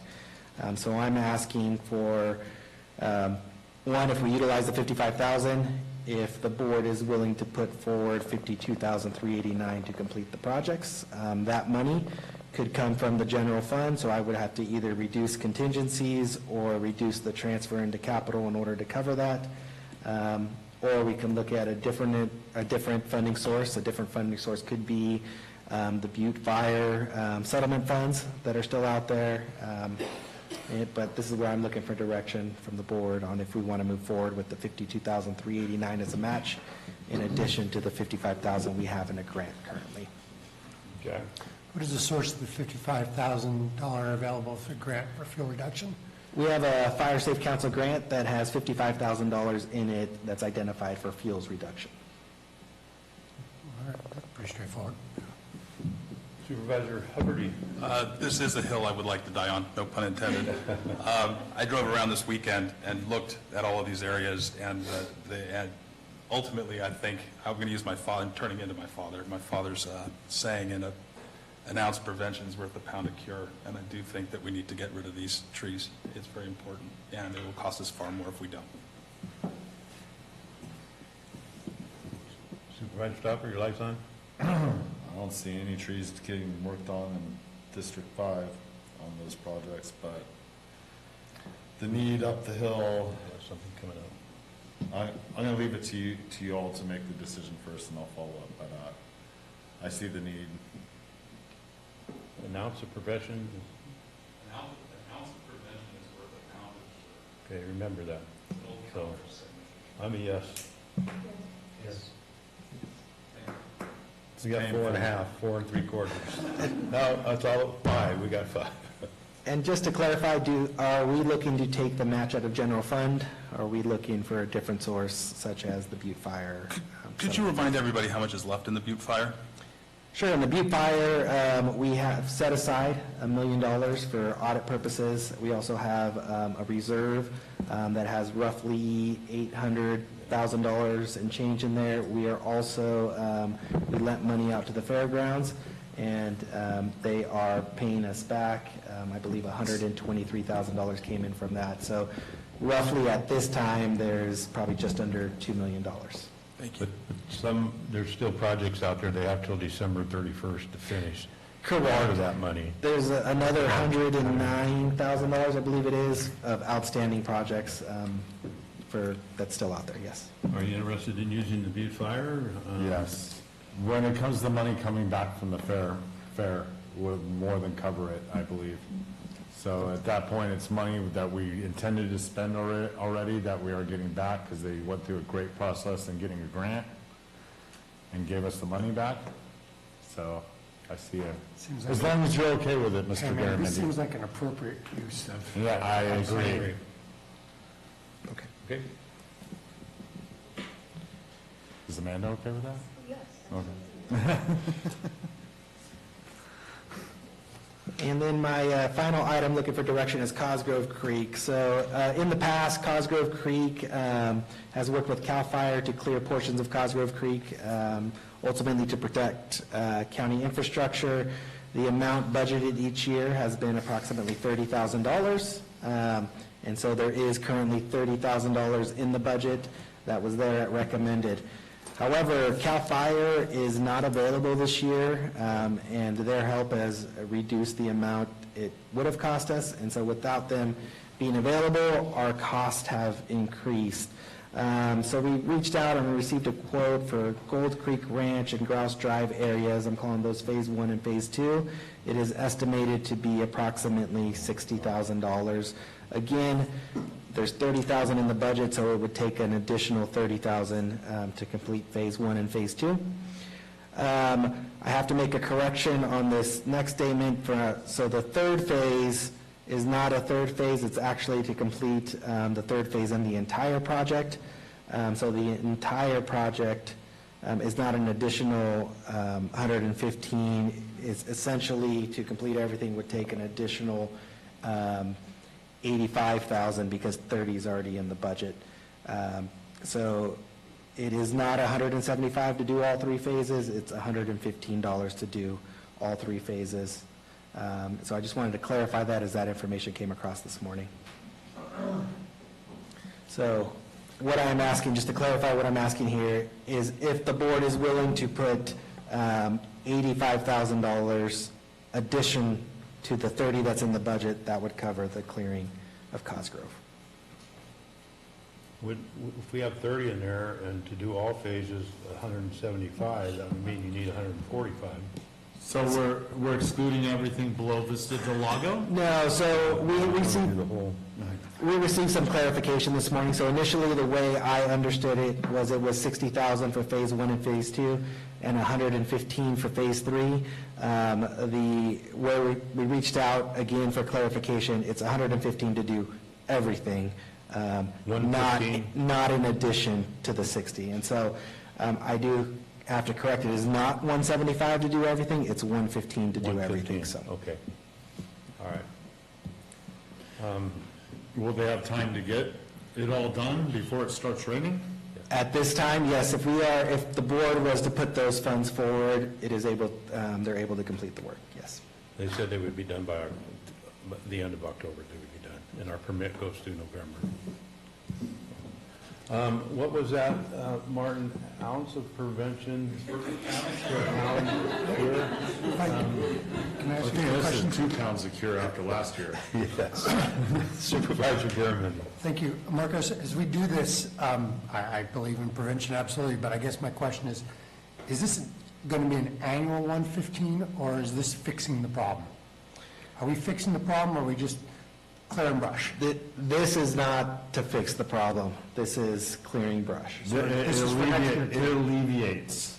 But next to a year, certain degree. we may have the Vallecito Corps again back next year. It's just, this is because of the fact they told us we could not use them this year. Yeah, I get the provisions. I'm not opposed to this. I would just really like to put 115 into figuring out some way to.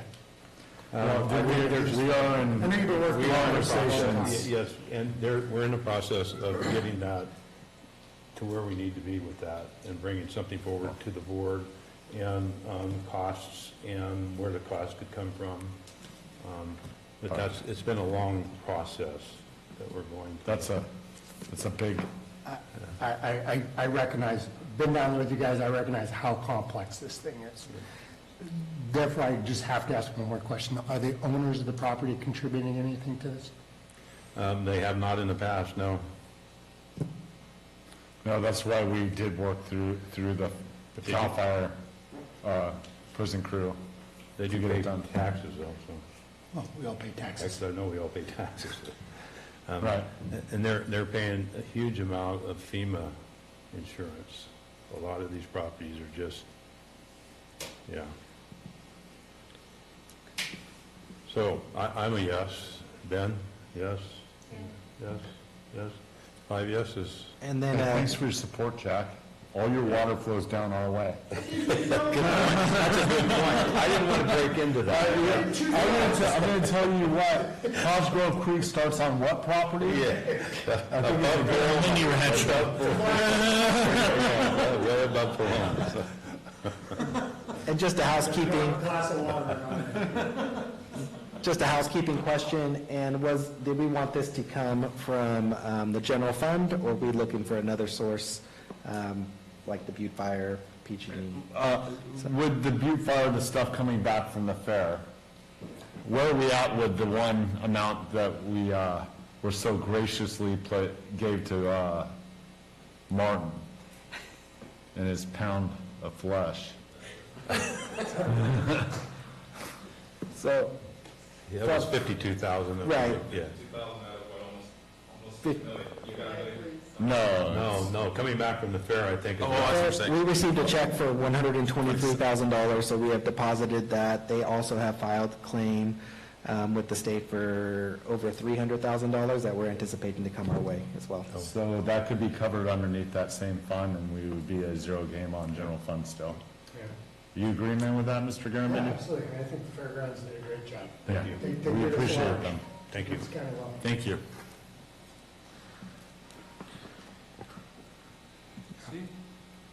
All right. And then just for some final budget highlights, we currently are still under economic uncertainty, so admin is constantly monitoring and evaluating our budget numbers throughout the year. We do anticipate, because of previously negotiated MOUs, we will have large increases each year as COLAs were built into those MOUs. We continue to push for the reduction in one-time the dependence on one-time funding. Our structural deficit reduced from approximately $9.4 million at this time last year to approximately 2.5 currently. But although it is reduced, we do continue to have a structural deficit, and we are continuing to chip away at that. And our general fund reserves and contingencies are at or above policy minimums. And so with that, I just want to thank the Board of Supervisors, the Auditor Controller, IT, the admin staff, Human Resources, departments, department heads, their fiscal staff, for participating and help us put together this final budget books. Do I have any other questions? Is there any other questions the board have? I just want to note that, that's a structural deficit of less than 1% of the total dollars. That's pretty remarkable. Congratulations to Over the you. course of the last years that we've been. Yeah, it's remarkable work. Good job. Thank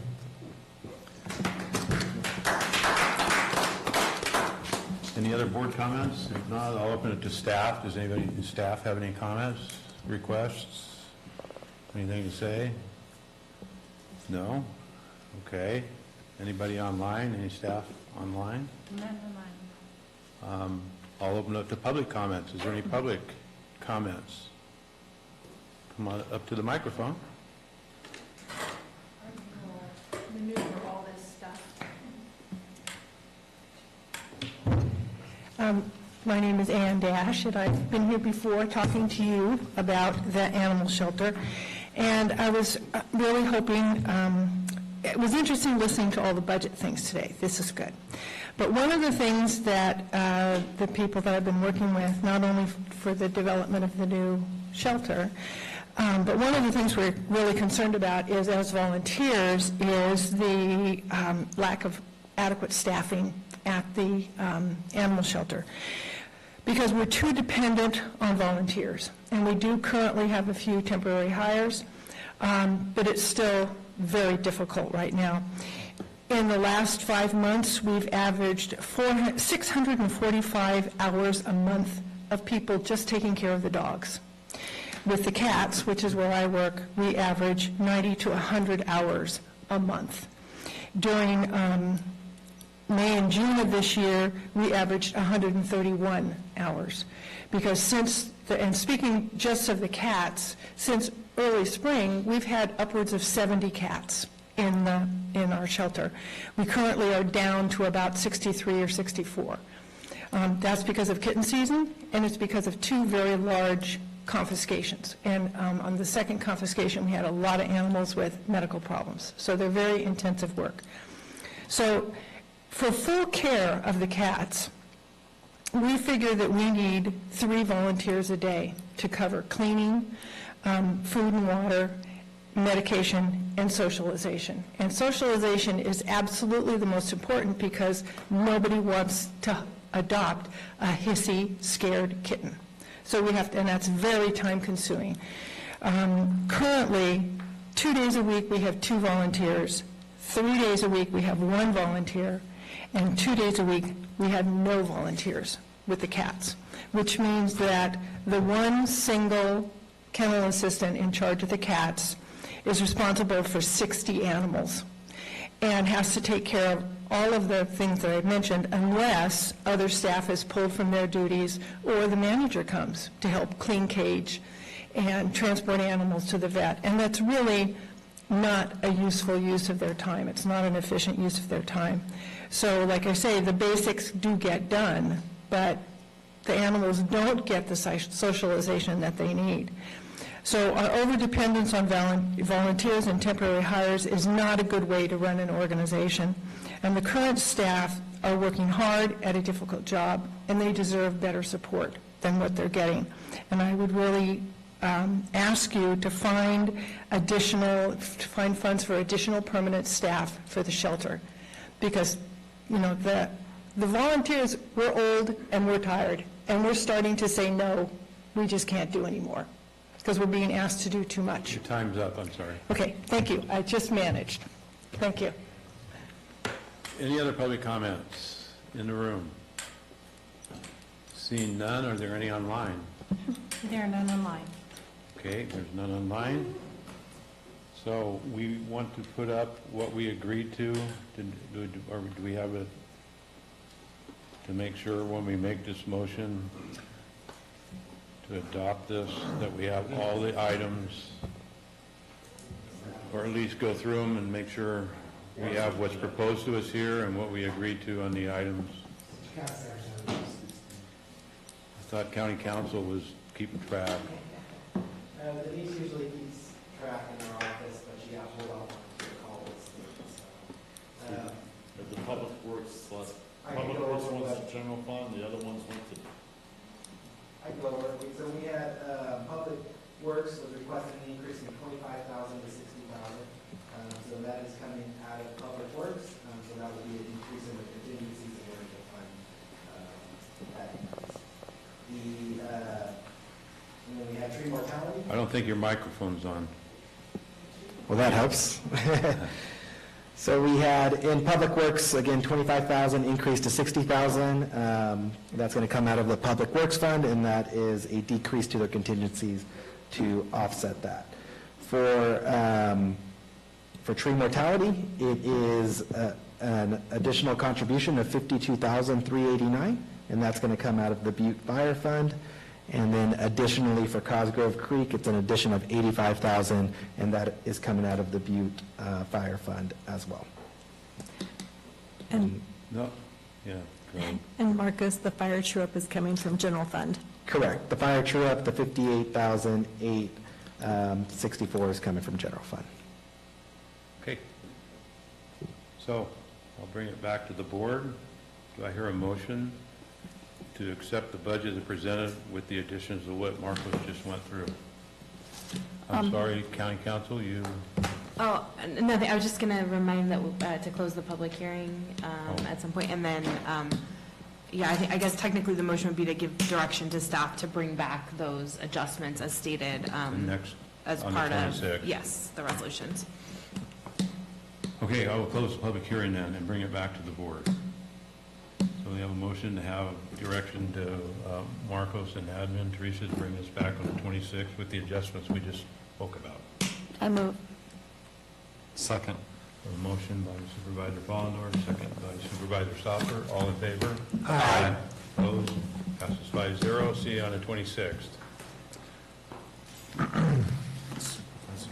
And with that, we'll move on to the final. You are complete, right? Yes. You're done. You got everything you need. I'll give you a minute to let the room clear because they don't want to hear our announcements.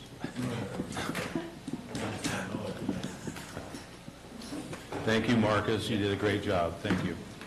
Very passionate people. And for a final budget, that was pretty easy compared to years in the past. Sorry. And a big difference from $9 to $10 million structural. Yes, almost $9.5 million. We still alive? Yeah. We're supervisor announcements. All right, we're at supervisor announcements. In compliance with Government Code 53232.3D, board members shall provide brief reports on any meetings attended at the expense of the local agency and may make other announcements or reports out. We'll start with Supervisor Huberty. Thank you, Chair. Corey Allen gave me an amazing all-day tour of the HHSA. I just wanted to say thank you. It was a very educational. I emceed the Sierra Logging Museum Jamboree. Agency on Aging meeting was canceled, and I attended the Habitat for Humanity and Veterans event yesterday. Supervisor Garamendi. Thank you, Mr. Chair. Lots of meetings, but nothing that I'm required to report. I was busy a couple weeks. Okay. Supervisor Follendorf. Last week attended the Council of Governments meeting. We had updates from Public Works, Caltrans, and the City of Angels. All the projects seem to be going forward, and we did get a grant. My mind's going blank. We got a grant. What was that for then? $5 million for street safety. I was thinking of the other one. There was another one too. But yes, the $5 million, we got one, there were two grants, I thought. Anyways, there was the grant for $5 million for trade safety, which was a big deal. And then I attended the Utica Water and Power meet and greet with the congressman at the old powerhouse. And I did not make it. I did not make it to Habitat, unfortunately, yesterday. So thank you, Martin, for being there to represent the board. Oh, that was Martin's. I thought it was Marita's second home. I didn't know. No. She shows up at the... Yeah, she should. Marita did show up. She was fashionably late. Because she was waiting down at the other power. Yeah. Oh, there you She went go. to the wrong powerhouse. She's at the new powerhouse at the old. Yeah. And that's all I have to report. Supervisor Stopper? I have a meeting on Friday. With the Central Sierra Economic Development District to finalize our SEDS for the comment review and 30-day review and comment period. So we'll be working through finalizing that, setting us up to be functional with the state for our economic development grants. Positive thing. Then this next 26th meeting is the first meeting in my time as supervisor that I will not be able to attend. So I won't be here. So good luck. All by ourselves? And I'll try not to cost the county any money through litigation later. That's about all I have. Thank you, Supervisor Stopper. And yes, I attended the COG meeting with Supervisor Follendorf and a couple other meetings. And I think we have tomorrow, we will be with HHS for a luncheon and a tour of Jack's district there in West Point. Yep. Thursday, not tomorrow, Thursday. And that's all I have to report. Teresa, do you have anything you would like to report? Not really to report, but I'd like to thank my team. I know they make it look easy, but the budget really is kind of a monumental task, and the coordinating with all the departments. But I have to say the department heads have been phenomenal to work with. Everybody was very cooperative, and I think the collaboration showed in this year's budget, so hopefully we can continue that moving forward, but it was a good process. County Council? Nothing? I do have one other thing to report and say. We were challenged, this board was challenged by the clerk's office. They threw out the gauntlet to challenge us on the upcoming Halloween contest that we have annually here. They're challenging us for the canned food collection, whether we can beat them in their collections, or can we get more than them? We're a little bit handicapped in fact that we can't talk to each other without being in public, and they can go back there and say, we're going to do this and we're going to do that. But I say we accept their challenge. Sure, I was under the impression that they were actually going to do it for us. Do I have a second on that motion?